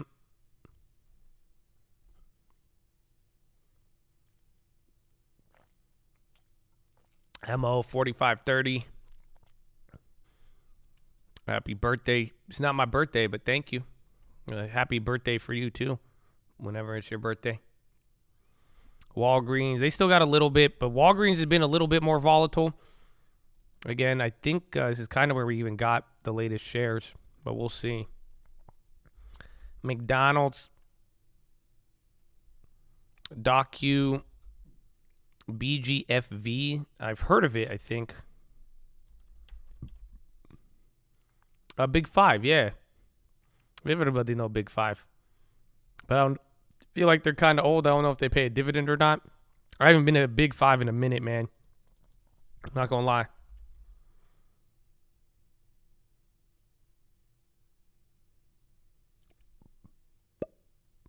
A short float with the 12% dividend. Big Five. I remember Big Five back in the day.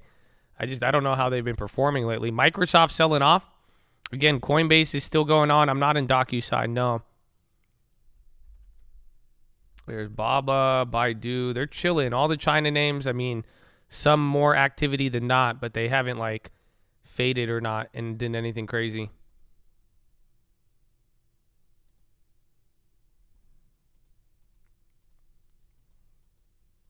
Tesla yearly high. Damn. So again, this is the biggest streak on Tesla since January 2021. So last time it did this was here. The January, wait, where I gotta go back a little bit more. It was this right here. Oh my gosh. That's crazy. So this little move that was the January 2021. So that was right here. It went from like 230 to 290. The volume was a little lower last time. I think it's about 10 million an hour, maybe a little lower. So we'll probably be at like 30. Yeah, we're at 28. Binance CEO says, the best of my knowledge, Binance had in total roughly $2 billion in user funds. All funds are accounted for. Never left Binance US platform unless users withdraw for themselves, of course.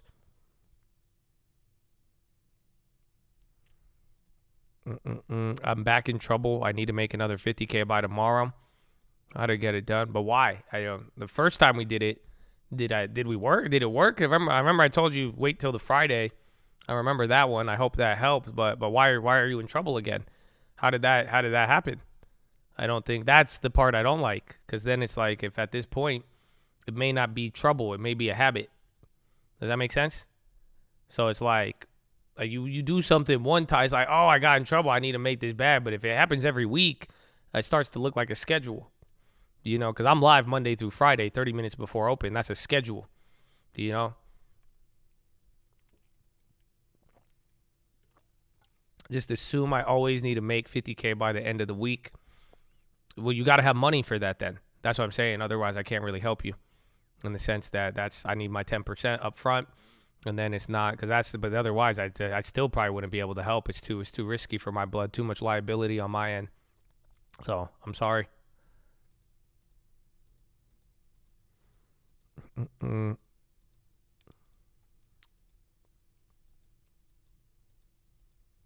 Binance user funds accounted for.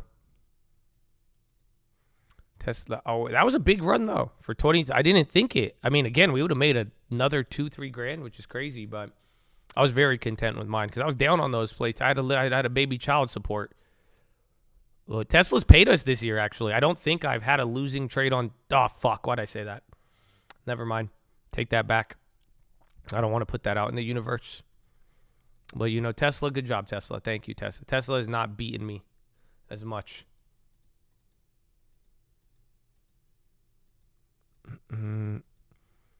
Just to get... I know, I bought Walgreens just when it dropped. Yeah, I retract that statement. I didn't say it. I didn't say that. You know, it's a good stock. But I got WBA a month ago for the long term. So we got it before ex-dividend. I think ex-dividend is like right now.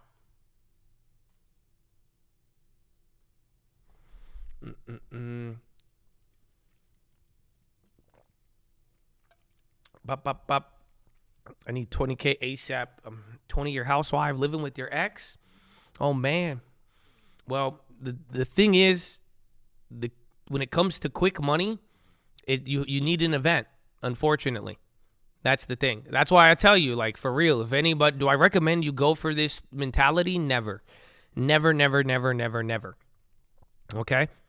But it's like, just when you're approaching this, like, I got to do something, or I want to make a big, like, that's why I said, remember I was like, hey, if you're waiting to make that big play on the market, just wait till the yield curve uninverts. Wait till there is an event where it actually makes sense. Otherwise, if you want 20K quick, it does not involve sitting down at the computer and waiting for this play.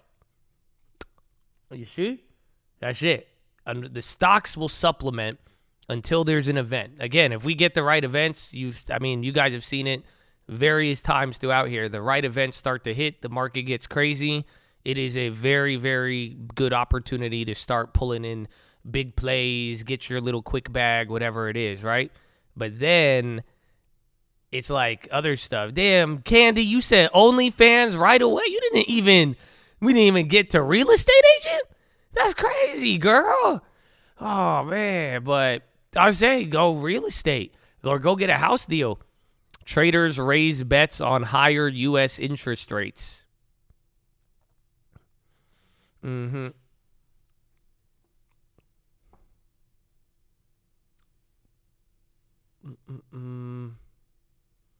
That's it. But let's be real though. My OnlyFans, mother. You like, look at y'all jumped on the OnlyFans real quick.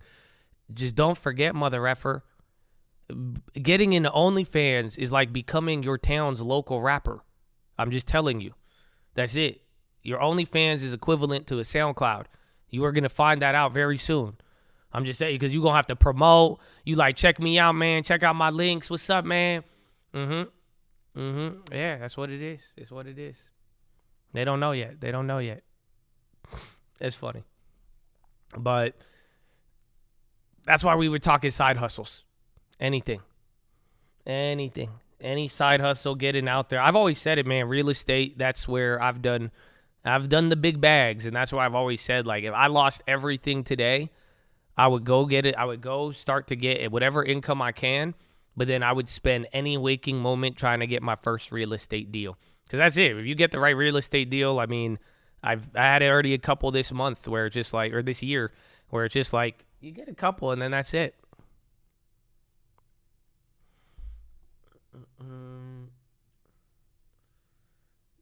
Can I promote my wife's link here? Shame on you, brother. Then please don't. That's awful. Yeah, wild. Is the deal you sell in the house? I mean, well, there's many ways for real estate. It's just finding it. You make the money off the buy.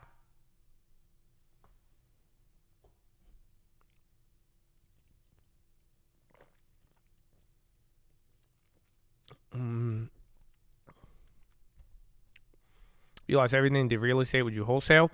I would wholesale in the beginning because it would take me 45 days to get my license, but then I would still get my license because I wouldn't want to work at wholesaling, and then if I get a deal but I can't wholesale it, I wouldn't want to miss out on money. So I would start my licensing right away, and then I would I would door knock, call, I would do everything I can do. My advice for people waiting for the crash to come: don't ever wait for a crash to come. But if you're waiting for something to come down, make sure you have a goal and save towards it. So that's it. Never pray for real estate to crash. Don't look for real estate to crash. Is real estate unaffordable? Yes. But what do you do in the meantime? You set a goal and you start saving for your down payment. It's the simplest thing ever. And everybody wants to trip out on it. And like, oh, it's so unaffordable. I can't. No. It's like, yes, prices will be high, but like things move and do a lot of other things. So it's like, yo, save your down payment. Because if you're able to start chipping away at the down payment, who cares what the price of houses are now?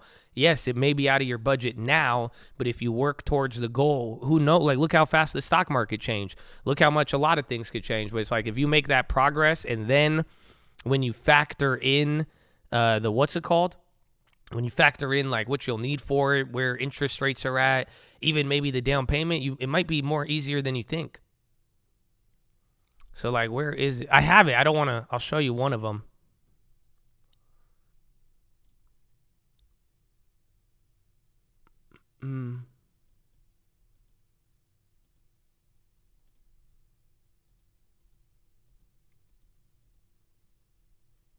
See, but I'll show. I was playing. I'm doing something. I'm setting up something for you, and you'll see you'll see it when I give you the video. But I'll give you a little segment of it. Are you ready? Here's part of it. This is why I was playing with AI. I'm doing multiple data sets that I'm going to show you. I'm going to show you the median, and I'm going to also show you the average. And we're going to make some comparisons. But like, dude, just save your money, set a goal, go towards it. You know what is there. Stop listening to these lying ass people all day and like look into it, and do not believe a lie that tells you not to move forward and set a goal and work towards it. And real estate is a big one. Because again, how many times have you seen people say you could get a house for this cheap in 1970? And they're like, it's so different. So I'm going through all of the data I can and highlighting why there's certain things happening right now where I pretty much have a refute to why real estate could go up, but it's also not as crazy as you think. And so here's just numbers from 1970. So this is all off of averages. That's why I'm going to say I'm going to get you median. I'm going to get you average. I'm going to get you everything. And the funny part is the data, there's so much data, even from the AIs, ChatGPT to Baird to the Google one. It's funny how the data gets produced, and then even modern stuff is a lot more trickier because like I honestly try to ask the AI for tax shit. Oh my God, it's the worst thing ever. But here's some numbers for you.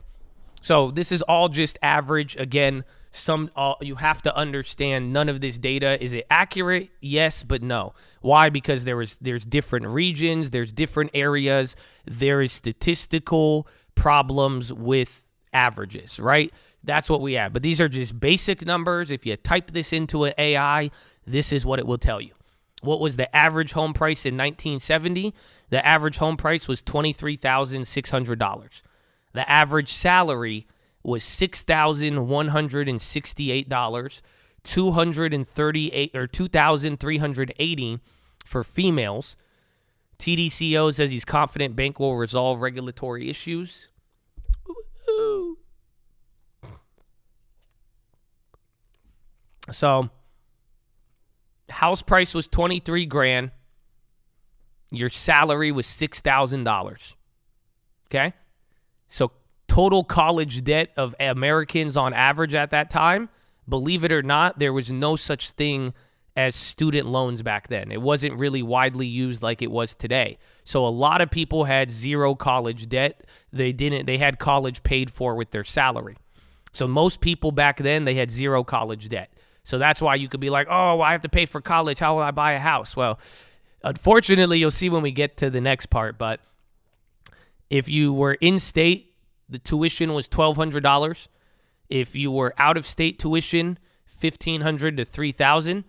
And then if you went to a private university in the 70s, it was $2,500 to $7,000. This is why boomers don't get it. The math here is why boomers still don't get it. This one's going to be tough, bro. So stick around, okay? But anyways, $7,000 was the max for out of state. No, that's for yearly. This is all based on annual. So this is annual price of college. So literally I have it priced out here. I did the math for you. In-state, 19% of your salary went to college. Out-of-state, 36% of your salary went to college. Private institution, 154% of your salary went to college tuition. So at that time, taxes, based on a tax rate, if you made more than $23,000 in 1970, your tax rate was 20%. So then you were paying $1,200 in taxes! Woo! And we got Bradley Frizzle in the peach, baby. Let's go. Or no. Let's go. Yeah, hold that. We got the peach. We got it. Oh, hey, man.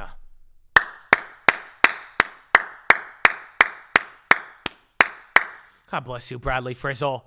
Oh, I wonder what the peach was like in 1970. You know, the peach, they don't know. The history. It's already been since 2020. Even prior, baby. God bless. Love you. Thank you, baby. God bless you. GM investing in Arlington, $500 million for future SUVs.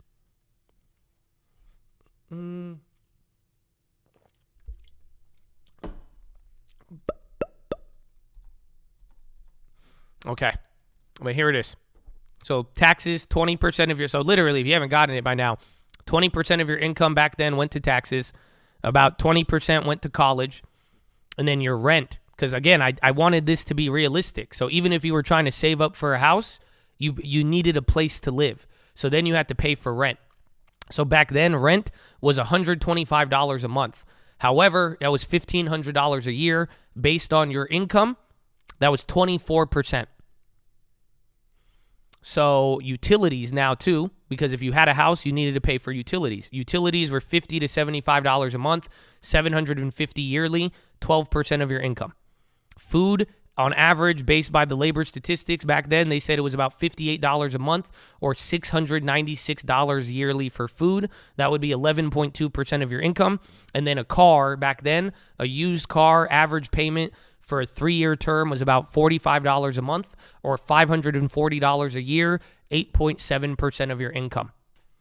So that's the 1970s where you see all of the houses for $23,000. So now after factoring in all of your real life expenses that you pay today, right? After all of that $6,000, even though houses are only $23,000, you walk away with $240 left in the year. So if you are able to save 3.9% of your income a year, that's what you're able to do. A down payment at 10% would be $23,000 or $23,000 for the house. The down payment would be $2,360. Therefore, in 1970, at the average salary of working, saving, and expenses, it still would have taken you 9.7 years to save up for a house. Okay? But let me ask you, is that what you thought it was? I'm going to show you I'm doing I have these for a lot of data sets. I'm going to show, because there's things that we have to look at that are just, it's actually wild. We are not factoring in side hustles, no. I mean, all I know, though, is you see the houses in the set, like, you really think they were left with 3% of their income. This all could be incorrect. And that's what I was saying. There's different regions, and these are all averages. These are all averages. That's the problem. And that's why I'm going to do averages and median. We're going to look at a couple of things because I have a main point that I want to highlight. So, but even then, I'm going to show you because we'll compare an average to an average. At the very least, I'm treating it like Wall Street. Even if I think it's a non-GAAP, I'm going to compare it to something else that's non-GAAP.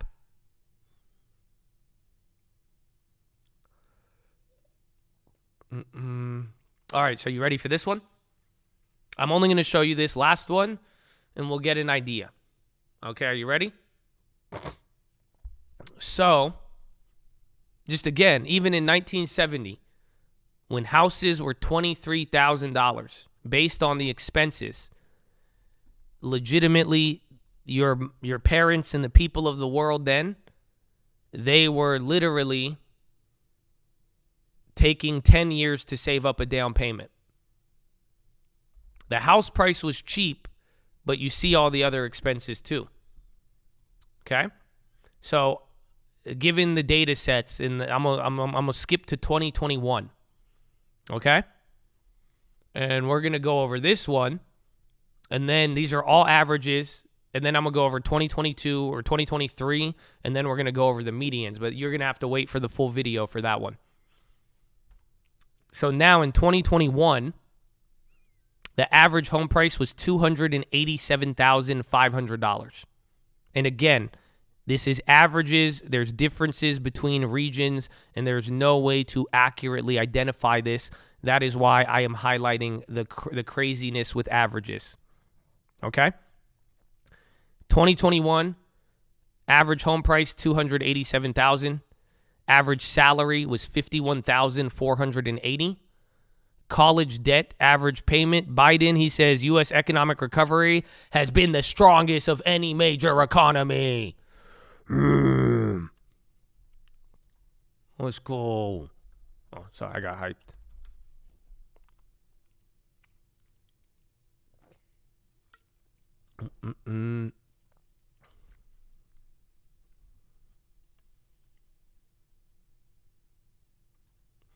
Sounds like Trump, right?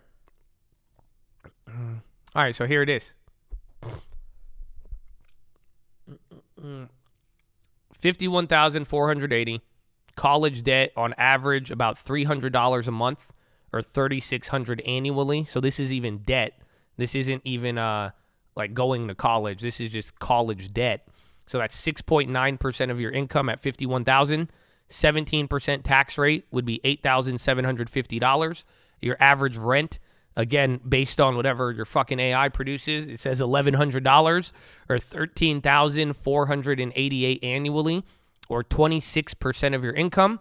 And then your utilities, $300 a month, $3,600 annually, and that includes broadband internet, and that's 6.9%. Your food, according to the Bureau of Labor or the CPI people, the BLS, they say food on average is $438 per month, or $5,259 annually, and then a car payment for a used car in 2021. This is 2 years old. Car payment was $397, $4,764 a year. Again, yeah, definitely not California, but even then, if I just took the same averages of 1970 and compared it to the averages of when real estate was peaking of 2021, right? Let's compare them. Your debt back then, if you were paying for the tuition, 19 to 36% of your income. Average call-it payment is 6.9% today. Taxes today, 17%. Back then on $20,000, you were paying 20%. Your rent is 26% of income. Back then it was 24% of income. Utilities are 6.9% of your income today. Back then, it was 12% of your income. Food is 10.2% of your income. Back then, it was 11.2%. And then your car back then was 8.7%. Today, it's 9.2%. So based on these numbers, this is where it gets fascinating. You're left with $12,000 a year. If you made $51,000 and you bought all of this, you'd be left with $12K almost on the dot. So then 23% of your income would be saved. And then you would need, if you wanted the down payment for $287,000, you would need $20,000 for a down payment, and that would take 1.67 years. And you want to know why? Because in 1970, the average down payment on a home was 20% or higher, whereas the average down payment in 2021 for first-time buyers was 7% down. So we're talking about credit availability. However, I hope you see this. Again, this is all statistically flawed, but we're going to go over a couple more, and I want to show you some things. Down payment should be 20. It shouldn't be, because that's the difference. That's the craziest thing, is that the prices have gone up in real estate, but comparing your access to credit, it's insane. Back then, if you were a different color, you couldn't get a house. Back then, if you were a woman, you were making 70% less. My family barely got credit back then, and into even the 80s and 90s. So do you, if your other expenses borderline are the same there, but now you could, even though the house price is way higher, your access to credit is making it way more accessible than any other time. So I'm gonna go through all of the numbers. I'm gonna try to get it. I'm gonna try to get a statistically significant one, but that's the irony of all of this. All of this data is go look it up yourself. You'll see though, it's everybody, especially in the modern data too. You can't ever pinpoint it, but if you even take it at the margins, like these numbers, so it's not like it's so inaccessible to you, and it's not like back in the 70s, again. You guys are like, oh, boomers will never understand. Based on that, I'm just telling you, they were saving up for 10 years before buying a house. Low key, you can make $50,000 and it could still, again, you're going to get it for double the down payment lower, and you're making more. So it's kind of wild. But then again, if you live in California, this is completely different. So that's where the statistics come into play. Because if this was California, you're fucked. There's no way. You put California here, I'm gonna do one for California specifically. I'll show you that. And then that's the crazy part, because if you go and you do medians, the numbers completely change.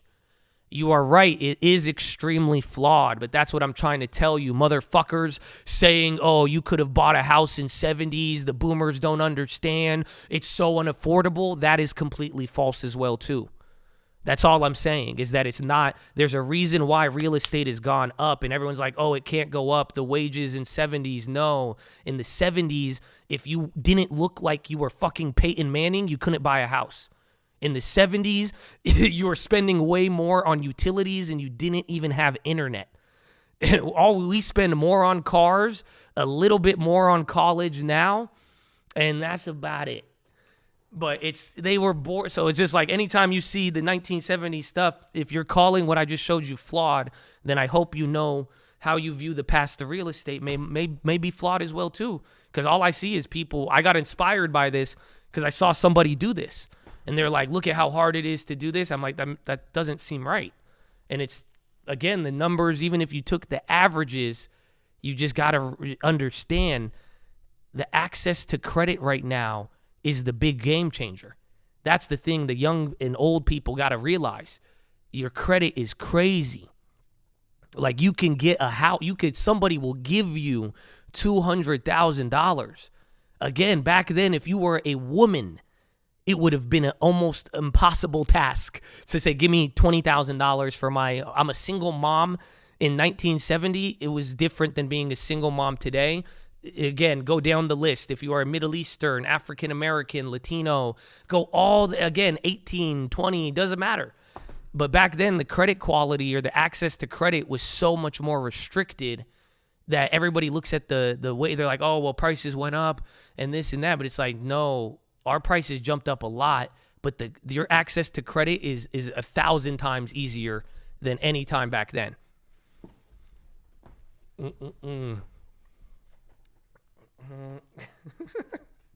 He said, because men provide. That's not what I'm trying to say, bro. I'm just telling you. It's just like, dude, half of the population or more back then couldn't even get a home loan if they wanted to. And then based on the average numbers, they still had to save up for 10 years just to make up a 20% down payment. And they were still putting 20% down. This guy, he turned full fucking Andrew Tate. He's like, because men provide. Okay.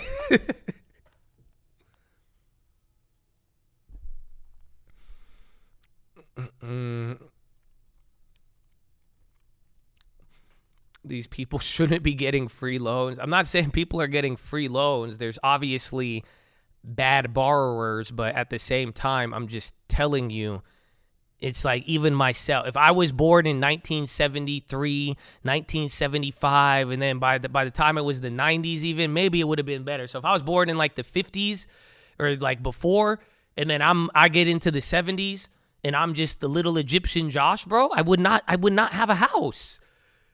Let's be real. My job wouldn't get me there.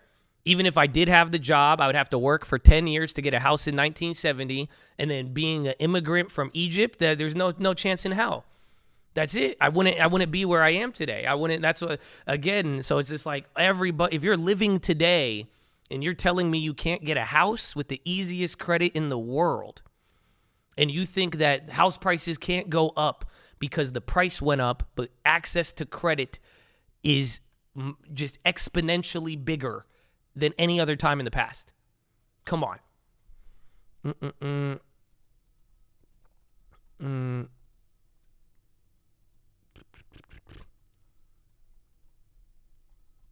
You're making things up. Hella Hispanics and blacks and Asians own houses in the 70s, 80s, and 90s. Well, one, that's a generation over there. 70s to 90s is like 20 years, right? But go look at home ownership rates by those demographics. They all doubled from 1950 to 1970 due to the changes of FHA, which was invented in 1930. But then 1950 or 60 to 1970 is where redlining and the practice of redlining really just started to blow up. And that's where the FHA would not insure mortgages based on where it was. So go look at the ownership rates from all of those eras, and you'll notice after the 50s to 70s, the growth rates for any other ownership never went up, or it went up marginally.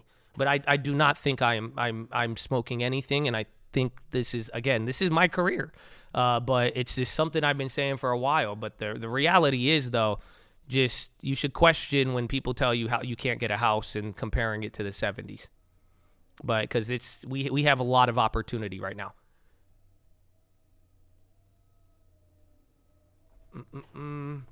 Thanks for mentioning red light. Oh, 100%. That's what I'm saying. Is like people don't get this. The credit was there. Nope, I included food prices. I included gas. I have all of it. I'm telling you. I even included rent even comparing 1970 today. You didn't even have what's it called? You didn't even have internet. You didn't have broadband.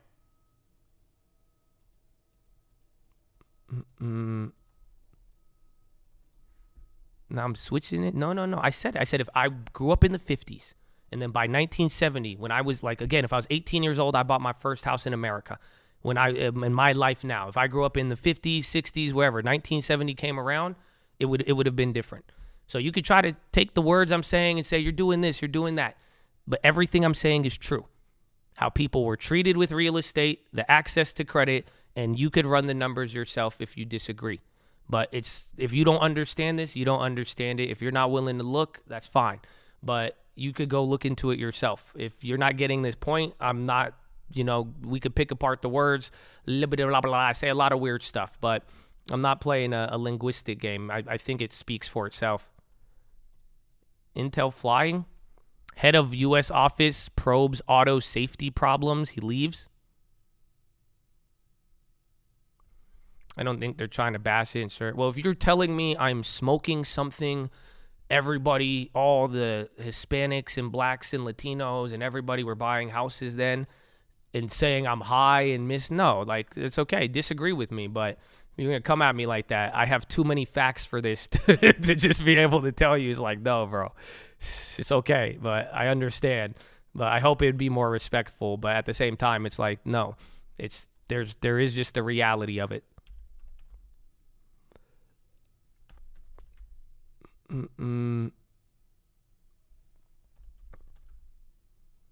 NVIDIA came down. I don't know why Intel's going up.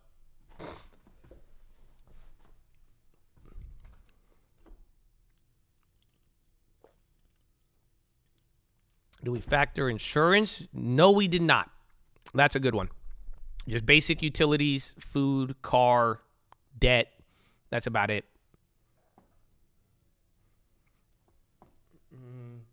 There's a lot more to the conversation. Amen. Amen. And that's the first thing I said.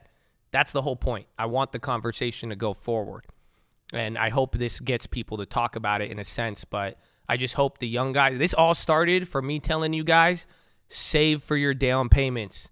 That's what I'm trying to tell you. And I'm trying to tell you it is possible. And it's closer than you think. And the media and people, even big YouTubers, they told you years ago, don't buy it, don't do this, can't go. It's like, no, man, come on. So I'm just saying, listen, there's a game plan, you know what to look for, but I'm like, yo, save for that goal, that down payment, because don't let anybody trick you into thinking that it's further than it really is, because as long as you work towards that and you work towards saving that, like, watch, the market will change, but even then, that is not a bad decision, and that will change your life. It will, for the better.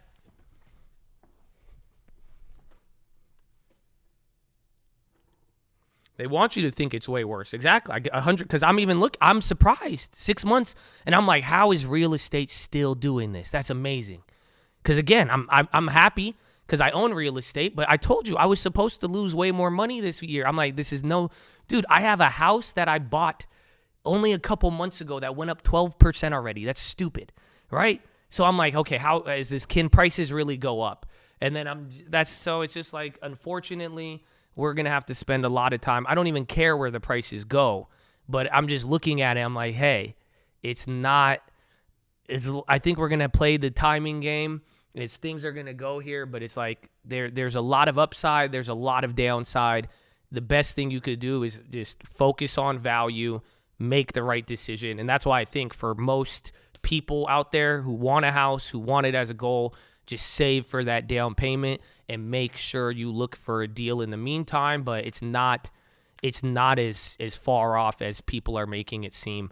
I understand the high cost of a lot of things, but if you save towards a goal, there's nothing you will never not attain. And that's the whole idea here, especially when it looks like credit.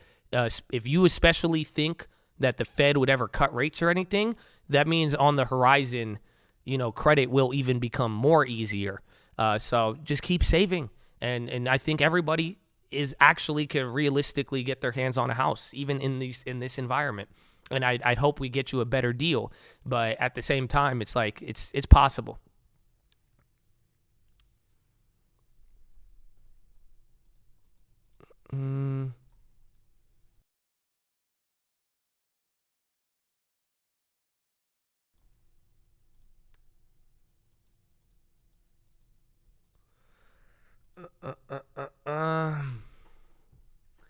So out of touch. What's up, girl?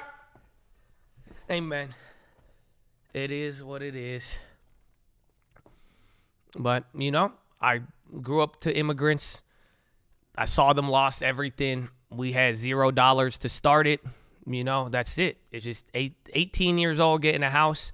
It was hard back then when I first did it. And even now, looking at it at every single corner, it's there. But you could do it. I understand that it is frustrating for people.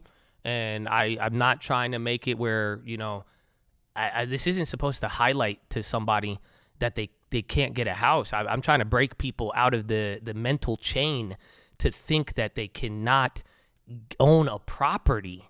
It's written in the Bible. To own the land, it's written in the Constitution. You know? So, I don't know.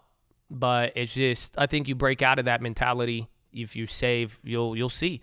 But the deals will come your way. Something will, but that's the difference. Will you be prepared or not? That's the only difference between whether you believe me or not, you think I'm out of touch or not, you know, is 5 years from now, 10 years from now, whatever happens with the price of real estate. If the price did go down, will you be prepared and ready to go instantly? Did you save towards the goal? Did you have it ready to go? Or were the last 5 years you thought it was unattainable, so therefore it never became a priority in your life? So then that way now, if the price did go down or whatever happened, maybe they did another stimulus round, another pandemic that leads real estate to go crazy. You know, are you going to be ready? And that's what it comes down to. So I hope it helps some of y'all, but again, if it's bothering you, I pray that you guys break out of the chain from it. But I want people to know it's possible. It is possible. And the best thing you could do is save towards it, and you will see yourself. 112 saved. All right, get some yield on it, baby. That's all you got to do. Thanks, bro. It's good. It was inspired. We talked a lot of things. We talked about a lot of different things, but that's why it was a cool one. It was a cool one.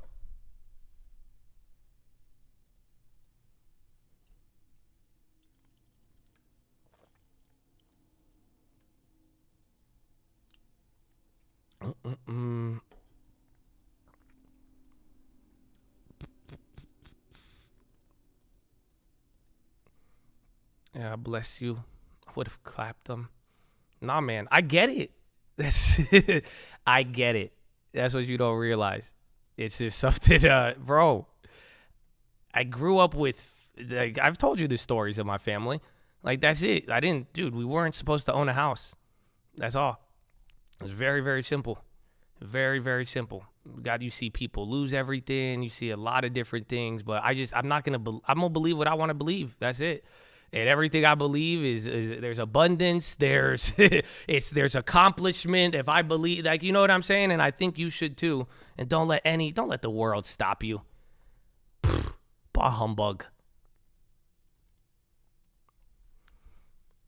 In 10 years, I saved $500K, but houses only dropped to $800K. We don't know what's going to happen, but I do know you will have enough to respond to it. And then you do save up, and then you can get it. And that's another thing I was going to talk about. There's many, many elements to it. Who knows? Maybe the house you want to live in does go up in value. And maybe you save for 10 years and you can't buy it, and it's too much money. Well, guess what you do? You're probably going to take that money you saved as a rational investor. You'll probably go and buy a cheaper rental somewhere else and let that pay for wherever you want to rent. That's it. But again, think about it. The hubris to assume we know what is exactly going to happen to all these prices in such a long future. So that's why, with all the uncertainty and unknown, but say that money. Yeah, and $500K is a huge down payment on top of that.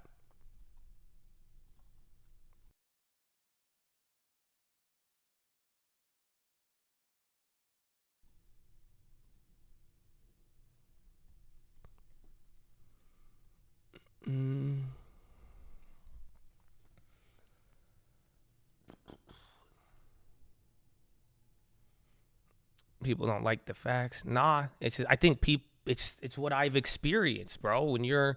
If you feel like you're the underdog and you feel like everything's stacked against you, shit is fucking annoying and it is tough. That's why I'm like, if you don't think I understand that, then God bless you. But it's like, I understand. I get it. That's why the only thing you could be armed with is more knowledge to make sure you can make the best decision on that. If again, your life is the reality of the thing, of the truths you accepted as real. So it's the same thing, but I understand. So I get it. I get it. It's being the underdog. Everything's stacked against you. You look at price. I used to look at prices and say, who the fuck had $50,000? Again, $100,000 too. The first houses I ever looked at were $150,000. Yes, prices were cheaper. I know the timing. You may say that 10, 20 years from now. You know what I'm saying? So, but I get it. It's a very frustrating scenario, and that's why I hope that if you could look ahead and be wise about it, you could tilt the tide in your favor, but you got to do something.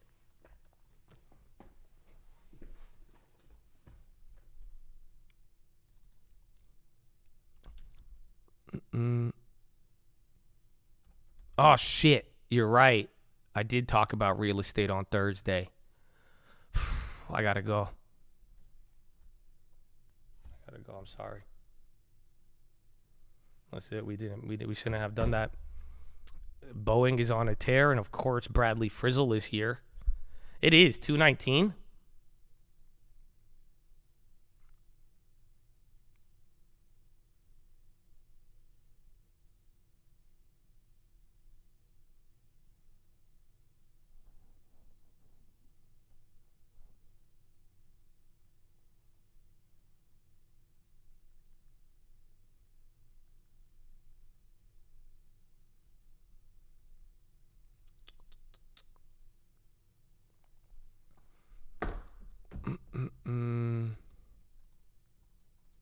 It was way higher, yeah.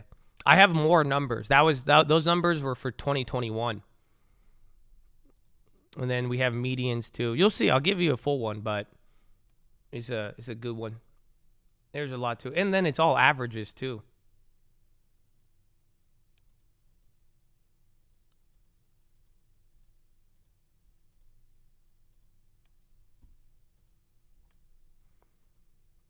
Brought to you by Call Real Estate. Call Real Estate loves you.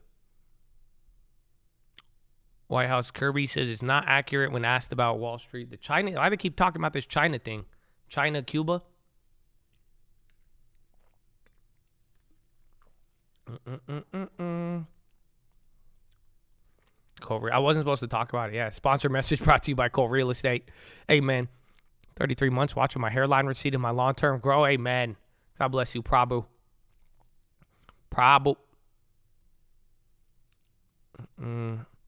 The last time I shaved my beard, I don't know. Low key, I need to trim it on the bottom. It's getting a little crazy. And then my nails is getting long too, bro. Netflix hot dog. GME. Yeah, Netflix is 406 to 403. Even Upstart on the high. Still. All day. You don't need start the LT, don't know where to begin. Shit, man, it's old, but watch the video. 2019, baby. But I would start with an amount, decide how much you're going to do monthly, and then start with the initial amount and then just go from there.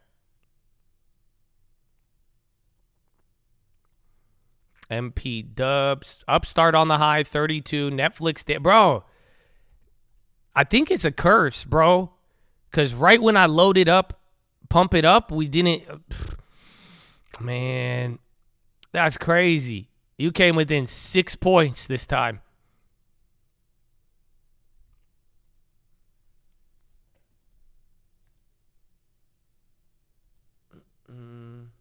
I have 300 shares of Baidu. I have a lot of Baidu. Upstart's still going.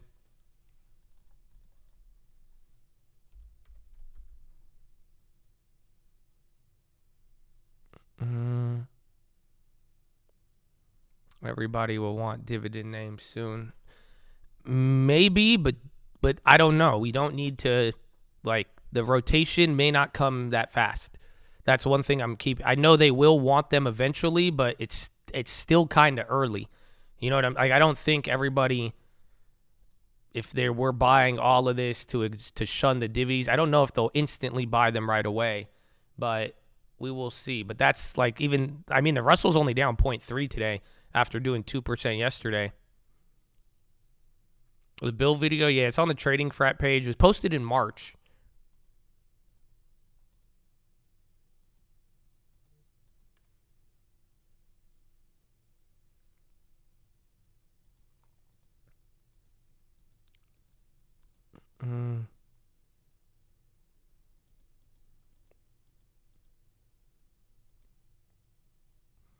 to me.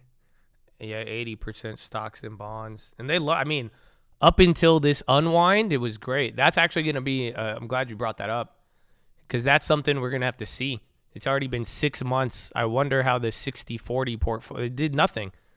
So if you started this year with 60-40 portfolio, 60 stocks, 40 bonds after the little crush, and then Biden says he's directed national intra-agency firefighters to respond to Canadian requests for additional firefighters.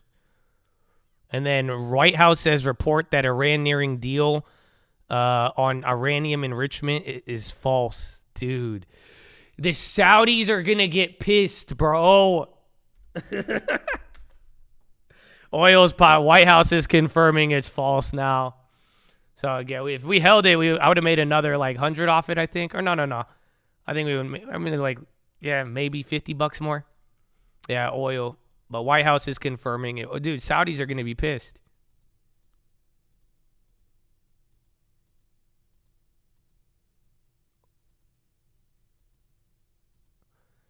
What are they going to do? Cut oil? Yeah. Because if they're willing to do it unilaterally, I mean, I don't know. I don't know how much pain they would be willing to tolerate, because you got to, at that point, they lose money too. That's the irony of it. But I think they would, yeah. And then even worse is if Saudis could convince any other, if they could convince any other, what's it called? Any other country in OPEC to also reduce, then there you go. That's crazy, though. You guys got to realize, that's so weird. So look, OPEC. OPEC takes you from 72 to 73, right? And then fake Iran takes you from 72 to 69. Just off a statement. Legitimately, just off somebody talking versus one of the biggest oil producers in the world cutting production by 1 million barrels a day. They're going to be livid, because that's what they keep complaining about. I don't know. The market could run if oil picks up off of that. So if oil's just like the first or the second one, if oil starts popping up here, then I would expect the S&P to play along with it. Biden asked Buttigieg to keep him informed about progress in managing air traffic implications.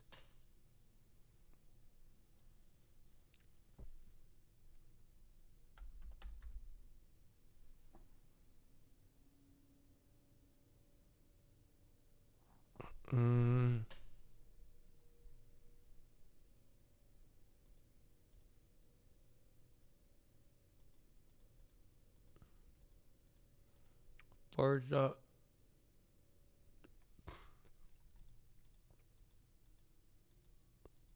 How do you feel about BTI versus MO? I think they're BTI. I think PM. I think Philip Moore, whoever owns Zin, I could get behind them. I'm telling you, Zin is sadly going to be a wave. I've already said it, but I like Altria because the Cowboy Killers. But Zin in Swedish Match or Philip Morris, I think Philip Morris has a great one. So BTI too, good. Again, just in the sense, any of the dude, those Europeans, bro, they lit. So they smoke a lot. So those are all European companies. I think the Altria is the U.S. one. But it's, again, remember I was telling you on the UK CPI, they exclude tobacco. That's how crazy it is. They legitimately exclude tobacco. Yeah, Altria owns ON, but ON doesn't have the... ON isn't like social. Like I'm telling you, I see kids talk about it, or 18-year-olds, 19-year-olds, or I think it would be 21 in Cali and shit. But then I've been seeing it way more. I remember when I was seeing Juuls 6 months, a month, or a year before they started popping off, and it's reminding me of that a little bit. It's not as hot because they don't have the flavors, and it's not as cool. But I've been seeing a lot of people. The smokeless tobacco has been it's been popping off a little bit. So I like Zin. Zin is one with social element. I think that's a good stock. Because, again, we already have Altria. It's my hedge on society. You can't sell Newports anymore. Remember? That's why Altria got clapped. Biden really targeted the Newports, bro. He said no Newports. Yeah, Zins are popping off. That's what I'm saying. Everybody is like a fucking Zin, bro. Zin.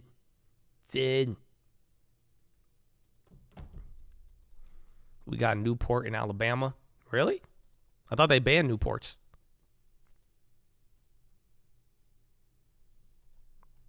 He said my mom even Zins.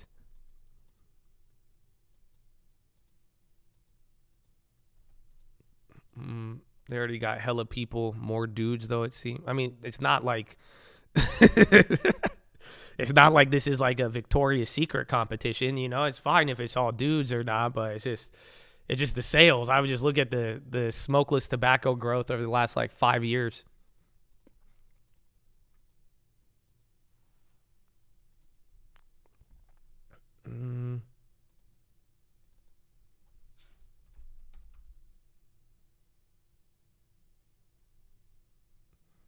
Lots of old dudes love them. There's just a lot of people. It's the people who wanted to like slow down smoking, but like didn't want to vape. Because that's like, you got to think, there's people that are like, I'd never smoked that shit. Fucking little vape. What do you mean? I'd rather smoke rat poison. What are you saying? I don't know what you're gonna sound like R2D2 in 20 years. Fuck you. No. Let me try the design thingy. What's that? Let me see that. You know what is it? It look like a pack of sugar. Let me see that.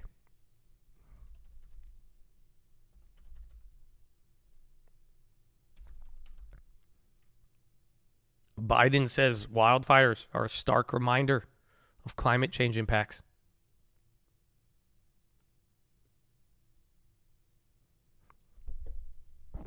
I bought my first Zin yesterday. I don't want to vape anymore. I thought you were just gonna buy it because you want it. I was like, that's not a good idea, but that's good. A lot of people stopped smoking because of it. Smoking cigarettes and vapes by just you. But then you're just gonna get addicted to a fucking pouch.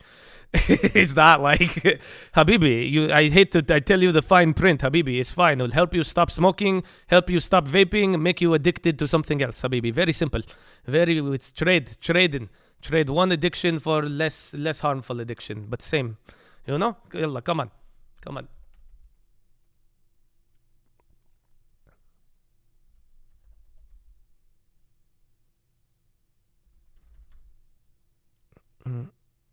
Zin is dipping tobacco. It's like the vape version of dipping tobacco. So it's just nicotine salt in a pouch. There's no tobacco in it. So it's called smokeless tobacco, but it's literally a tobacco alternative. So that's it. It's like dip. It's like the Juul version of the dip, more or less.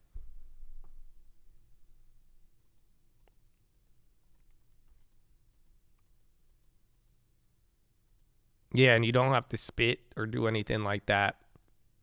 It's just nicotine. I don't know. My worry was I think it fucks up your teeth, but then open face. He said his wife's a dentist. She said it's chill. So we like, all right, cool.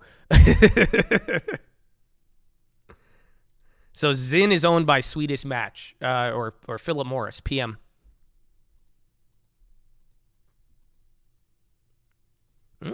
I disagree. Vaping is healthier than Zin.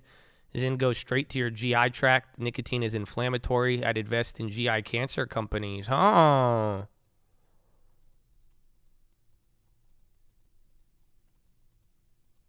That's actually, is it?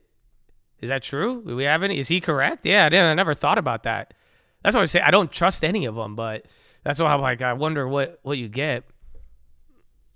None of it's help. That sucks, bro. If you're like, I'm trying to not get mouth cancer, but now I got bowel and colon cancer. What? That sucks. Colon cancer is even worse. I would not want, I mean, any type of cancer is awful, but that's violent.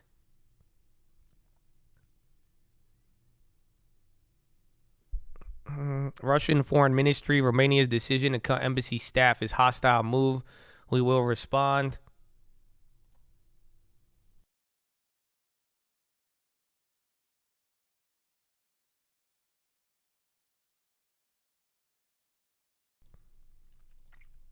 What's your go-to vape? It was Juul back in the day. You don't remember that? I'll be on videos with a Juul. I would go on YouTube and I'd throw them out, or I'd go on my Instagram story and I'd throw them out the window every other week trying to stop it. But I loved the Juul. That was great. That was an era. I was never into I smoked cigarettes like a couple of times in college, but I had like a little phase like here, during study sessions. But oh my gosh, bro, the Juul from like where was it? Was it like 2018 or like 2017? To like, I low key almost died after. Yeah, it was a rare. I could have got OG COVID, or I got the OG. Like vape pneumonia from Juul.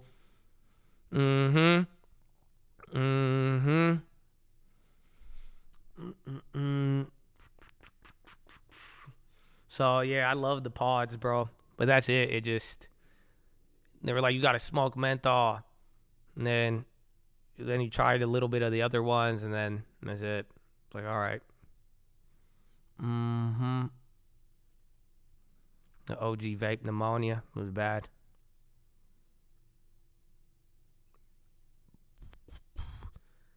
Interesting. No, the Juul, I mean, that time I got sick, I don't know what it was from, but it was awful.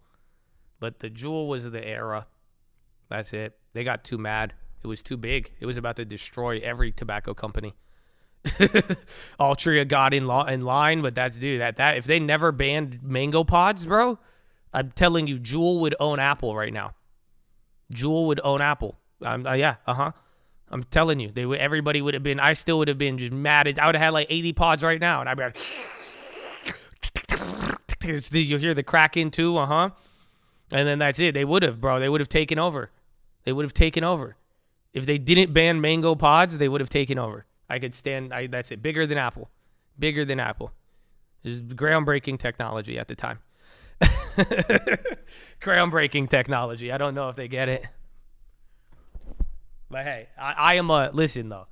I'm an out of touch individual, okay? So don't listen to me about any of these things. You got to take that at your own speed. I don't want anybody, that's it. They're like, nah, Josh, that's chill. It'll be bigger than Apple. But buying a house, you fucking idiot. What? It's okay. I'm sorry. I'm sorry. No.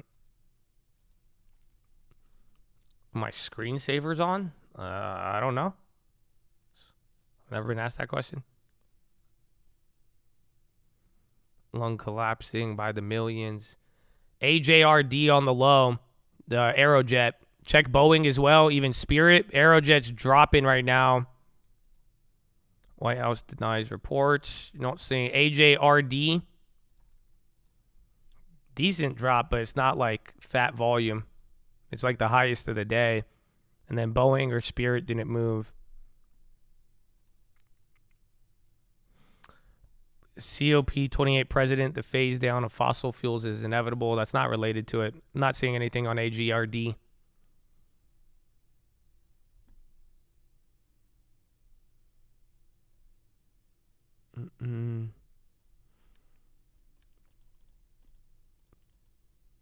Apple Vision.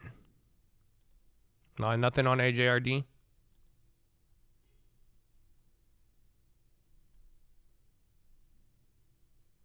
I don't get how you could get those ones from China.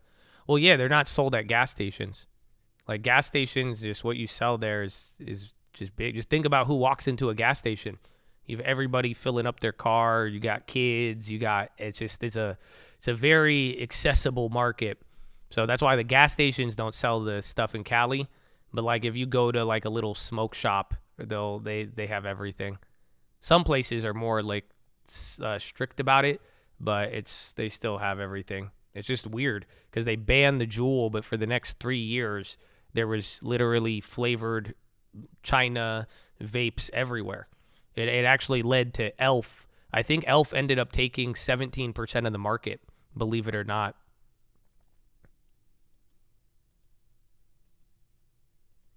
He's in Nepal. I got them at my gas station. Did they ban them in Texas though? I don't think Texas ban. Texas, you guys don't ban anything, huh? Just Target. I don't know. I don't think you guys ban anything out there. You guys are like, nope, hot property taxes, and then and then we're gonna make it here. Go ahead, smoke whatever you like to smoke here, okay? Hook 'em Longhorns, amen. Whoa.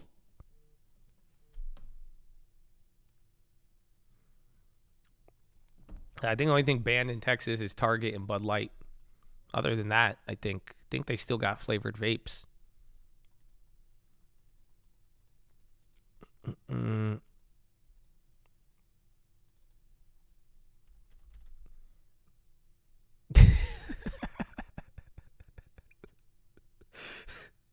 I heard I cracked up. I just saw an abortion joke on that, but I forgot about that drama.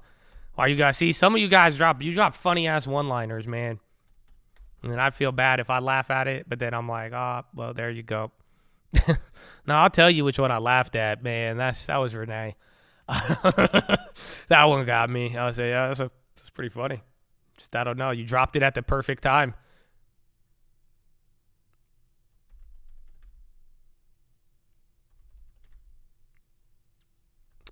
Pepe.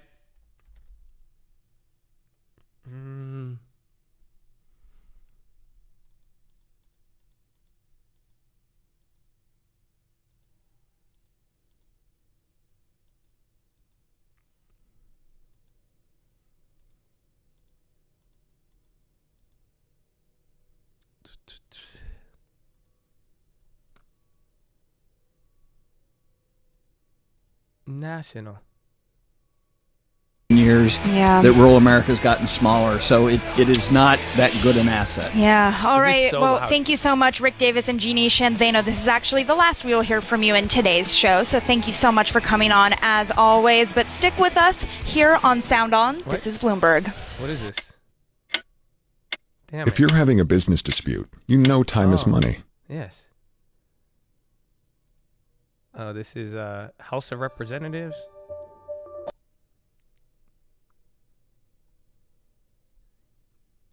South Carolina. 353311. That's 1-800-63. Hello, dude. The ads are crazy.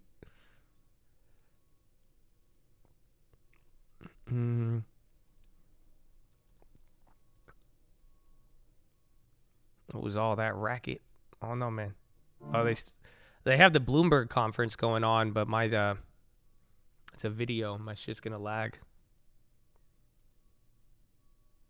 This is founder and CEO of If it's not Patrick XYZ player, it'll be Mark Patrick the next one next year. I don't think the leagues Okay, I'll have be right back. done much. Follow me on Instagram at the Trading certainly Fraternity. some stuff on the 1053, surface. baby. And by the way, Oh, the reason here. my business exists is because the wealth management Let's community try. and the agent community really wasn't interested in getting anywhere near the 20% or so of someone's net worth, professional athlete's net worth, they wanted to put into alternative investments, and therefore they were going in some cases, into very foolish things, getting burned, and then being blamed for not being smart, which of course is not the case. It's just, you lean on what's available to you, and they should be investing money. So I think right, the I'll be right leagues back. are Love you. aware of this. They've tried. I think they've done a good job of making sure that wealth managers aren't stealing from the players. For example, the NBA has had their tech summit. So there are things going on. But I think until the ownership really turns over and modernizes, which you've seen more, by the way, in the NBA than you have in the NFL, for example. Right. Therefore, not a surprise that they're a little bit ahead. Well, that's what I wonder. I mean, that would be sort of it feels causal, right? I mean, that you have a lot of people. I mean, again, I keep going back to Mark Lazarus because he was sitting right where you were sitting yesterday. But, he took a very different approach because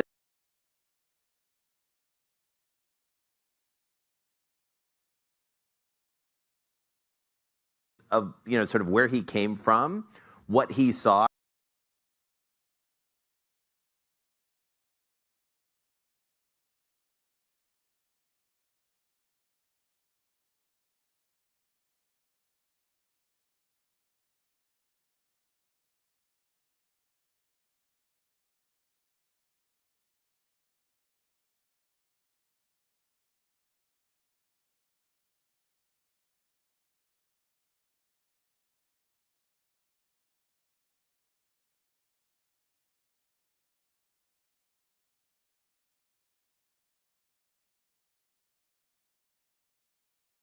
Oh man, bro, I'm sorry.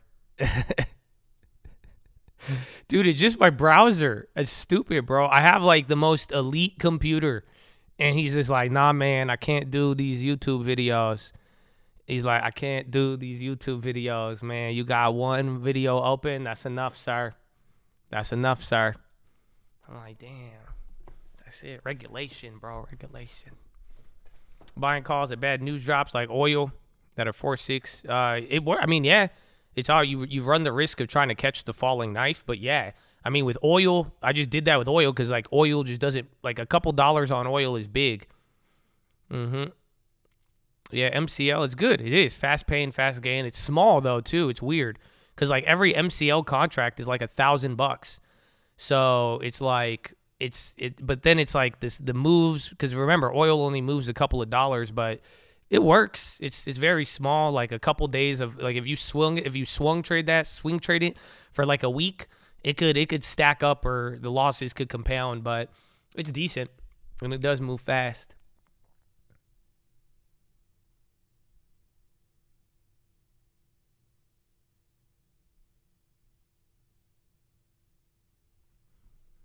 Been trading all day. Good day. Well, yeah, I'm glad though. I'm glad it was an Iran rumor because that one we've heard too many times. But then we'll see the follow-up. Anything happens on the weekend. Yeah, man, you got gifted a membership. Amen.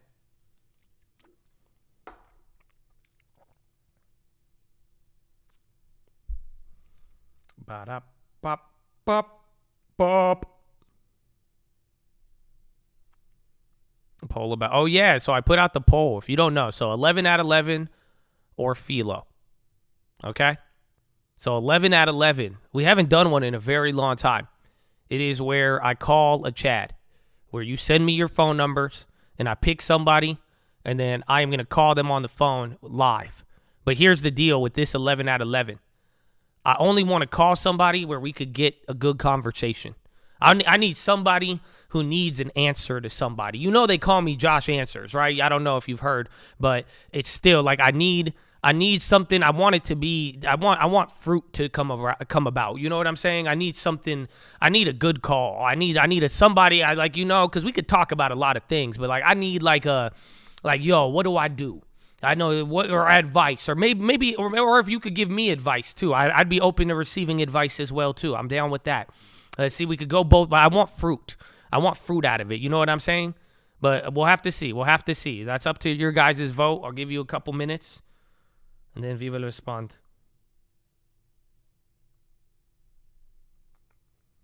I got questions. I don't want to be on. Yeah, that is the only problem. Right? Because I'm like, yo, tell me everything. Wow, we're live. Like, I don't know, Josh. It's okay. We could keep it private. They'll hear your voice. I'll just tell them. I'll say his name is Muhammad Mustafi. There you go. Boom. Just like that. That's an easy way. You know Mustafi. That's all you got to do. Everybody could be that. That's it. I'll be like, it's my Habibi.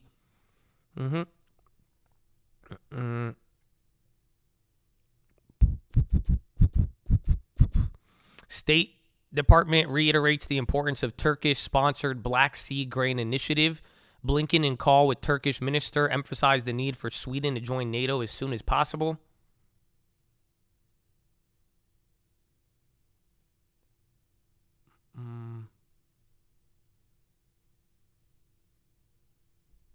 Ba-da-bop-bop-bop.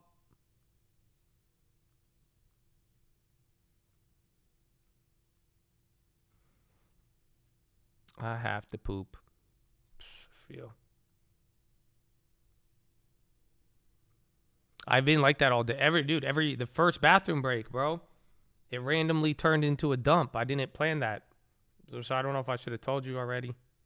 But still.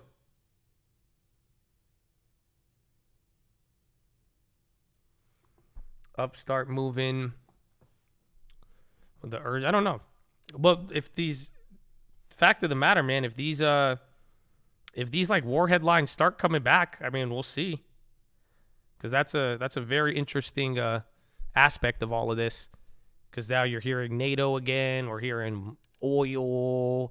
You're getting the dam blowing up and all that. But We'll find out, because in a couple of days, if there's no real development, then I think we will know our answer.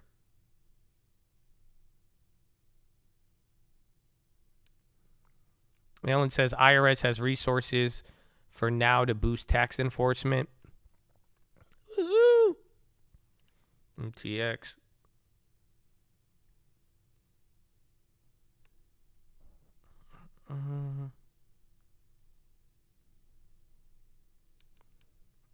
Hang around and phone call. All right, man, let's go. Get some work in. Relax too. You'll be good. Be good. Tired of yelling. I'm sure you mean that in many, many levels. What time? 11 o'clock, 2 hours. And then we might move up. So get ready. This is it. We've made our moves the last couple of days around here. Tesla's trying to work up. Boeing's been breaking out this whole time. NASDAQ 0.65. Dow 0.43. S&P 0.4.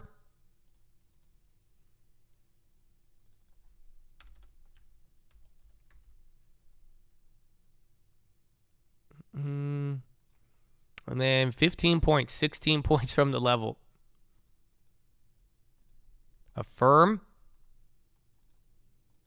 Yeah, it's popping up. They've been all day, even from yesterday.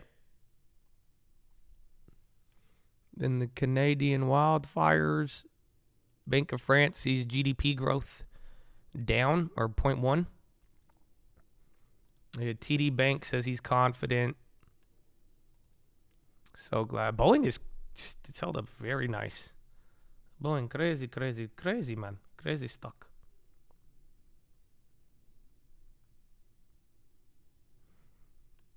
Don't pump it up. I already have it up, but last time I pulled it up there, we stopped going up. I mean, we were really, really close at first.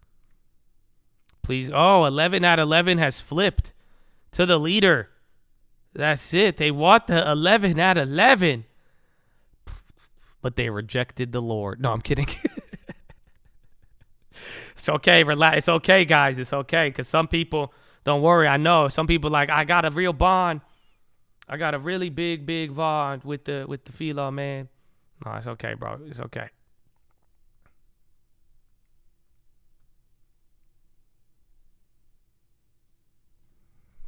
Tilray, Tesla, way overbought.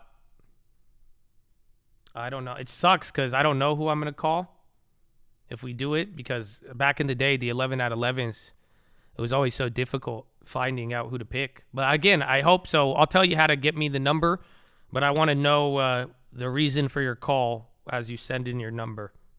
So we'll talk about it in a little bit. But let's see. I don't know. Maybe the votes flip-flops.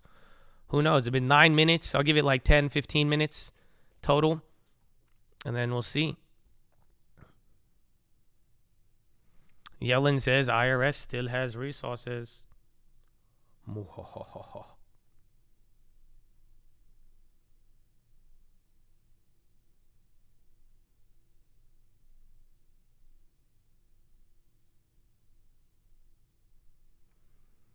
Recount. It's a mail-in votes. You don't trust it.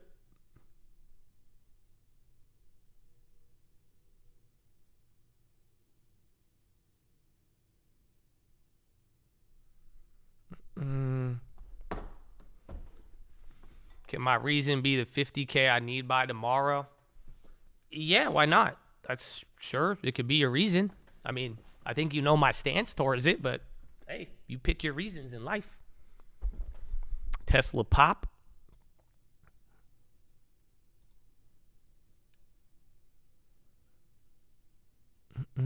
I know you were waiting on the fee. I'm sorry. I didn't think. I thought they wanted it, bro. I thought they wanted it.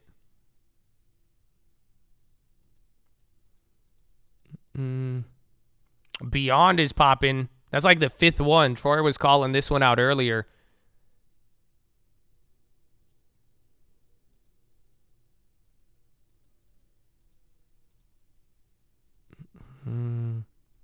U.S. high yield funds see 2.5 billion of inflows.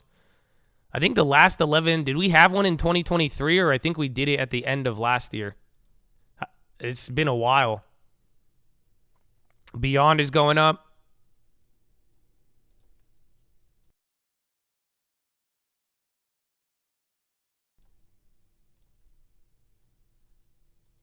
Yeah, PHILO gang backed out. They were leading. It's okay. We can mix it up a little bit. Count by years. That's crazy. Oh, yeah. He was in class. Dude, Boeing, 219. Been going all day with Carvana. And then SPY. See what happens here if we go to VWAP or not. Bonds have been going up, too. Starbucks on the high. El Nino. It could be if El Nino leads to like a disaster and it ends up affecting insurance companies, then yeah. But a lot of people are talking about it already. Again, I've been telling you over the last couple of weeks, hurricane season is still down the line and then El Nino. But a lot of people are talking about the current weather events or what's going to happen here with weather and how it could affect certain things.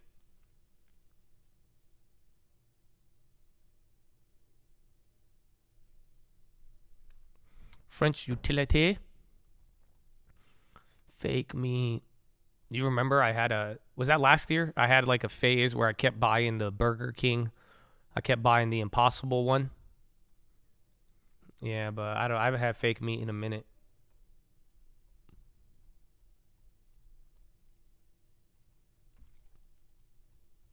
Oh. All right, one more, and then I think we'll get into it. Yeah, oh, good. This is a good crowd in here. I like it. You know, slow day. You got everyone chilling. You know, everybody wants something. So, you guys like the video or not? Y'all ain't like the video? 14. All right, give me 8 likes. Can I get 8 likes? Oh wait, what was I gonna tell you? Oh yeah. I was gonna give you MPW kind of 10. I got MPW 10. I think it's worth more than 5 likes. I'm going to throw something out there and I need somebody to verify it for me. Okay? That's all I need. It's something I noticed. I read an article and a name came up and it piqued my interest. What kind of tin? It's decent tin.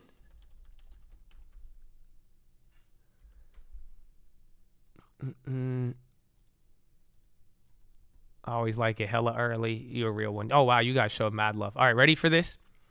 So, I don't know what it means, but there could be a new piece of info on MPW. So, my tinfoil is a question. Does anybody know the company that was responsible for helping Prospect refinance? Have any of you gotten a name for that?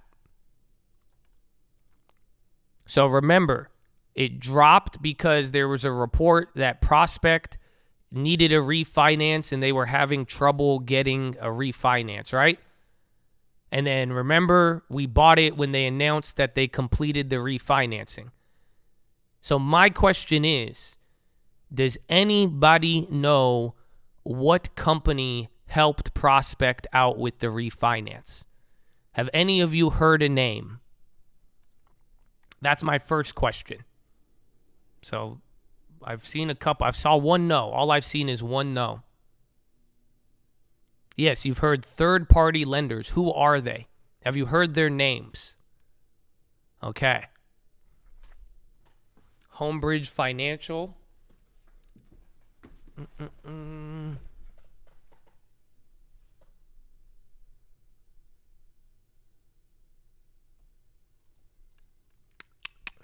Beautiful. Josh Answers LLC. Yeah, so that was a good question. If you really want to, because I'm saying, who the fuck is giving them, like, who is backing this deal? Who believes in them enough to do this deal, right? So I'm reading an article yesterday, and it's a Philadelphia article, like a local newspaper. They were talking about Prospect because like their hospital system is affected by it. But then I heard the name Austin or Sidley Austin. Have any of you heard of Sidley Austin LLP? because that's the only place I've seen a name was this one random report, and it said that Sidley Austin is the LLP is the one who gave them the loan.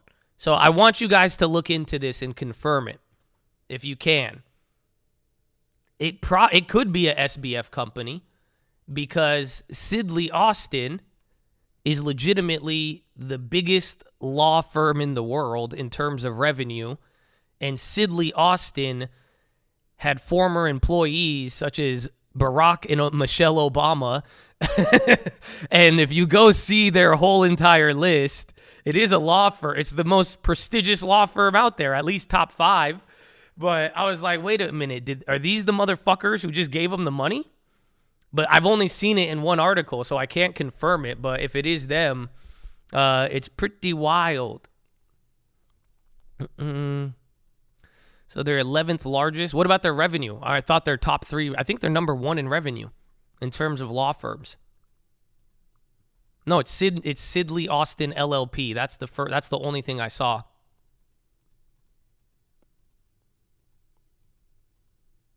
Bankruptcy fund. Well, I think it's a good sign, but if I could confirm that they're behind it, but I was wondering because that, in a weird way, I don't think anybody asked that question. It's like, who is the motherfucker giving Prospect all this money if Prospect is viewed as an insolvent investment? So now you mean to tell me somebody, again, I can't confirm this. I don't know. I don't believe this is true yet. So take this with a grain of salt. We have to confirm. But I'd be like, that's kind of wild because if they are, I mean, that's a nice sign of confidence. And then they have just their team is all-stars. That Sidley, it's just like, go look at their site, go look at the lawyers that do the bankruptcy and refinancing and see the deals they've worked on. It's wicked. But I've only saw it in one article. Let me see if I can find it for you.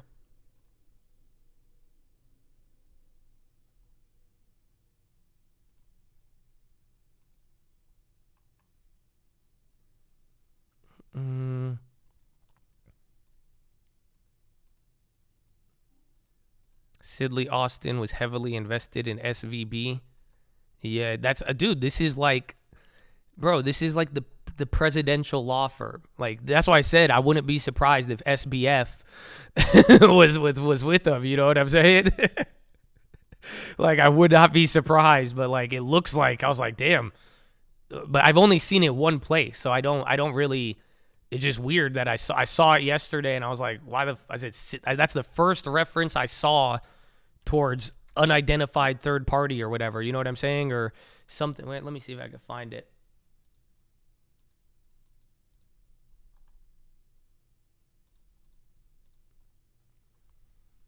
Let's see.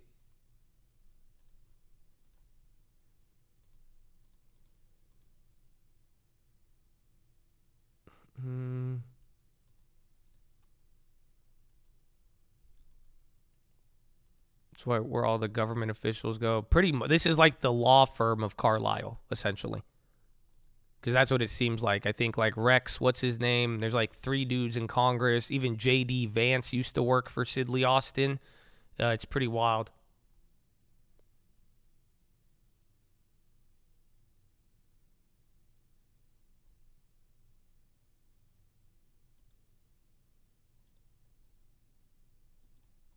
There it is.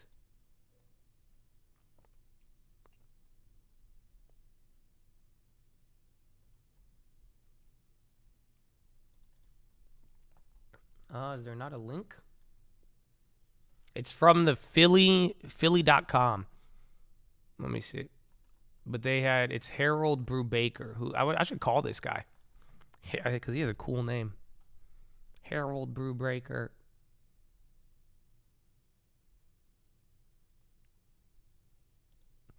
Okay, I think this has actually been around. No, that's the old one. Apple.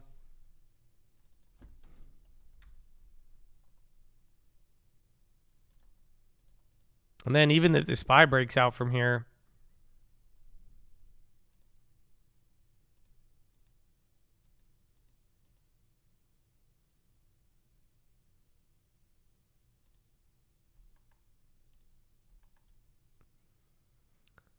see.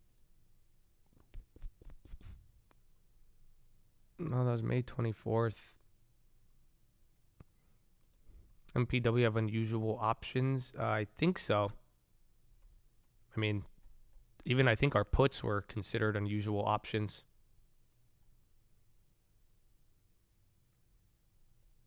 It's like Philadelphia Inquirer. That's the link for it. TGT curling up. I mean, Starbucks, we've had that on the high. Apple. See if the chips, too. Is Intel still going off? Remember, Intel was popping off earlier.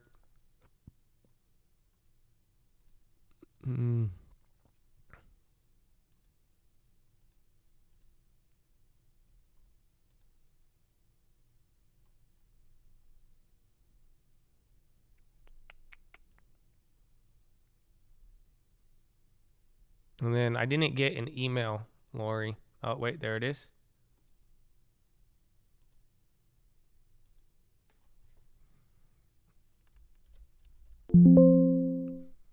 Yeah, this is the article when it came out.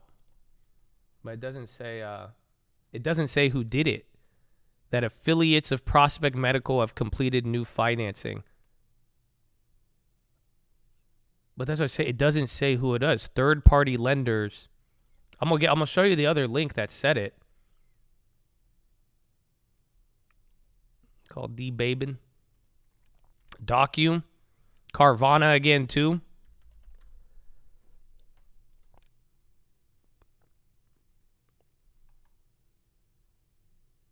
It states Houlihan. I'm gonna find it. It's the guy. It's just like it was this local news. I have the first article. I don't have the one he posted yesterday. I have the one from May 25th.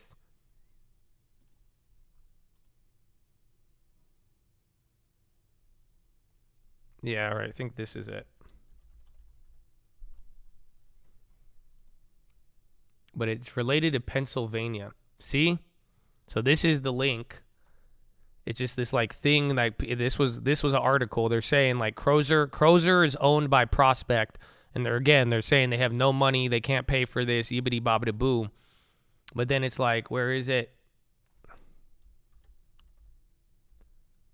And then look, this is the only article I could see. It says Prospect recently completed corporate level refinancing with the help of Sidley Austin LLP in order to improve the company's financial outlook. Now that the refinancing has been completed, our engagement with Sidney Austin is being concluded. Prospect has not considered any actions related to a bankruptcy filing, as it stated in the press release. The new financing provides them with liquidity, favorable mortgages, and will be assisting Crozer to stabilize. That's restructuring. Well, they're saying Prospect said they didn't go to restructuring. They just refinanced all their loans. Sydney, I'm just trying to, that part we're not worried about. That's like part of the story, but I want to know where Sidley Austin came in. So they helped, Sidley Austin, I think, is the one that facilitated it. And now they're saying they don't work with them. They're not working with them anymore because they're not doing any bankruptcy. It's a refi, but that's the question. That's the whole problem. You got to realize it, because everybody who is bearish on Prospect, you have to ask yourself, why would anybody refinance an asset that's worth nothing? So, because in a weird way, they were able to refinance it, but now that refinance, it put MPW in a way better position, because now they paid off the old loans and it threw MPW in a first position. So who gave them that money, and who would have refinanced it if you really believe that this was down 50, 70%? And that's why I'm saying I want to know the names involved, because then now you start throwing Sidley Austin around. I want to see what's up, because that's very interesting. But that's why I just 10 questions. I saw that yesterday, and I thought about it.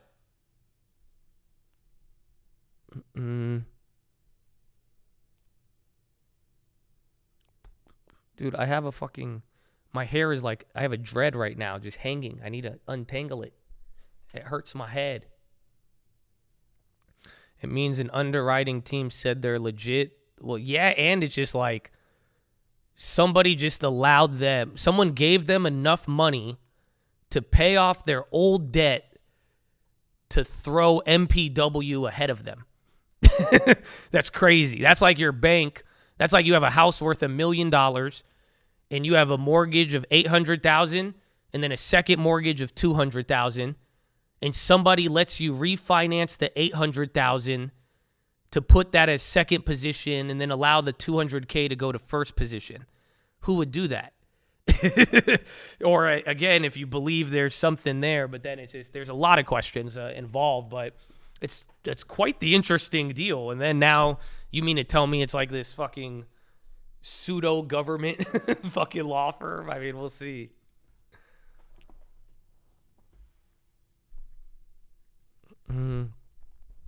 Biden says UK discussed more resilient critical mineral supply chains. The new UK-US approach includes immediate launch of negotiations on critical minerals. See commodities? Or see if materials go up. Maybe check Alcoa. So Britain, strategic materials, and Biden, they're talking critical mineral supply chains.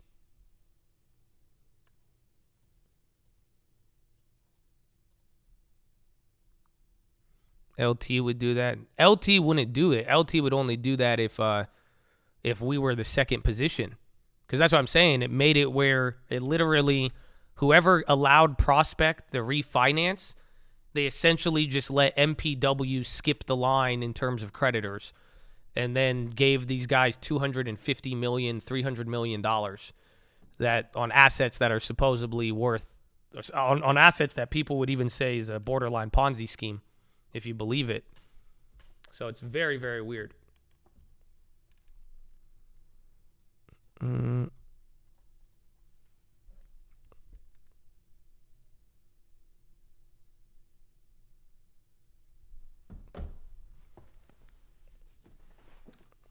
Maybe we shouldn't go down this rabbit hole. Why? It just means Obama bought MPW. I'm fine with that. Otherwise, we'll see what happens. Otherwise, it's the same story. I'm long on MPW, yeah, but that's why I believe in the value of it. But now I still have questions.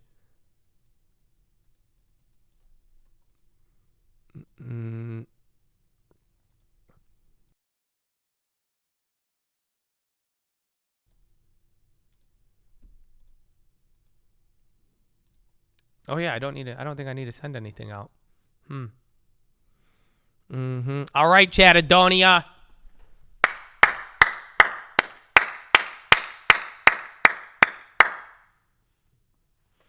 It's 11 at 11 time. Oh, yeah. Oh, and we might pump it up, too. Let's go. Ladies and gentlemen, boys and girls, it is now time for a very special 11 at 11. Okay? So it's very, very simple.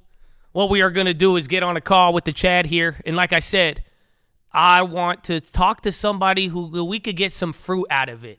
If you need help with anything, an answer, maybe I don't, even then though, honestly, I don't want to add any restrictions to it because quite frankly, I love these and I love where they end up. I ask that you be respectful. This will all be live, but do me a favor. If you would like to be included, DM me on Instagram with your phone number and tell me the reason of your call. I am going to go to the bathroom here and I'm going to go look through some of them and then we are going to get on a call. Sound good? Sounds good. All right. I'll BRB. DM me. You can email me too, but DM is probably going to be the one I'm going to look at. So we'll see here. But I'll be right back. This is Rishi Sunak that through the and strength Biden. of our relationship, we can shape the world once again in our pursuit of. Last time I was here in the US, we signed AUKUS, the most significant defense partnership in generations, because we recognize that the security of the Atlantic and Pacific regions are indivisible. And just a fortnight ago, in Hiroshima, President Biden and I stood with President Zelensky and our G7 allies in a powerful display of unity. The UK is proud of our contribution, including providing tanks, long-range weapons, and training Ukrainian soldiers. But let no one doubt, US leadership and resources are the decisive contribution allowing the forces of democracy and freedom to prevail. As I said in Congress, And I say again now to President Biden and to the American people, thank you. And just as we collaborate to protect our national security, so must we increasingly do the same to protect our economic security, on which our prosperity depends. Countries like China and Russia are willing to manipulate and exploit our openness, steal our intellectual property, use technology for authoritarian ends, or withdraw crucial resources like energy. They will not succeed. Today we have agreed the Atlantic Declaration, a new economic partnership for a new age, of a kind that has never been agreed before. Yes, a partnership that protects our citizens, but more than that, a test case for the kind of reimagined alliances President Biden has spoken so eloquently about. That means new investment. This week alone, £14 billion of new American investment has been committed into the UK, creating thousands of jobs. It means stronger supply chains with a new action plan on clean energy. And it means reducing trade barriers in the technologies of the future with a new secure UK-US data bridge, helping tens of thousands of small businesses. An agreement to work towards mutual recognition of more professional qualifications in areas like engineering. And we're launching negotiations on a new critical minerals agreement. Once concluded, this will give UK companies stronger access to the US market. And we're building on our extraordinary shared strengths in cutting-edge future technologies, with joint research collaborations in areas like quantum, semiconductors, and AI. Now, our job as leaders is to ensure that this technological revolution makes us more secure and not less. Last week, the pioneers of artificial intelligence warned us about the scale of the challenge as well as the opportunity. The scale. The US and the UK are the world's foremost democratic AI powers. Damn, they're just pumping AI, dog. Look at that. Look at that, Chad. I'm excited. Chad, I'm excited. You said URI is cracking. Yuri, United Rentals. Oh, man, I'm excited. Chad, I'm excited for the 11 out of 11. We got some interesting ones, so I think I'll put it to the vote. There's a lot, and honestly, man, for real, if you don't get selected on there, I think we're going to do a lot more because there is a lot that I think we need to get to, so bear with me. There's a lot. All right, I'm surprised, damn. You guys are ready for the 11 out of 11, huh? Because that was a lot. I forgot how overwhelming it used to be, but it's okay. So we're going to see how we play this out, but I have a couple of options. Who? So we have, there's a couple. Okay, there's one. Where was it? They want to talk about death and feeling worthy. There's another person who moved to the Philippines and they don't know if they're making the right decision to work from home and live in the Philippines. And then there is another who has just started a cleaning business and they are looking to know, what do they do with LLCs? Do they start the company? Do they hire employees or not? Okay, so that's 3. I spelt Philippines so bad. I'll let you vote on them. I stopped making decisions if you couldn't tell. I narrow it down for you guys. I just narrow it down for you guys.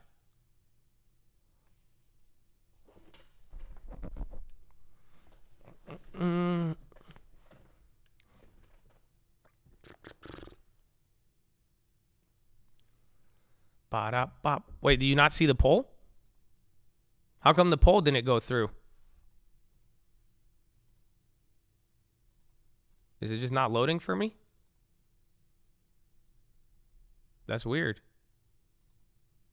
I voted. I don't see it. My vote, yeah, I can't see it. I don't think it worked. Oh, well, it did. That's weird.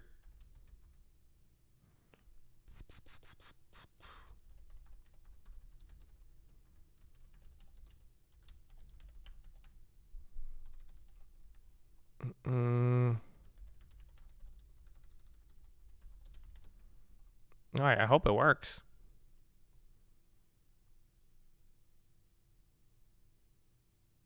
Bro, it don't work anymore. I think we broke it. Well, who won the last one? Ooh. Oh, started new LLC was 48% on. I can't see it, yeah. So you could click on it. Mine doesn't work. I have to end the poll to be able to. It says 0 on all of them.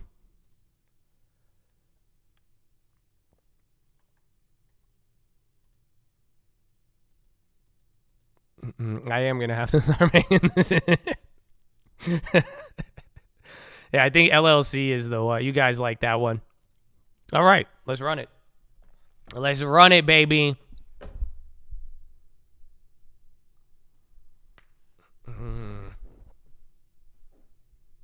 All right, let me get to this.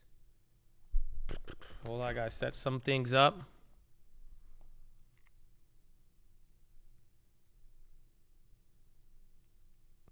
You want to pump it up?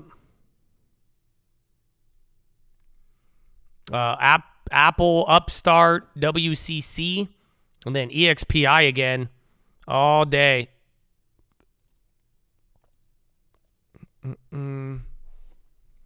I hit poll a lot, man. I think I did. I'm going to end it. I think it was LLC, though. Yeah, you guys still voted that. So we'll take it. All righty.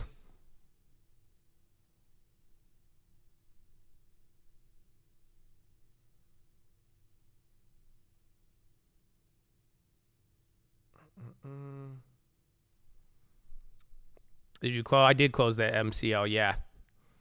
All right, well, shit. We're about to get pump it up, too, though. This is kind of weird. White House, we face new challenges from authorizations such as Russia and China. And then crude settles at 71, 10 points. Cue it. I already have it queued up. Facebook news hitting. Which one is it? Not the one from yesterday, is it?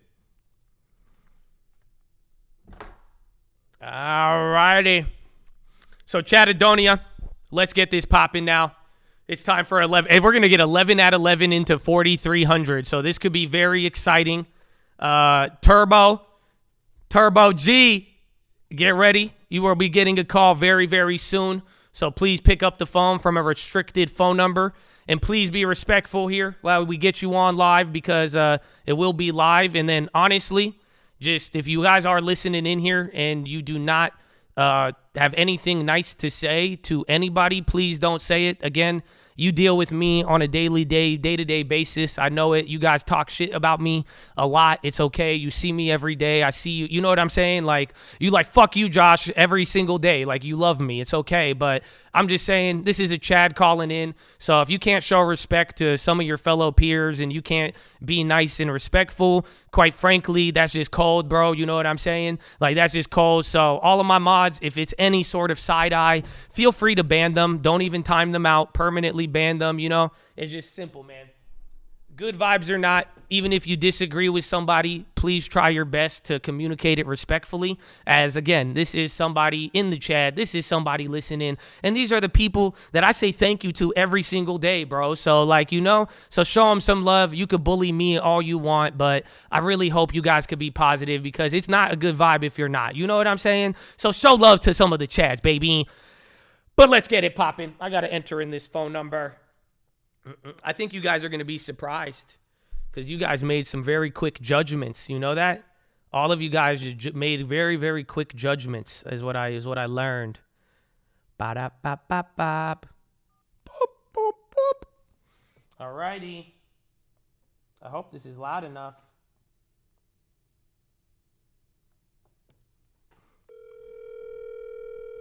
Let's get it poppin'. Hi, Josh! Hello! Oh my God, this is so exciting! How are you? What's going on? Who am I talking to? All I saw the name was Turbo. What's your name? This is Geraldine. Geraldine. Nice to meet you too. Jersey. They all thought you were a bro. They were like, oh, cleaning bro. I was like, they judged really, really early. I was like, I like the company idea too. It sounded very, very good. I am so excited. You know what's funny that I've DM'd you, I've emailed you before. Like, this is amazing. This is awesome. This is the moment we have it for. It is the 11 at 11, okay? So here's the deal. I don't know if you've heard this before. We got to go back into the past with it. but give us the breakdown. We already know your name. Tell us how old you are, where you're from, what got you into the stock market, and why did you decide to join a cult? Oh, wow. So my name is Geraldine. I'm 31 years old. What got me into the stock market was the pandemic. I was pregnant throughout the pandemic, and actually I lost my child. Oh, And yes, I prayed for that. God bless you. I'm sorry to hear. Thank you. So that kind of got me into the stock market after losing my job. And also, like, I want to help my parents out. They're building a home in the Dominican Republic, which I promised that I will give them like a $10,000 deposit to build the pool. And I'm working hard on that. And I just recently opened up my own cleaning business, EJ's LLC. Oh, so you already got the LLC set up. Yes, I already have the LLC set up. I have a business account with Chase and everything, which I actually made my first deposit, $350. I started charging people $350 for deep cleaning. I actually called out of work today so I can finish cleaning someone's home. And yeah, I don't know, like, my idea is to get a loan later on in life so I can get like a business car and then, get employees. But I just don't know if I should start that now since I do have a 9 to 6. But like I'm looking to see more of a profit doing it on my own instead of hiring someone. Yeah. Well, I'll tell you one thing. I don't know if you heard it the other day, but I love this business. So like the cleaning businesses can actually kill it. So like I know a couple people here, they're doing well over $250,000 by just getting a year, just by getting contracts with like big commercial buildings. So you already have the LLC set up. It sounds like your question is, do you keep building it out on your own, or are you asking if you should start hiring out? Should I? Like, do you think it's beneficial for me to continue my 9 to 6? Because I kind of like my job and I feel like, I can get certain things out of my manager. Like, he's asking me, let's get you a car, which he's probably getting me a car to write it off on the business LLC. But I don't know if I should stick to my 9 to 6 or should I just quit my job and focus on my business now? So usually what I say when it comes to the businesses, it's up to you. Like, for real, if you feel it, and you're like, no, this is it. Like, don't listen to anybody and do it. But at the same time, it's kind of like trading. I'd even tell people, if you want to stop trading or like quit your job to trade full time, make sure you start making a good amount or like half of your current salary now at the side hustle. So are you making half of your salary now at the cleaning business? Not yet, because I really haven't put myself out there since I still have the 9 to 6. But I would think that, once I continue working on, creating a portfolio, then I probably will make more than what I'm making now on my 9 to 6. Yeah. So then how does the 9 to 6 impact like you running the business? So like if you're like, does it stop you from doing bookings? And then are you the only one doing the cleanings now, or do you have somebody with you? I'm the only one doing the cleanings now, yeah. Okay, so it's just your time. So then because you can't do 9 to 6, and then if you have to do so, pretty much you only have like what, weekends? Yes, just the weekends. So starting out might be a little bit difficult, but just with because again, it's limited by your time. But the whole plot, like the plot of this business, the main goal for you will eventually be so that you can be hiring 20 people under you so that you can start sending them to the houses, and then you could even do one house, but then you have 9 other houses being worked on at the same time. You know what I'm saying? That is actually my goal that I have. Like that's the money. A deep cleaner more. Yeah. So you really have 2 options. It's either you could take it extremely slow and grind it out on the weekends until do it all by yourself until you like build it up, and then you will have to sacrifice it because some clients maybe they don't want it only on the weekends, or maybe other things happen. But that's your first option. Or the second option would be, how easily could you hire somebody today? Actually, I have someone that I can hire today. The only thing with her is just she doesn't have papers, so I would have to pay her. Like, her daughter would have to fake be the employee, which I'm okay. Like they're okay with that, but I want to get her certain things together before I send her out there.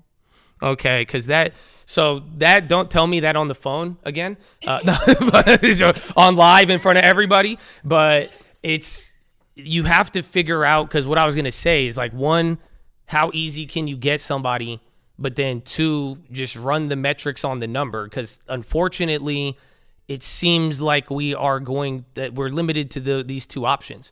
It's either you start on the weekends, grind it out, build it up to the point where you start generating enough where you start hiring people, or you start hiring people now while you're working, and you're not going to make as much, but hopefully if you could put the right people in the right place, you could get the whole groundwork ready to go, so that hopefully you could just leave your job once you already have clients on autopilot. So honestly, I would be leaning towards the second option. Like, if I were you, I would try to find people you could hire right now, run the numbers, make sure it makes sense, but then just get into right now, like, getting your name out there, and just once you get one client. And then let me ask you this, though. Who have you reached out to for business? So far, I've cleaned my manager's house, and I actually cleaned my job's office. Oh, wow, that's great. My two clients, yeah. Wow. She's a single mom that lives in a gated community, so she knows the whole neighborhood, and that's gonna be like those are gonna be my clients potentially. So the residential ones will be good, but the fact you have already cleaned an office, I would leverage the shit out of that. Okay. So go to other offices and tell them, say, hey, that building over there, I cleaned that. How much are you paying right now for your cleaners? And say, we already do this one, but here's another take I have for you. Because right now you're like, okay, do I work? Do I get somebody to work?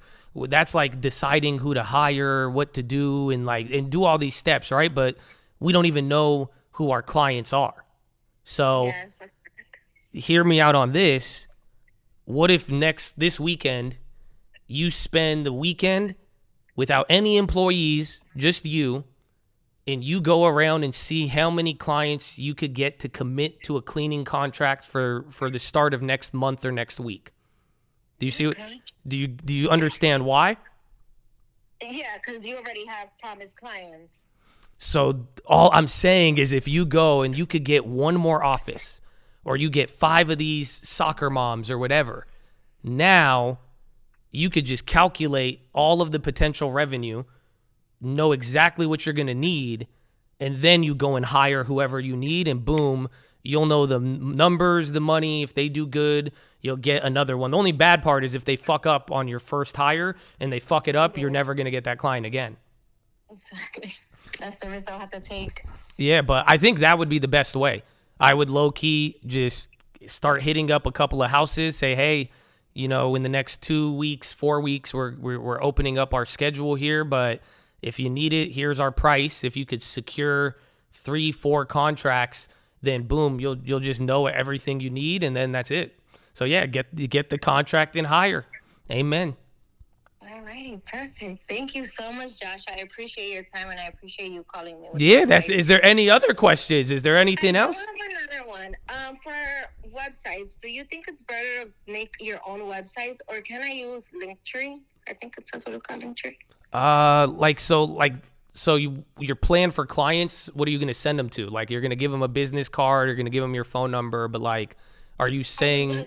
I'm creating an Instagram. Okay. And then, so it's going to be EJ's Cleaning Services, and then I was going to have my Linktree as the website where they can just click on the link on my Instagram, and they could just book through there. Yeah, so there's a couple. I think you can make a website. Like, some people say it's essential, but there's actually a little trick. Okay. Yelp. That's okay, Yelp. Because Yelp has this thing where they could book through Yelp. And then at the end of the day, guess what happens? If you start getting a bunch of Yelp reviews and you rank up for cleaning on Yelp, that does a lot of stuff. So that could be one thing, but even then, some Chads are saying don't use Yelp. It sucks. But yeah, I heard Google Local Services, I think, also. they were recommending. But what I'm trying to like the concept, and what I'm saying is maybe if you don't know if you should do the website or not, have your link be something where they could click it and then just be taken to a calendar to book their cleaning. You see what I'm saying? Okay.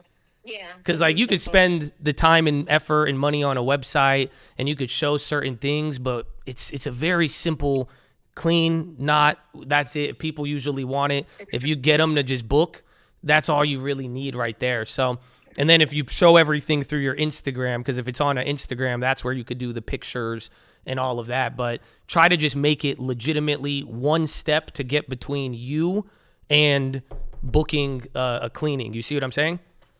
Yes. No, that's exactly. Honestly, I really don't want a website, so I'm trying to get something that's quick. Like, I don't even want to be interacting as much with them through Instagram. I don't think you need it like right now. You won't, but I will tell you if you do start running it up with these corporate clients, it will help down the road. But to start off now, I think go try to get as many contracts as you can. Have just the easiest one link click. I don't know if does Square even do anything. You might even be able to do like Square links, even link to the payment. You know what's funny that I think actually Chase offers it now because they know they tried giving me a package to order and I declined it because I have Venmo and everything else. But I'm gonna look into it. I think they offered something like that. Yeah, there's someone's. Yeah, I've used that too. Someone in the chat says there's an app called Booksy that their barber uses to book his appointments. Could be another way to book cleanings. It's something like that. It's just, I think we've all dealt with it. It's like you click it, takes you to a calendar, and that's it. And that is as far as like, I think to definitely start out, that would probably be your best bet. But because all people care about location, when you're going to be able to be there, and then if you do a good job, like that's it. And then actually I just thought about too, contact the real estate agents. Anybody with a house, anybody flipping houses, because we get cleanings all the time. So that's another one. Even if you see a house, go call the houses that are pending. Are you ready for this one? Wow, look at that. The houses that are pending. Yes, Go to Redfin, go to Zillow, and go click houses pending in your area. And every house that is pending, contact the real estate agent and say, hey, you guys are about to sell this house. Do you need it cleaned before you move out? So you do that. That one will be fire. Not to mention everyone's saying Airbnbs. Mm-hmm. Yes, I want to get into Airbnbs too. Wait, hold on. United States said to seek extension of digital tax freeze as global deal stalls. I don't know what that means. That came out. But yeah, I think you do that. That'll be fire in terms of booking. Okay, perfect. No, that's exactly what I'm gonna do. I'm gonna start looking. There's a lot of nice houses in this area. Yeah, but I think that your first step, I think everything will fall in place. Dude, you're in a fire business though. I'm telling you. I love it because everybody thought you were gonna be a dude, and I said this to the Chads, and none of them did it because this is like you could low key make $1 million business out of this. It's so wild. I actually enjoy cleaning, so like this has always been my dream. So hopefully it goes good for me. So well, that's the thing. I think this weekend, get the clients, get everybody ready to go, book them a month in advance, and then that way you'll be able to know how much money you're gonna get. You could say, hey, I need someone to do this. You help me out with it, and maybe once you already get one or two helpfuls, you'll start like working them into your schedule where maybe you meet them up after your work or not. And then you'll see from there. But let me ask you this. How much do you charge for a cleaning? That somebody asked that in the chat, and I think it's a good question. For a basic cleaning for 4 hours is $200. For deep cleaning, I'm only charging $350, and for a move out, $700. Okay, is this in California? This is in Patterson, New Jersey. Oh, this is expensive. That's a lot. Do you think so? I pay I think $200 for my deep cleaning, but then I get it cleaned like every single like couple of weeks, so they don't charge me as much. Deep cleaning, I'm also including. I'm organizing your drawers and everything. Like I'm vacuuming, I'm organizing your cabinets, Like it's not just a simple vacuum and mopping. Like Yeah. I'm going deep into, your blinds and all that. I'm seeing, because I'm glad you put the price out there, because I'm seeing the chat too. So I don't know if you're reading the chat. You can see some of them are like, that's not bad at all. Some of them are like, I need her. Some of them like, that's way expensive. So find the balance with the pricing. I mean, maybe even in a weird way, find it. I'm sorry to interrupt. I am gonna have like a promotion where I'm gonna start like a 150 deal. But my deep cleaning, honestly, like if I show you my pictures, like if you guys, I'm gonna start putting more pictures on my Instagram. But the deep cleaning, it's a lot of deep cleaning for $350. But it's something that I enjoy, so Yeah. I feel like with time maybe I'll up the price. But my basic, I'm gonna just start charging now. I have like a 25% promo going out that it's gonna be like $175. And then do you do the thing where you try to like, do you tell them they get a lower price if they book it actively, like consistently? No, that I haven't out for that neither. So that's what all the cleaners here do that. So like they tell you here, like in Cali, they'll be like, they'll tell you $300 and then they'll say, but if you get me every 2 weeks, I'll lower it to like 200 or 150 or whatever, just a slight discount. So you become a loyal client. Well, yeah, and the logic that they do, and you could communicate this to your customers, is that simple, that if you get me every 2 weeks, I don't have to keep deep cleaning it. It's easier to keep it clean. It's an easier job. So that way, if they're consistent, you could give them a slightly lower price as long as it's every 2 weeks, because then it's just easier to upkeep the house than clean it from scratch every time. No, sure. And actually, you build more clientele with that too, I believe. Mm-hmm.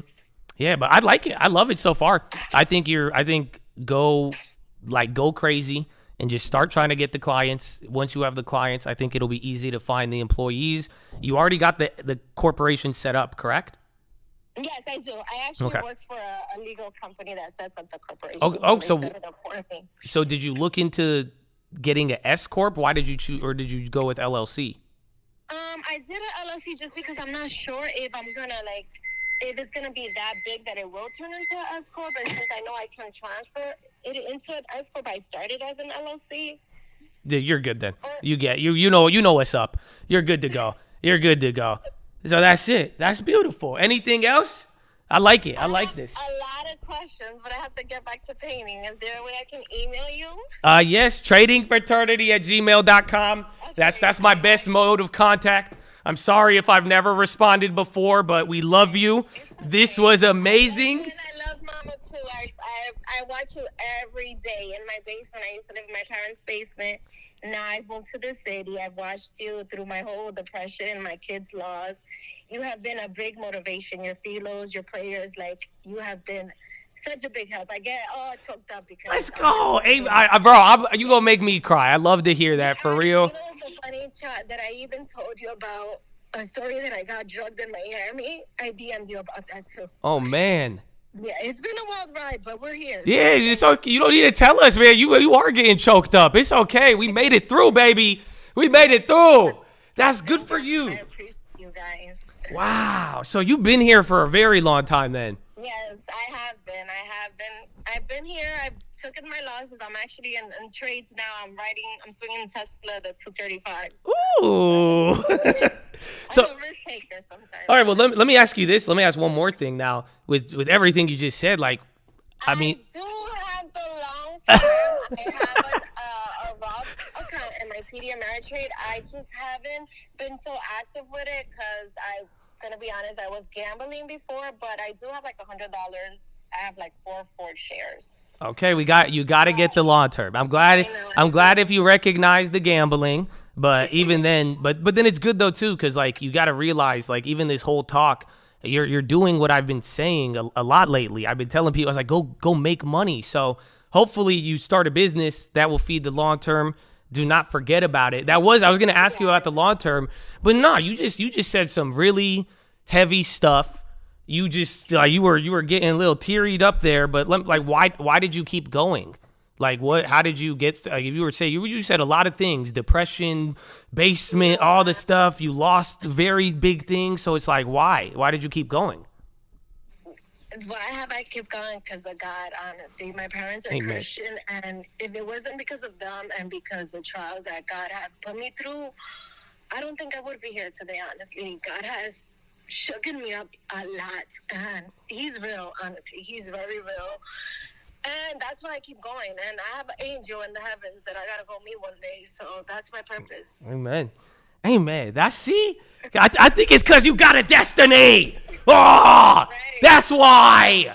I got a call, and I just haven't figured out what it is yet. Oh, amen. Let's make it through the fire. Oh, it comes out as gold. Oh, yes. Damn, but Turbo, I love it. I love this. I'm very excited. Maybe we will touch base. If you have, email me any of the questions you got. We are going to touch base. New Jersey, y'all already know, but we got New Jersey Chads in there. They're probably there. I think there are. I also have a couple investment properties for you. Oh, email those too. Let's go. That's it. And then I feel like you're going to be on Airbnbs next because they go hand in hand, those businesses. From your mouth to God's ears. Amen, man. Amen. Well, Turbo, I appreciate it. This was a very good call.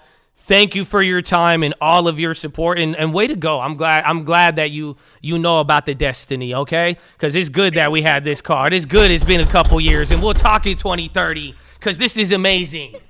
I love it. Have a great day, Josh. Stay blessed. Thank you for everything. I will. You too. Thank you so much. Peace out. Wow. Woo! Oh, I gotta adjust the mic so I don't like blow out your guys' speakers. Hello, do you hear me? Am I good? I'm not like too loud. Wow.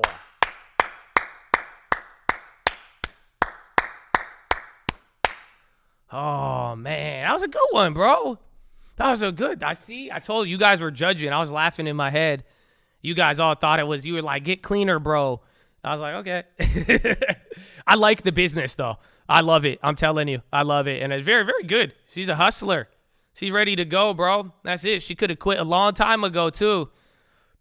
She already got the LLC, the employment. I hope you learned a little bit from it, too. Again, there's a lot of businesses out there where you could go get the contract, then get the employees. And it's very inspiring. I'm very excited. I hope she does. I hope I see progress with it, and I hope we could help her out with it because I would love anything in that industry. I'll be an investor. If she gets that off the ground by this weekend, I will invest. Because I'm telling you, you guys should all do cleaning businesses. It's crazy. It's crazy. We were just talking about that one. But very good. I see that's the 11 out of 11, baby. That is the 11. And thank you guys for being respectful. I know you guys didn't know how to act at first when it was a girl, but then you guys settled down. So that's good, but, thank you. I appreciate that. Like I'm saying, man, these are Chads.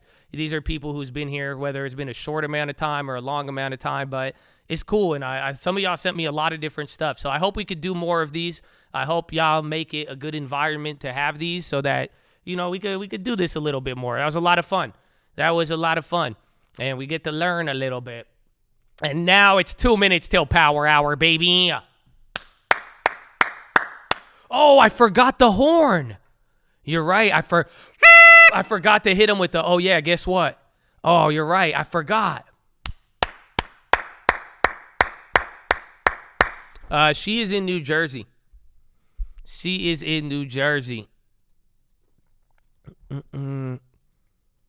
We rusty, I know. Wish she was a PA. God bless her business. And yes for helping. Hey, man, Jazzy. I know, I forgot about the, oh, yeah.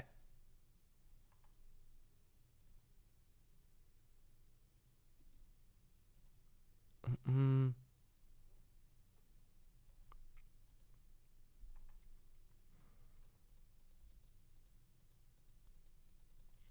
Mm-hmm. Well, yeah. We'll do another. You guys had a lot, like I'm saying. Like I think I got like 50 to 75 DMs in the first. I didn't even see the second half. But you guys had a lot of stuff, so I'm excited. There's a lot of chat. This is what I want, man, and I hope I want it to be helpful. Again, I don't have all the answers, but I think even then, I think some of you could see what other people are going through, and then you could even learn from people's ideas and other stuff. But There's a lot of messages. There's people talking, again, real life shit. You got life and death. You have people talking about trading. Some people saying, what do I do if it's good? Some people saying they took big losses. They're like, I don't know what to do now. You have people saying they move to different countries. So I think we got a couple of things we could go over here. But that was a good one, and thank you again, Chad. Y'all made it good. Very. Biden says NATO allies need to discuss candidates for Secretary General.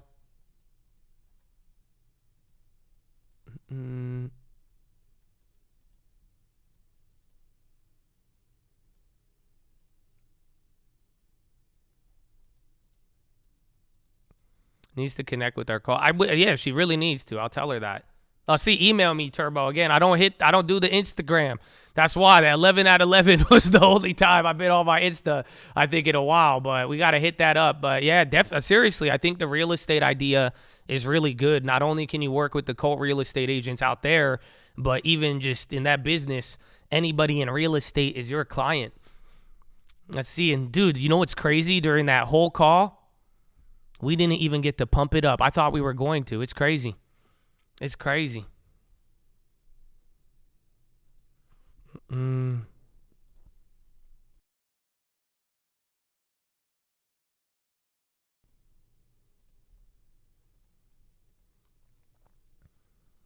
do you think you resonate with so many diverse types of people? I don't know. I wish I could tell you, man, because there is a lot of diversity. There is a lot of diversity. We have a blessing to we have such a unique community here. We've attracted a lot of different, again, even, I tell you, I get surprised by the hatred I even attract, because I'm like, where did this person come from? You know what I'm saying? So it's just, but it's a blessing. It's a blessing, man, and that's the call, bro. And I hope you all learn by being exposed to such a diverse, like literally, you have so many people in here right now of all different walks of life and background, and I mean, you could pick up off of it.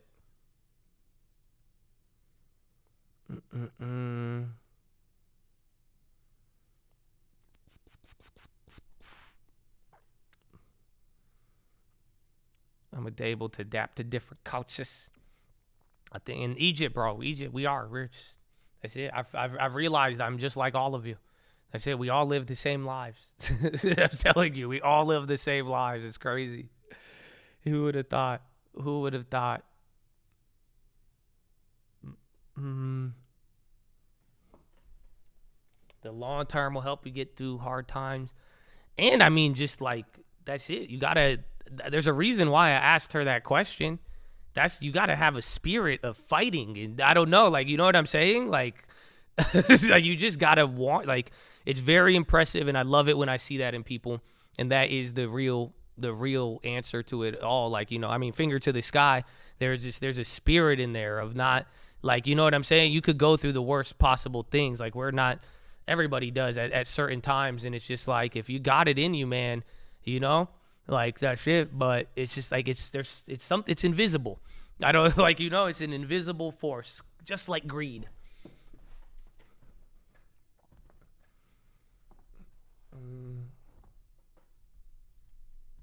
The VIX is wild. You know, they were talking about that. That was on the news thing yesterday.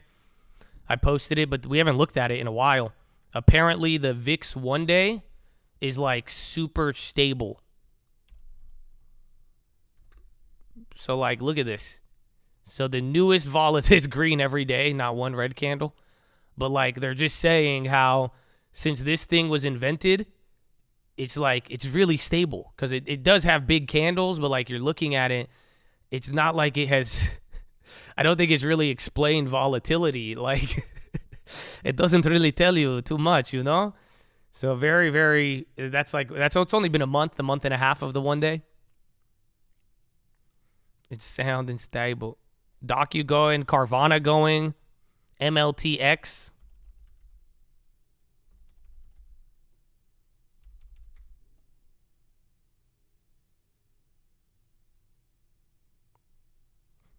It's the Holy Spirit. Once you feel it, you'll never forget the feeling.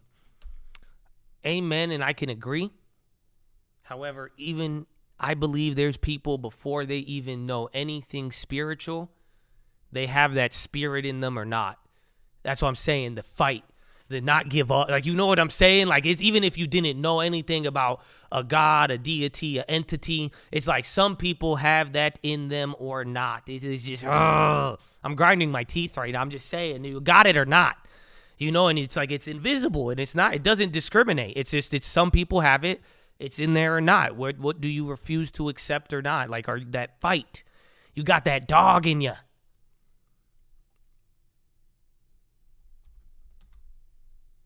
You can't. I think you can teach it to a degree, or I think life teaches it to you.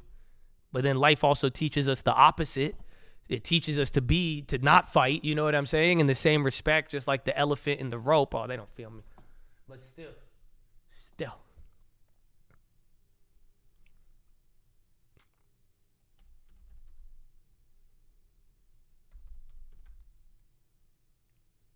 You know, they started one-day bills for the first time since 2007. Oh, could affect the VIX. I don't know. I didn't know that, though. And then you were just at the high or coming down. Chad saying Peloton pop. I have not heard that in a while. You're right, though. 1.6 up at the high. Yeah, Peloton hasn't even moved too crazy.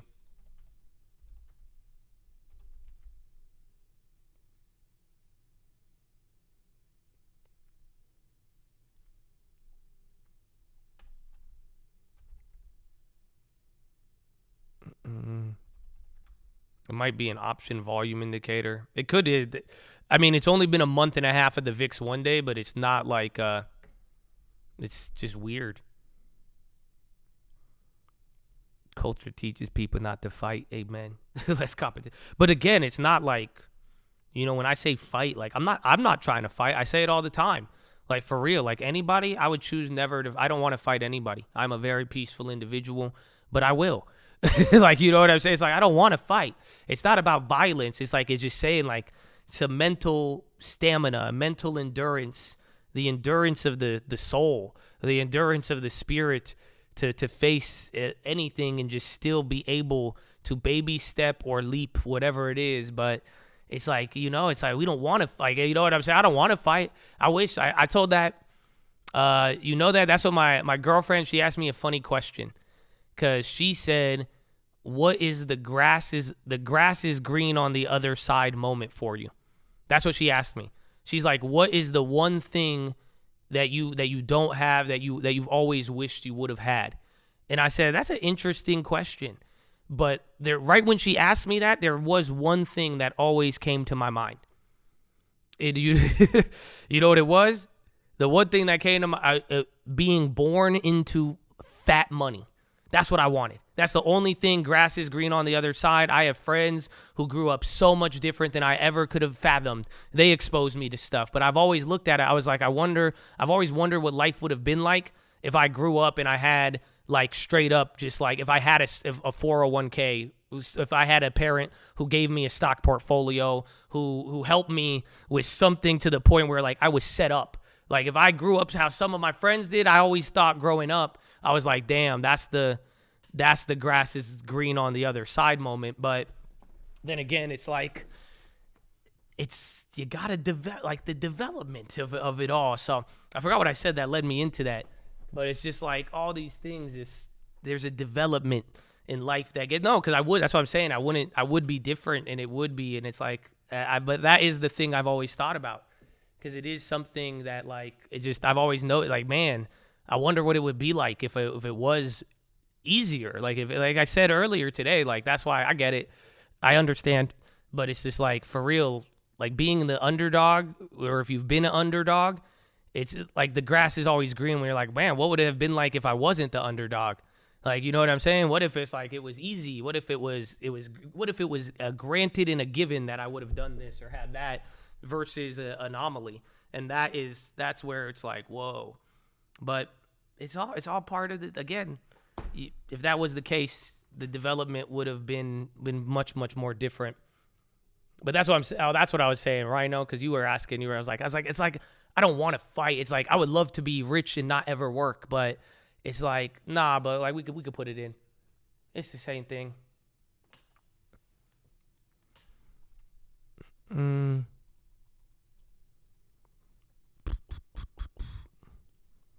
It's too fun being the underdog. No, it's not. The underdog's like cool and sometimes, but it's really not. Again, that's why I say I understand it, bro. Like, you got, like, think about it. Like, even who we go up against, like, think about, I'm getting banned by, by who? How many different, like, these are $100 billion. Like, you're going against something, like, even in real estate. Me and LT had this talk the other day because we were just like, dude, like, you got to get used to being the underdog. It gets tiring after a while, but it's like, nah, like, you are. And it's not, like, it would be nice if you didn't have to do certain things, but hey, man, that's the cards. I'll play them. BOC Boundary gives no indication of what bank might do in July or future rate decisions. There appears to be more momentum and demand than we expected. Bank of Canada was surprised by quarter one consumption, more unexpected strength of rebound in goods, saying surprisingly strong quarter one household spending and April inflation. Details behind April's headline number were concerning. 3-month measures of core remain elevated and seem to have lost their downward momentum. Good inflation in April surprised us by accelerating, therefore reversing course after months of deceleration. So Bank of Canada, that sounded ugly. If they said that in the United States, it would be awful, but not a good signal. No reaction. Again, you're melting slowly into the highs right now.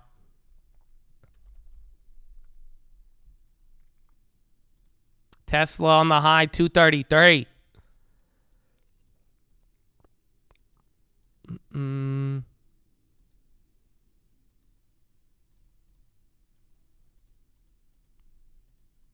Pentagon says not aware of China and Cuba establishing spy station. Do you guys realize that has been your biggest news today? I think that news has been talked about more. Again, they're doing what's it called? The White House is commenting on it again. Apparently, there was a report by the Wall Street Journal in the morning saying that China was building a spy thing on Cuba, but it's been talked about a lot. Again, the White House, Kirby, all of them have denied it. Yo, this is a new high on the day, and this is right at 7 o'clock now. That's it. Chad, you are right back to Bank of Canada decision yesterday. 429, it's 5 points, bro. Wow, and it's 48 minutes left.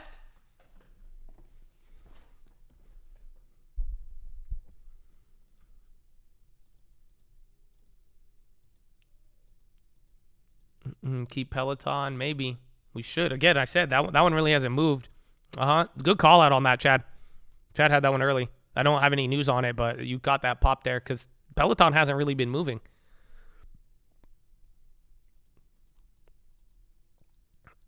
Pentagon, Wall Street Journal, inaccurate.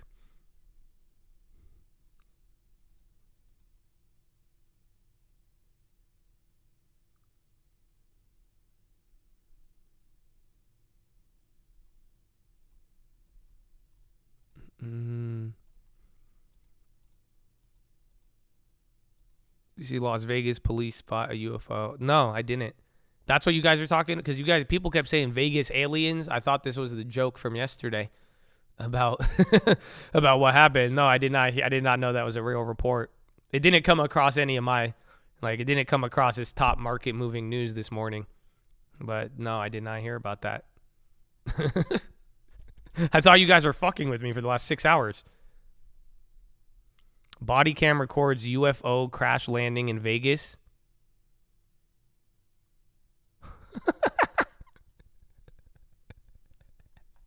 First, when a Las Vegas Metro police officer's body cam catches this, something flashing low in the sky. 911 emergency. Minutes later, there's like an 8-foot person beside it, and another one beside it, and it has big eyes and looking at us, and it's still there. Someone calls 911 reporting two large. It sounds like a live Duende call. Like, he's 8 foot tall. This Duende's big. It's not small. Another officer's video as he's sent to the Northwest Valley home. I have butterflies, bro. Everyone saw a shooting star. Then these people say there's aliens in their backyard. By now, Is this it's real? more than an hour after that bright light. No. Officers meeting up with the caller and his family. What'd you see? It was like was like a big creature. A big creature? Yeah, like around 10 feet tall. I'm not going to BS you guys. One of my partners said they saw something fall out of the sky too, so that's why I'm kind of curious. Did you see anything land in your backyard? No They see way. like a big, that's what they say. They see like a big something with light. What I saw right now, I do believe in it. Police walk into the backyard to investigate, but Metro blacked out that part of the video because it's considered private property. What's clear? They're taking this call seriously. Hey, this might sound like a really Yo. dumb question, but did you guys see anything Yeah, this fall is out like of the the- sky? Asking others what they Just saw. the cops' reaction is Normally this counters interesting. nothing. However, The headline's crazy, but listen to seeing this that cop. One of my partners said they saw it too. He's like, Only yeah, reason I I'm saw that actually shit. investigating it further. That investigation turning up no concrete answers as of Wednesday. Whatever or whoever fell into that yard, long gone within minutes. Oh, hey, if those 9-foot beings come back, don't call us, all right? Deal with it yourself. I ain't dealing with that. What? So yeah, this. Yo, that's wow. Okay, that's weird. Just the cop's reaction, hands down. The cop's reaction of him like, oh my gosh. He said, I saw it, bro. He said, he's like, I'm not gonna mess with you guys, but like, you for real saw that? The cop sounded like a Chad. He was like, you got 10? Tell me you saw that, bro. Tell him you saw that too? Yep. He said, that's it. Nope. He said, don't call me. 9-foot beings. I'm grabbing the chopper. No. You think you would engage with a 9-foot being? Fuck out of here, bro. I'm running. I'm driving. I got the V8. I don't care. I'm leaving. I am not engaging in a 9-foot being, bro. I get freaked out when I see someone above 6'10" in a grocery store. You mean 9 foot shows up in my backyard? I'm in the garage by now. I'm long gone. I say it's your house now. You enjoy that, bro. I didn't even, it's cool. I need to clear my mind. Nah, man.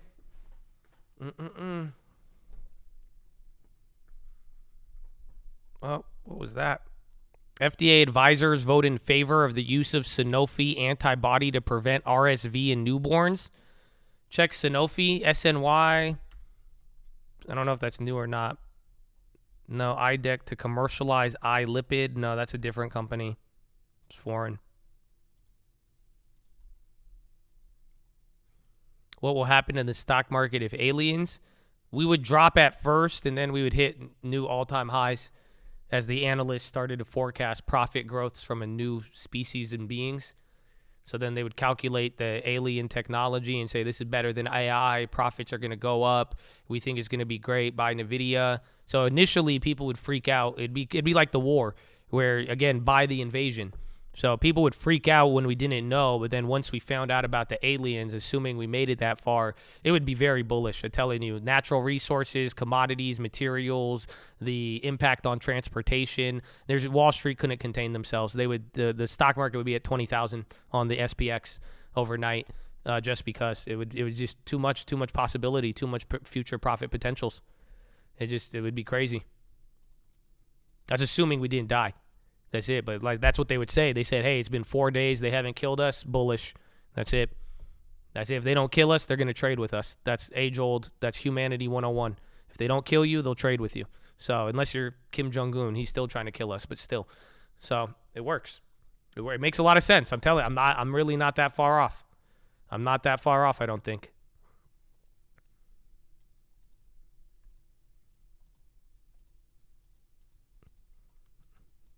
We teach them options? Nah, bro. They teach you options. Yeah, little aliens like... And then he uses ChatGPT to translate it. Human, your derivative's leverage is inferior to mine. Let me show you how to get leverage in massive quantities for way less, not controlled by a middleman market maker. In my history, we wiped out market makers 2,000 years ago because of their greed and evil. Now we leverage our derivatives without leverage and a market maker. Please allow me to show you options. Thank you. So yeah, nah, I'd be down. If they ask who the leader is, you say Josh Answers? Fuck no, you don't say Josh Answers. What do you mean? That's it. How dare you? Don't bring me into this. I'll be like, oh, nope. They say, do you know anything? I say, the only thing I know is no English. Sorry, I got to go. You guys are crazy. Don't bring me into that. Don't bring me into that. That's it. And you messed up. You mean to tell me you encounter a 9-foot alien individual and the first name that comes out of your mouth is Josh Answers? That's it. I'm putting it to the test. I say, in the name of Jesus, I would try it. I'd say, get a step, flee from me. If he didn't die, bro, if he did not perish at the name of Jesus, I would be like, gosh. I said, this is a different test of my faith. And I'd run. And then back to plan number 2. You just run.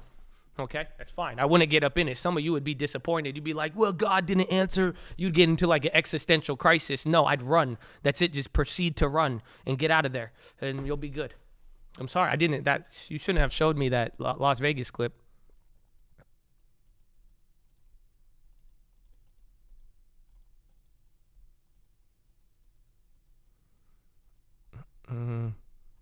You would abandon Amor Fati?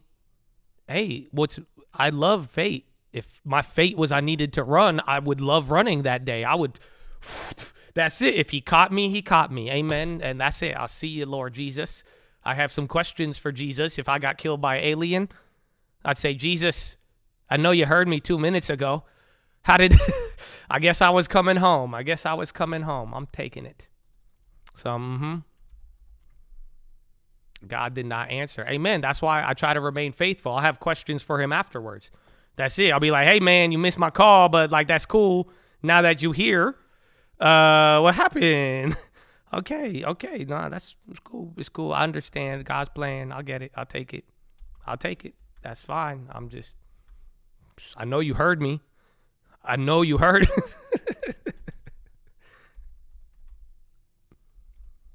Alien invasion is soft led. No, alien invasion would be bullish if we didn't die. If y'all think it's a joke, but I'm telling you, if you don't kill people, you trade with them. I'm telling you. So that's my main concept with that. So as long as there's no threat, all there is trade and growth and now interglobalization, interworld globalization. It would be like planetization. I don't even think the word globalization would make sense.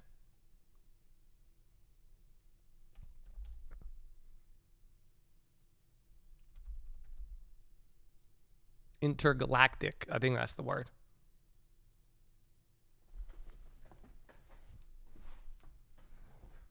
11. I got you, bro. We gonna do it. I want to do a lot more 11 out of 11s. That was a lot of fun. That's it, man. I just hope everybody vibes with it and just be nice to the Chads though too, because that's the thing. Like I said it, I'm being dead. Like seriously, you get it. Sometimes if you're mean to me, sometimes I clap the shit out of you. You know, and it's I feel bad when I do it because I don't like that part of me. But at the same time, it's like it's one thing to talk shit to me, but like if you're gonna go and flame a random person who is just wanting to come up on and talk, like you are such a blessed person, and I hope that the Lord watches over you because that's just not cool. So that's it. As long as we got good vibes, man, I'm really, really down with it.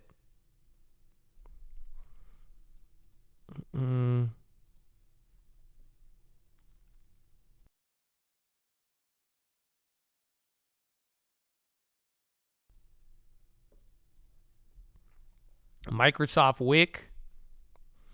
Is that the new John Wick movie? Oh, no. No, it's real. It came up, though. And then MCRB, I haven't looked at it. I think we're back to break even now. I remember yesterday it's been going up, but I don't think the biotechs have been running, though. They went up today, but barely. But biotech index is like low-key not doing much. And then Guild is moving. You just had a Sanofi drug or something like that. Pentagon dismisses report again on China spy station. I think that news keeps getting reiterated because it touches so many topics. Meta plans to put AI everywhere on its platforms. There he is. Yo, Meta. Wait, I don't even think the news hit there. Let's see. Should we try it? They say Meta plans to put AI everywhere on their platform.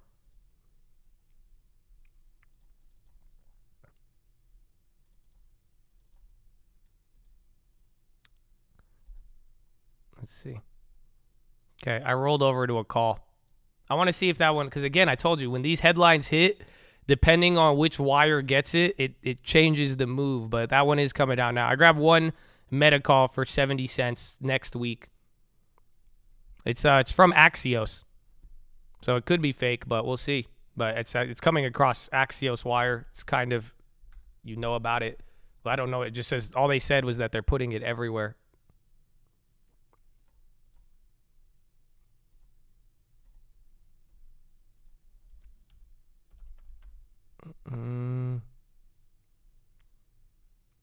Oh, no, that was 6 minutes ago. No, we're behind on it. There was an older one. So that was right here. Nope, I got scammed.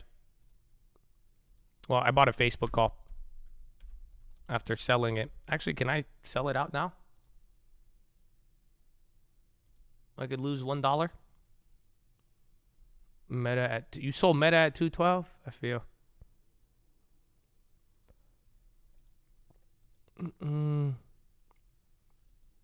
Scammers.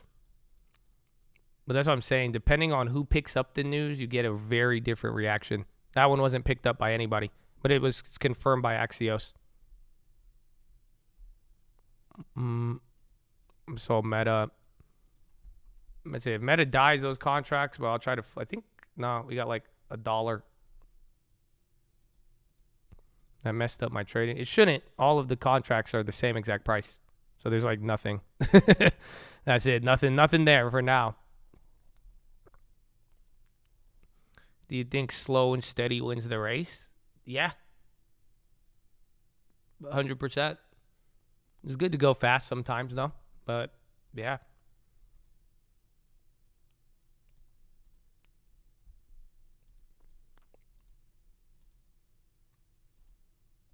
As it moves.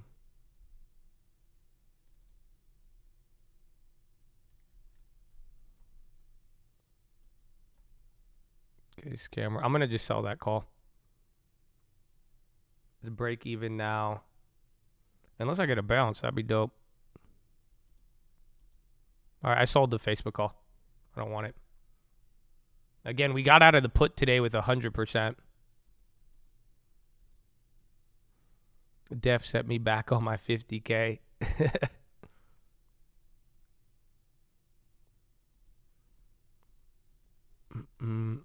Gifted Mason. Mason.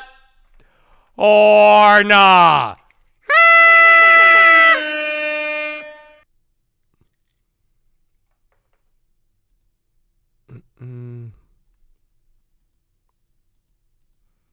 Break 430. What is the next level if not down? If we do break up, it's 430. It's gonna start moving like 20 points. I even think it could go up to 440 flat. So you could go up maybe, and then at that point, the world, you better have real confirmation. But I think 430 has a straight shot to 4,400, and then 4,400 has a straight shot to 46. There's no such thing as 45. But we'll find out. It's going to be like, it's because once we get past a certain price, it's going to have to be like it's really going to have to convert. Like, you need the bond market and everything better be there. Otherwise, it just, I would feel, I'd be more like, wow. So we see, man. It wants it. It does. It really does. But a lot much higher from here, though. Like that I don't know if I can't get behind being within 5% of all-time highs with this environment. I mean, I have seen that before, but it's like, it's weird. I was showering yesterday. I was thinking of 2015 because, again, 2015 I hit a bunch of the China plays. That was my big play, but I just remember 2015 to like 2016, shit was bad. And then even like 2017 to 2019, it got even worse in a weird way. But then the market just kept melting up. And that it was like nuts. So unfortunately, although my mind wants to tell me that it can't go like near all-time highs in this environment, I have a history where I have seen a lot of stress. Granted, it's much different than today, but I have seen it climb the wall of worry. But now that's the only difference. What we deal with today is very different. You know, give me more China currency weakness, and then maybe I could freak out. But it's like just we haven't dealt with inflation. We haven't dealt with a Fed cycle of this ever. Nobody has seen this much Fed raising ever. So we're going to find out. But that's where I'm at with all of it.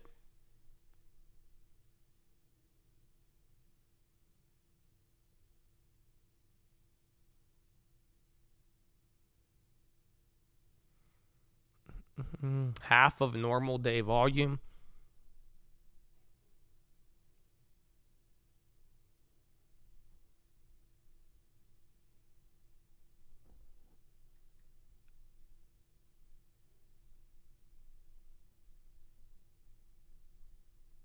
Mm, 30 to go. Well, I'm holding McRib. Yeah, I might get out of it, though, because we're right at break even. That thing is just a volatile mother effer, man. Is Wall Street on vacation? Nah. When are we supposed to go to the Hamptons? I forgot. But nobody's invited me yet, so I don't know. But that's it. Whenever they go to the Hamptons, that's when the next 2 weeks sucks.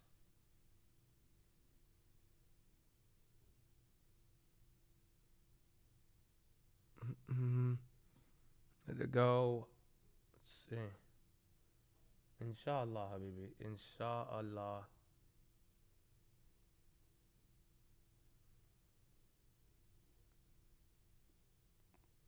Some McFlurry. Raul knocking at the door. Man, who's the reverse Raul? Because somebody else is knocking at 4,300. Because it's right there. Carvana got it all. Where's Disney?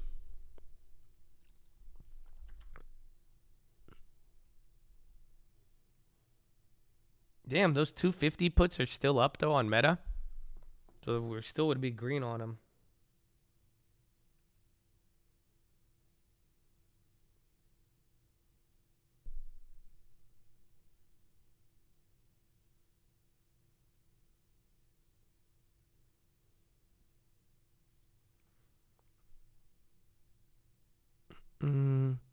McRib, next big. It has to just, again, McRib, it's like it reminds me of Proverbs, but worse. Just because of how, like, it's so much more violently volatile. But, like, remember PRVB when we traded it? And it just, like, it was just very, like, you would be up one day, and then the next 3 days you'd be negative, and then you're up. So it's a really shitty play in that sense. So I like it, but it was getting kind of boring in the sense, or like frustrating, because we had gains and then they go away, then they come back. So I don't know. Maybe next big pop I might be out. I'll see though. But they do have the Nestle shit on the back end, which would be very, very nice. Saul is opposite to Raul.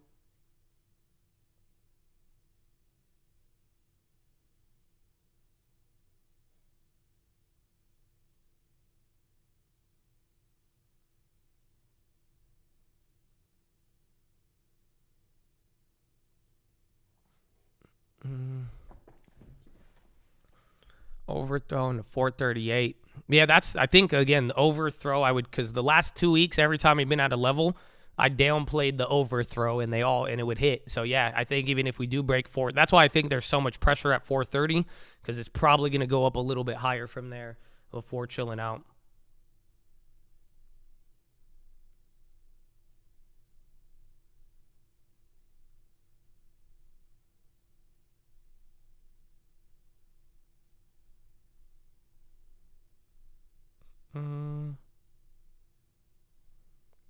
McRib.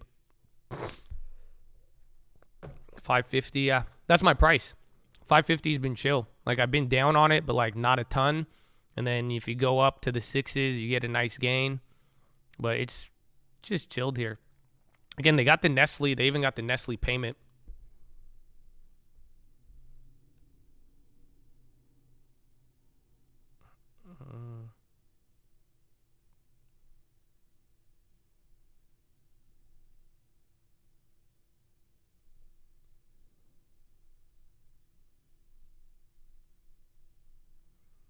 Rug pull Raul and pump it up Paul. There it is, Paul.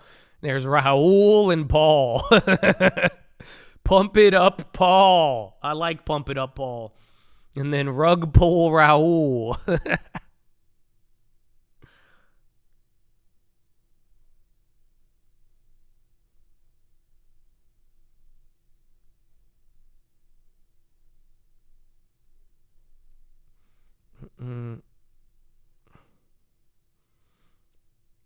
Do you have any brands you won't touch due to personal beliefs? No, unfortunately. And I say that because I told you my dilemma the other day. Because I think at one point in my life I will, but at this point I do not, because the moment I make that decision, I take it seriously. So it's like I would apply my standard, and if that was the case, I wouldn't own a lot of things. You know what I'm saying? At that moment, I would not have an iPhone. I would not have a lot of things. If I did act on my morality with it, I would. But I don't think at this point in my life. Down the line, I probably will. But at this point in my life, I don't have anything to stop me.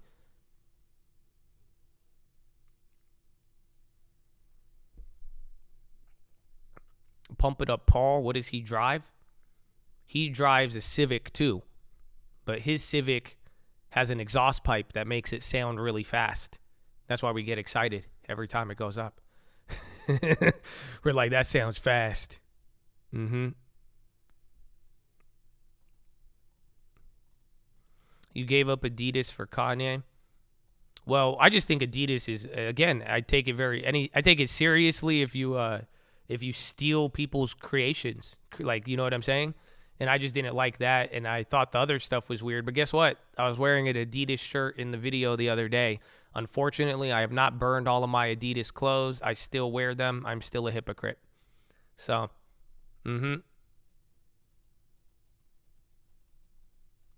White House COVID coordinator Ja to leave post.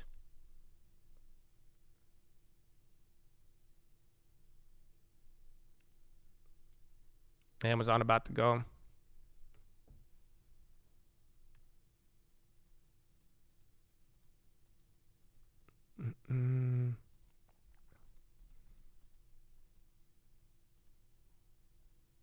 But buying something, yeah. I haven't bought anything there, but again, it's a weird game to play. That's why I said until I'm ready to let go of everything, I don't think I'm going to make that decision. I said it the other day. If you're not aware of how the evil and greed that you're surrounded with every single day, then my goodness, God bless you. But it's unless you're willing to leave all of it behind, that's it. Like I said, I think at one point in my life, I think I will, but not right now.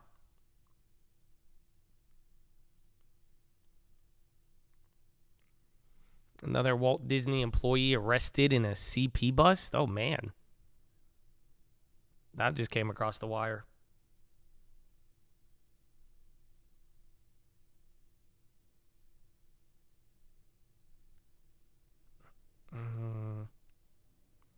VIX, dude, the VIX one day is still weird. A CP bust? Use your imagination. You'll figure it out. Not Boeing for the long term. I like Boeing. I mean, I think it's been a crazy price as of late, but yeah.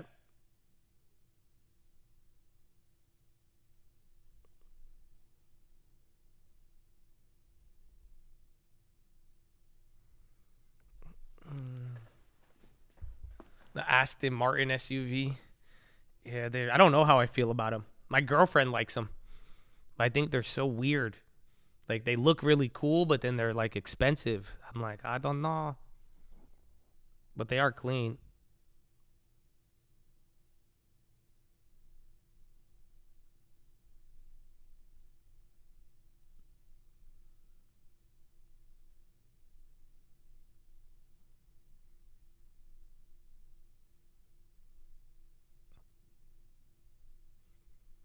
DBX, yeah, the 707. The new Aston Martin, the DB12, they finally upgraded the interior.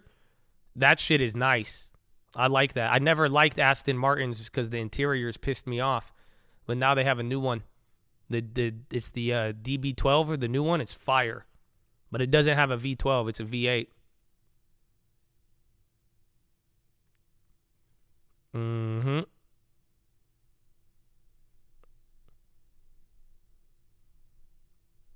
Ba-da-ba-ba-bop. Sound near high. Someone grab 500,000 shares. Where's wheat? Wheat has to be closed. We're back to break even on wheat. That's crazy. So again, just the wheat contracts move big. Oh yeah, wheat's already Apple. Or about that? I think you might break out. Hold on, Chatadonia. The high ticker kind of tweaked, but then Apple's on the high.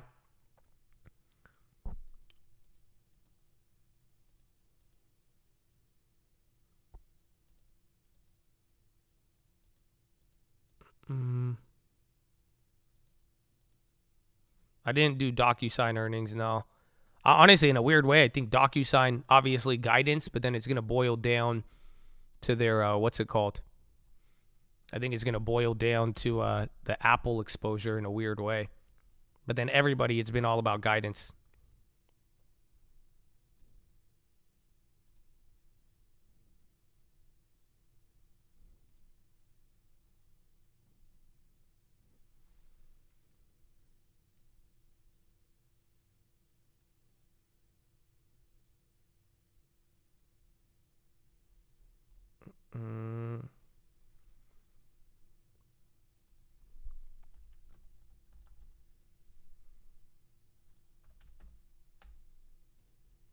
Apple. That's why I said watch out, because this could be your 4,300. It's the stars are aligning, Chad.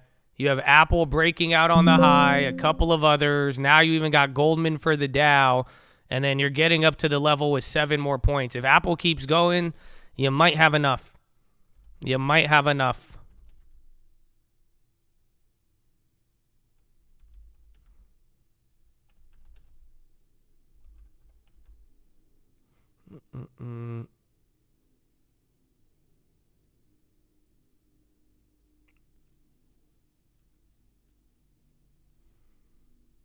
Totally long, right? There it is. It's about to go. Again, you have Apple going up with it. And then something, MSR Pharma, provide information on business practices. Run, Abby, run. Amazon, JP Morgan. I'm looking at Apple. That's it. That guy waking up. But banks are kind of coming up. Again, Goldman's leading. XLF is about, I've been saying that one all day. It's about to go in. There's Paul. Paul is saying, hello. Meta previews generative AI chatbot planned for WhatsApp at company. All hands on deck. Spokesperson says, okay, I think I might get back into these, dude. That one could be good. That could be old too. But still, you're getting all of these meta things. It kind of reminds me of Amazon yesterday.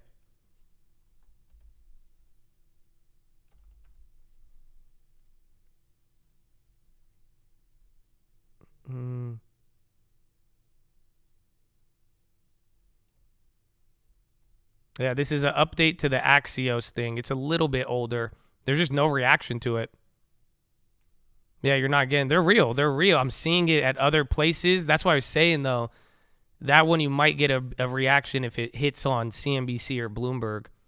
But you need those pumpers to get in on it. Damn, the call I bought went up. I should have just held that. Yeah, so the premiums are going up on these plays.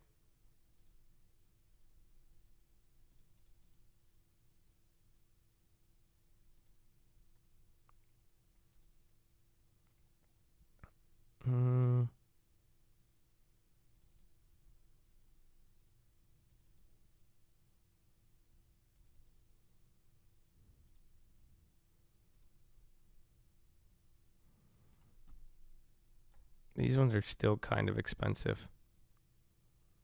Okay, I went back to the metas. That's it. I feel like that one, it might play out like Amazon yesterday, today. Because that one's weird. That's good. They're good headlines. I think they're speaking at some conference. And then if anybody reiterates that one, you might get one.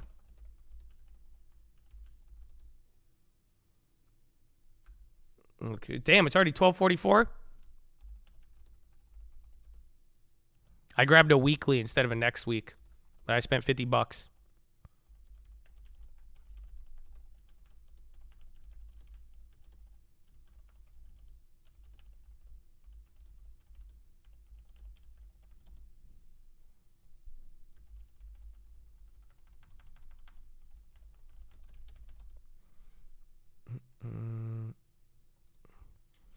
Brief pump it up at rig. Should we use AI bots to trade? I've never tried it to like make a trade for me, but I mean, you could use AI to get a lot of good shit. Again, like I'm saying, I've been putting together stuff. I used AI to consolidate some news sources for me. So you could do a lot with it, but I've never gave him the keys to the car and said, have at it, little guy.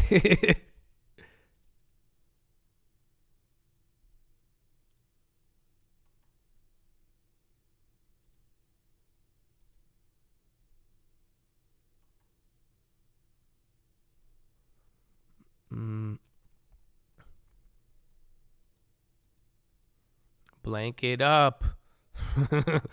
I wonder what that can mean. We're close. We're close.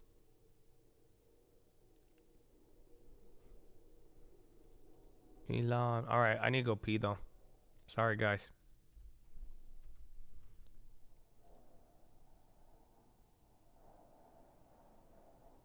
I'm sorry.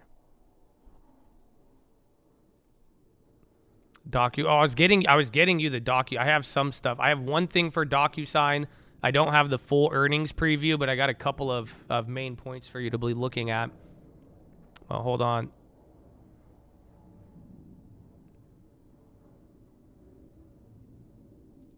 NEM resumed after halted, pausing news.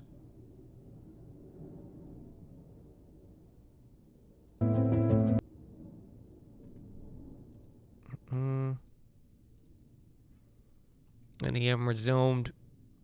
Money markets saw 36 billion of inflows. So the ones that were more on the edge, the ones that All right, I'll be right back. Follow me on Instagram at the Trading Fraternity. It randomly gets I'm not quiet. an economist, so I don't know, but It's your I have spirit a speaking to you. suspicion that we will start to see people push out because they feel the strength of their business and they just don't want to wait forever. And that will be interesting to see. There are some really exciting businesses waiting in the wings that I think we could see go public. But to your other point, I do think that it's creating an interesting challenge and environment of how to satiate those employees who have been waiting there. Sometimes when they worry that the prices that those marks are sitting on are no longer viable, or that the liquidity event is further than they believed.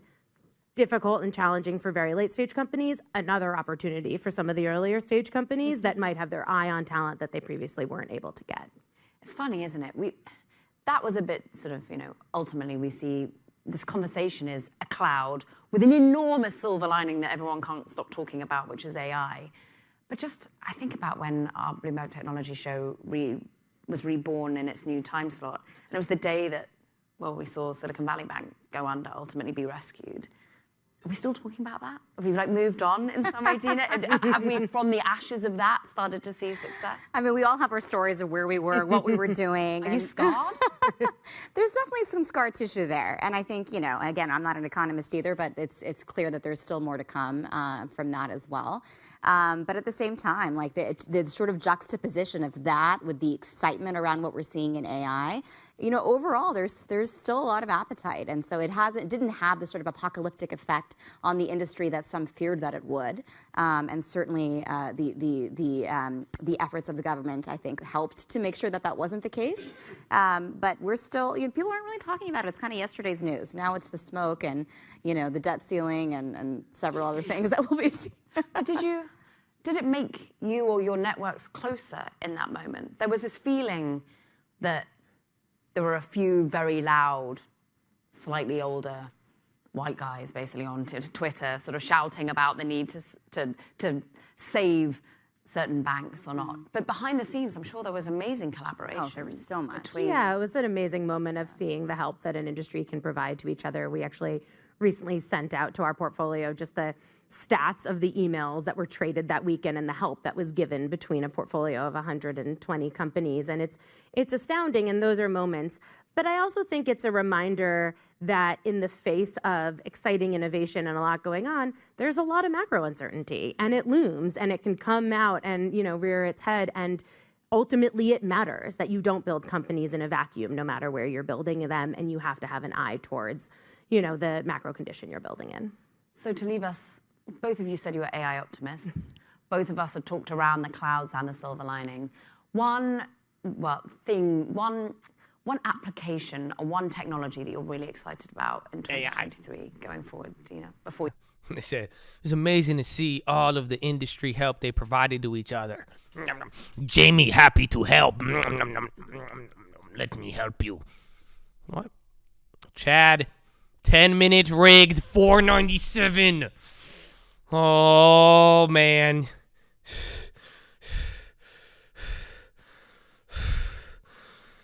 Chad, it's coming down to the final five. I'm just saying, that's 10-minute rigged is getting you up there, but like, dude, this is like coming down to the final five for 4,300, it looks like. What timing? This is very crazy. It is, because now we're like right at the and just look at the time. This is like the last second. You got 5 minutes left in the game. You're like about to hit to the 1 yard line, bro. Are we about to take it to the 1 yard line and then no? It was very wild, bro. It's just like, it's so it's a weird conundrum with 4,300. It's like, why is this so important, but it's not so important, but it is so important, but it's not. So that's wild. Where are we living?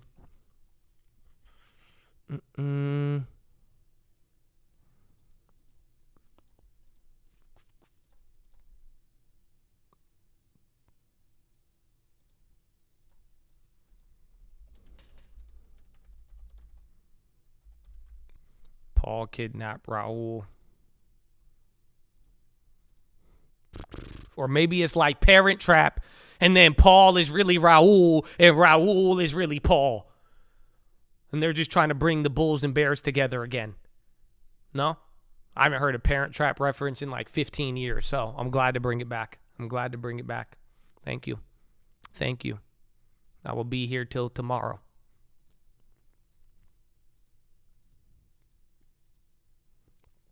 Libya's oil revenue ends in May at 33 billion Libyan dinars.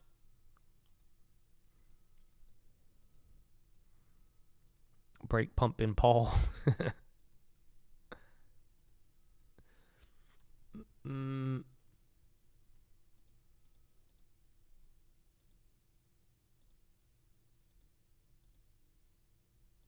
Paul clock out? Might have.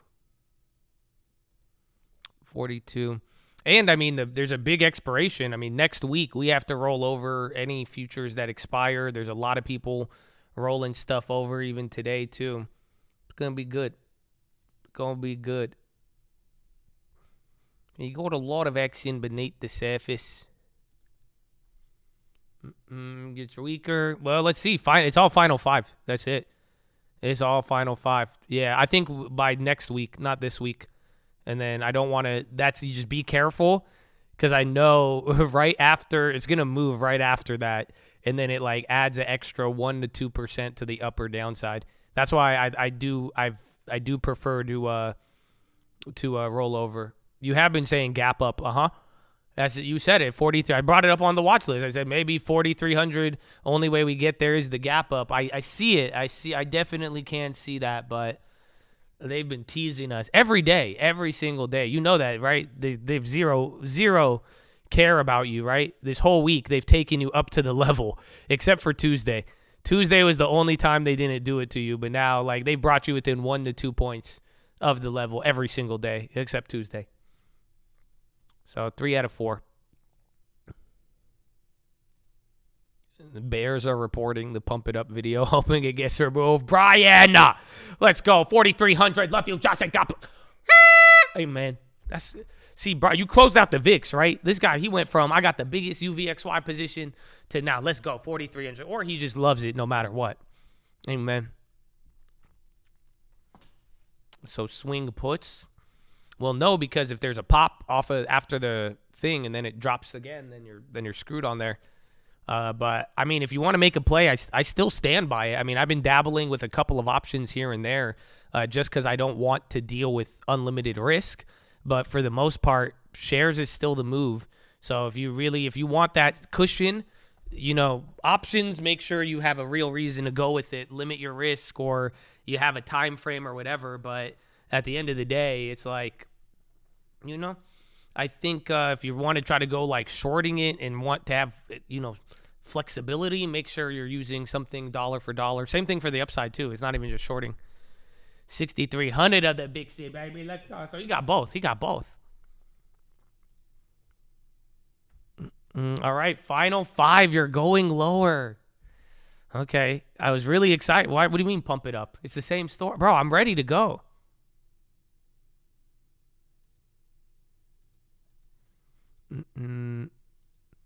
Man. Shit, guys. I hate that. That's my bad. My bad, guys. Yeah, I don't know. Maybe you can still do it, but like you got real close, dude. We got like 2 points, man. Inshallah. Friday pump. You know, inshallah, Paul come to see you. Inshallah, habibi. مش مشكلة.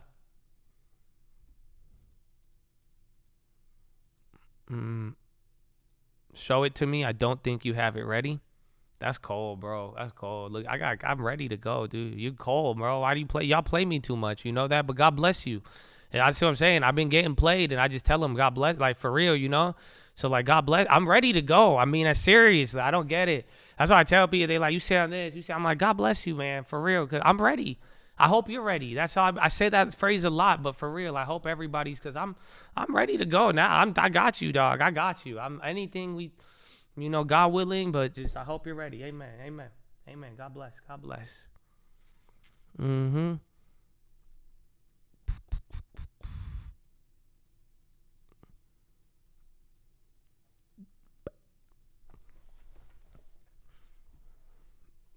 This is like your girlfriend teasing you. No, it's not.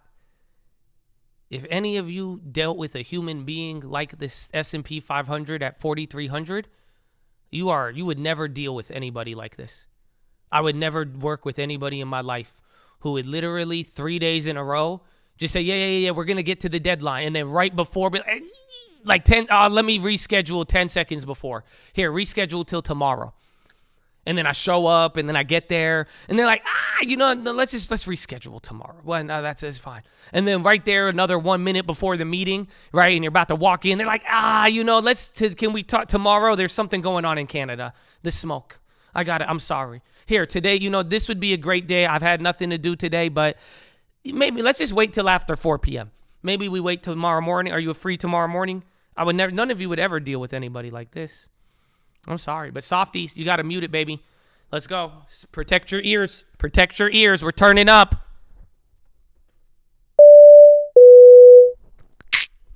All right, ladies and gentlemen.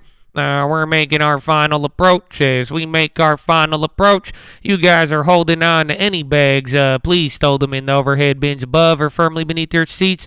We'll be coming through the aisles with a trash bag if you'd like to dispose of those bags. But as we make this final approach, we're going to be landing here into the second link terminal. Second link terminal description. That's going to be your nightly watch list and main channel layover. Second link is description terminal there. And then we're going to be taking off promptly around 6 a.m. out of sunny San Diego, California. As we make this final approach in a sunny San Diego, California, it's about 67 degrees and partly sunny. Much better of a day, especially if you thought we'd close near 4,300, but we still got a lot ahead in the market. We are no longer under COVID guidelines, so no masks are required, but we do ask that you exit one row at a time and drop a GG on your way out. As always, we appreciate your guys' business. If you're interested in your Call Rapid Awards program card, please flag down your flight attendant, and we'll get you that as soon as possible. As always, thank you for flying with the coat, and hopefully have a wonderful evening.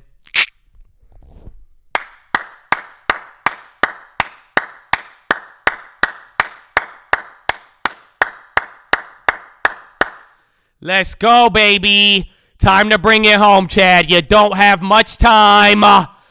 1 minute.